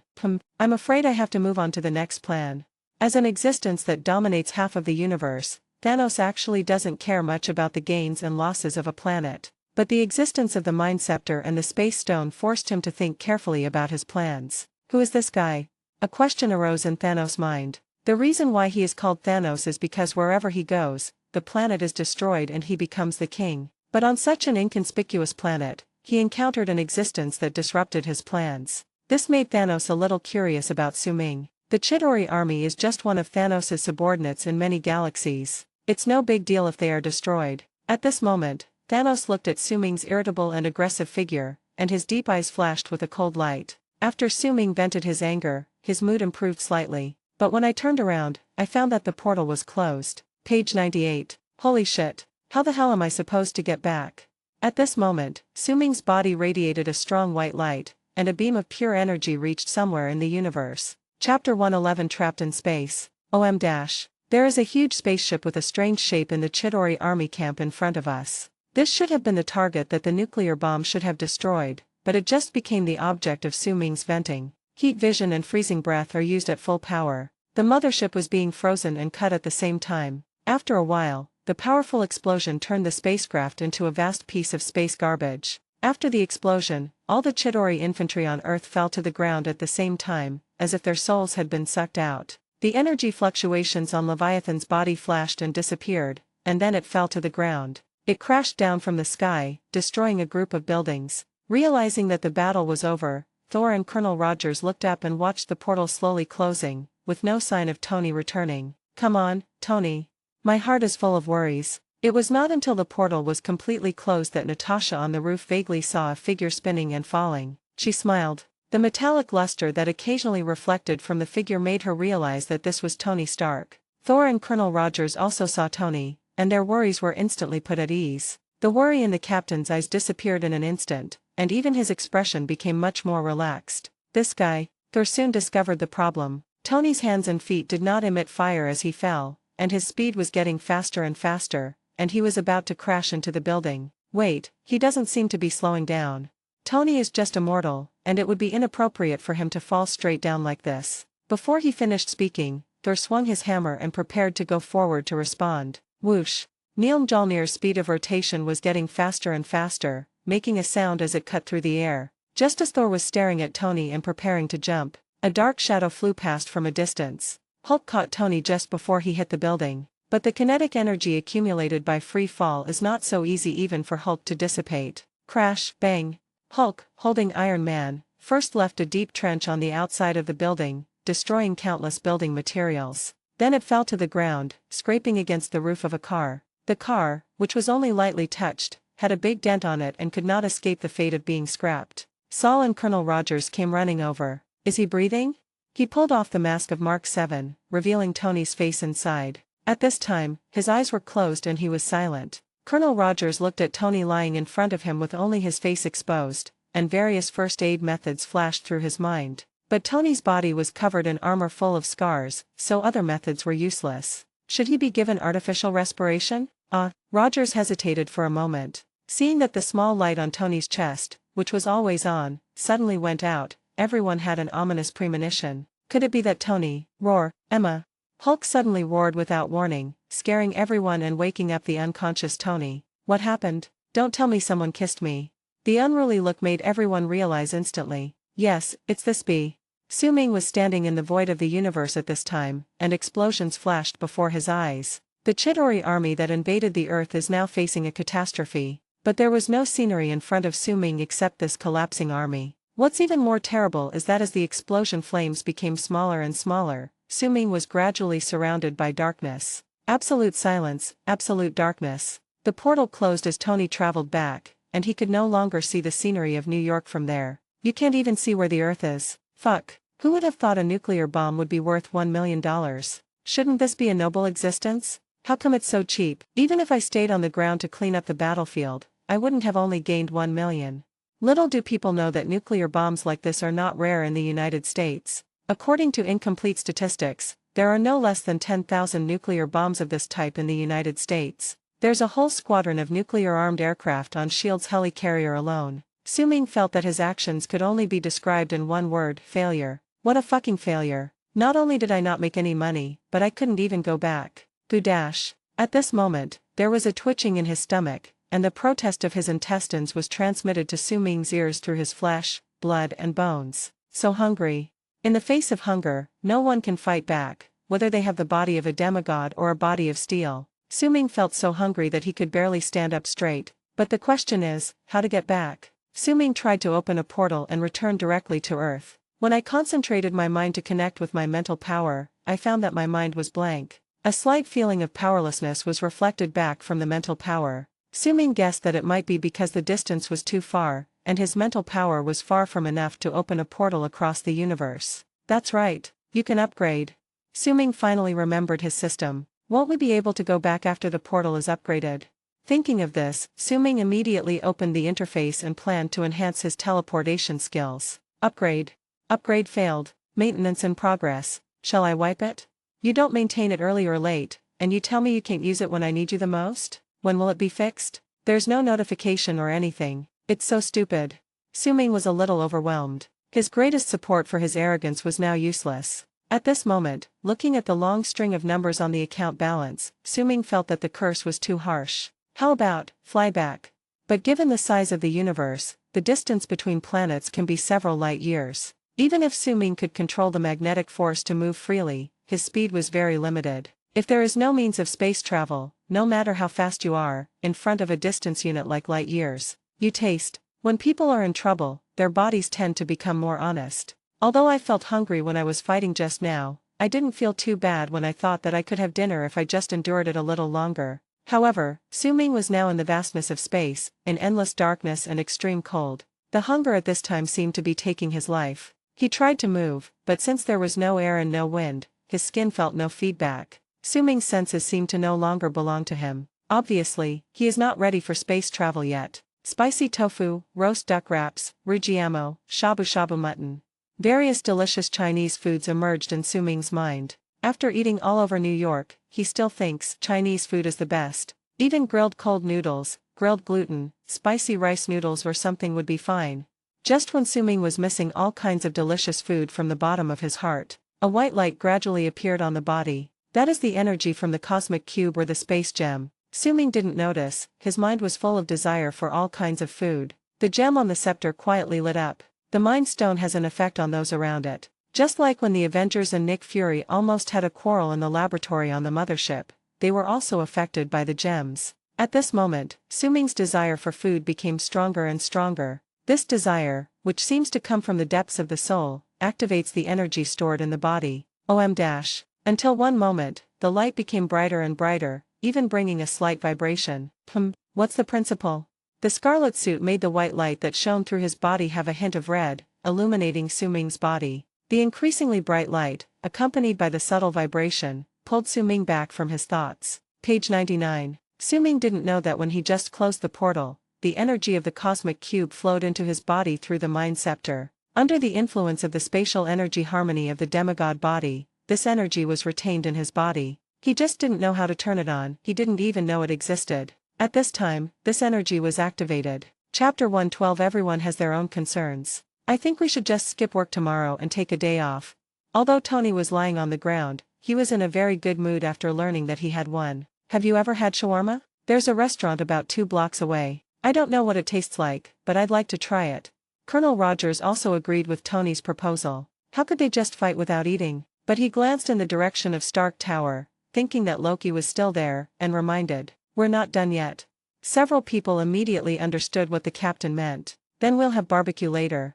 It seems Tony must have barbecue today. Natasha knew that it was not only Tony who passed through the portal with the nuclear bomb, but also Su-Ming. I learned from the intercom that Tony had landed safely and reminded everyone. Mr. Fate also followed.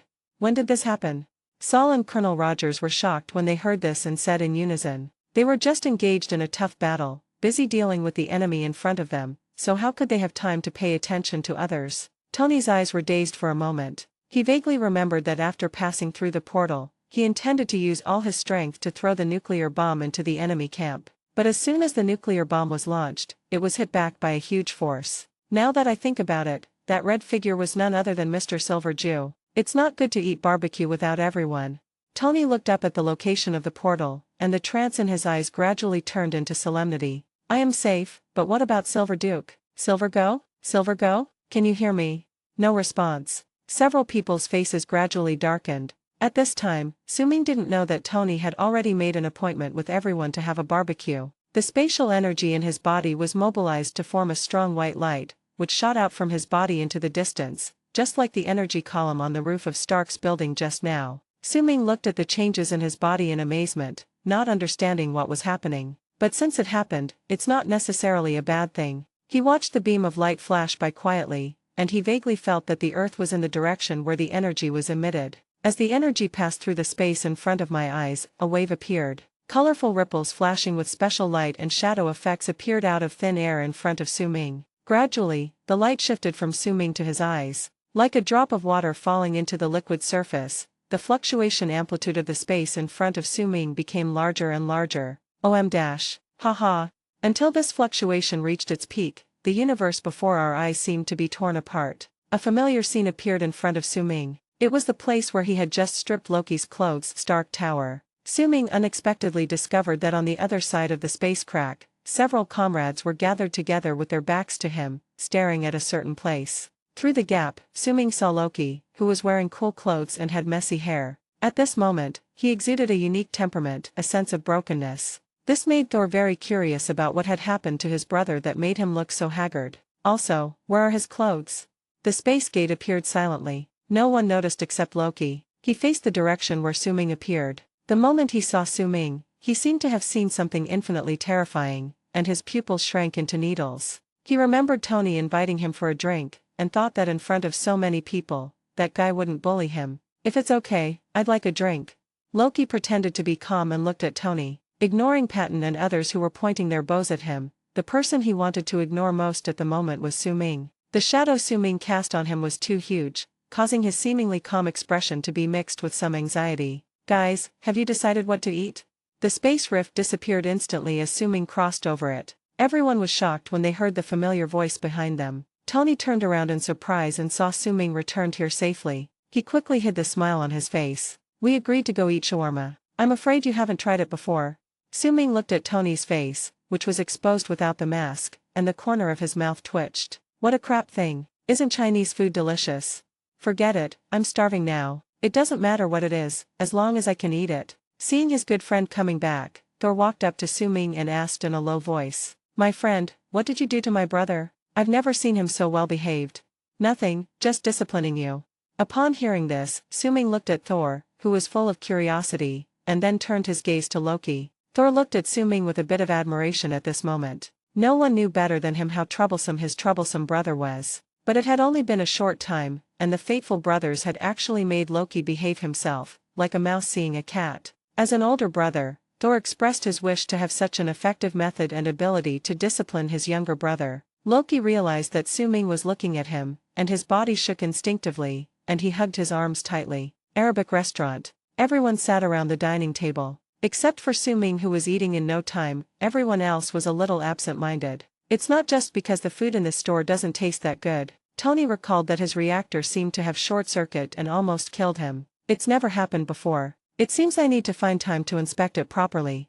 Rogers didn't even have an appetite. He actually met someone who was exactly like him and fought with him. The other party said that Bucky was still alive. Whether true or not, Colonel Rogers lost his appetite. Dr. Banner can already recall many memories after transforming into the Hulk. He seemed to have knocked down someone when he rushed out of the stairs. This person looked so familiar that he unconsciously looked at Tony. Thor was supposed to be interested in the food on Earth, but at this moment he felt it was tasteless. Loki just slipped away right in front of him, which made him very depressed. As a spy, Natasha felt the strange atmosphere at the dinner table, and her appetite was also affected. Brother, what happened to each of them? Shouldn't you be happier if you win? Look at other people's fate, how delicious their food is. But is this thing really that delicious? Natasha looked at Su-ming, who was eating his meal in no time, and took another bite of the barbecue in her hand. The taste is very ordinary. Is it really like Tony said, that fate has never eaten this thing? At this time, Su-ming probably knew why several people were absent-minded. That's all about the fourth part, why rush? But I have to say, the taste of this shawarma is really not good. Thinking of this, Su-ming ordered another one. The frequent use of magnetic fields, heat vision and freezing breath consumed a lot of Su-ming's energy. He can't charge his battery as fast as Superman by basking in the sun yet, so his appetite is still quite strong. New York City was caught in a wave of public opinion. Although the incident had just been confirmed as an alien invasion, the group of superheroes known as the Avengers was more than just a relief to many. It's really nice to have them. You know, it's a wonderful thing to have someone to protect us. I love you, Thor. The Scarlet Silver Duke is my eternal love. The news reports are all about the Avengers. Some people tattooed Captain America's shield on their bodies, some grew beards like Tony Stark, and some made Hulk's face into a mask and wore it on their heads. Iron Man merchandise is selling like hotcakes, and Stark Corporation's stock price has been hitting its daily limit for consecutive days. But the most sought-after item is the half-face silver mask. Even though it is just a low-quality plastic product, it represents a person, the Scarlet Silver Duke. In many interviews, only one old man with white hair and slicked back wearing sunglasses expressed a different opinion. Superhero? In New York? How is that possible?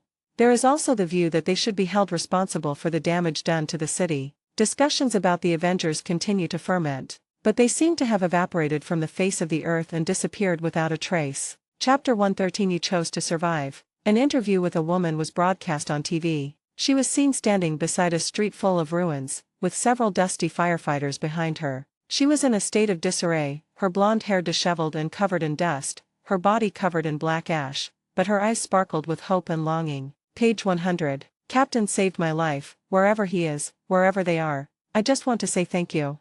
Nick Fury deliberately turned on the TV while he was connected to the top members of the World Security Council. This is his team, this is his plan. Even though it took him many years to finally accomplish this feat, he was very satisfied with the result. To put it bluntly, they saved the world. You old stubborn people who make decisions on your own, it's time to listen to the voice of the masses. Thinking of this, the smile on Nick Fury's face became more obvious. Even though he is older than any of the senior executives in front of him, it doesn't matter. If your thoughts can't keep up with the development, even if you are under 30, you are just a young old lamp. Where are the Avengers? The attention of the top executives was successfully attracted by this group of superheroes. Some people believe that these people will seriously threaten the security of the Earth's homeland, and should be strictly controlled and planned for early. Nick Fury knew too well the dirty thoughts of these politicians. He crossed his arms over his chest and said lazily, I'm not tracking where they're going right now. They have every reason to take a break. Where's the cosmic cube? It went where it belonged, very far from us. The top management opposed his unauthorized decision on the cosmic cube, which has such power. The topic returned to the Avengers team, and the top management repeatedly emphasized, they are dangerous.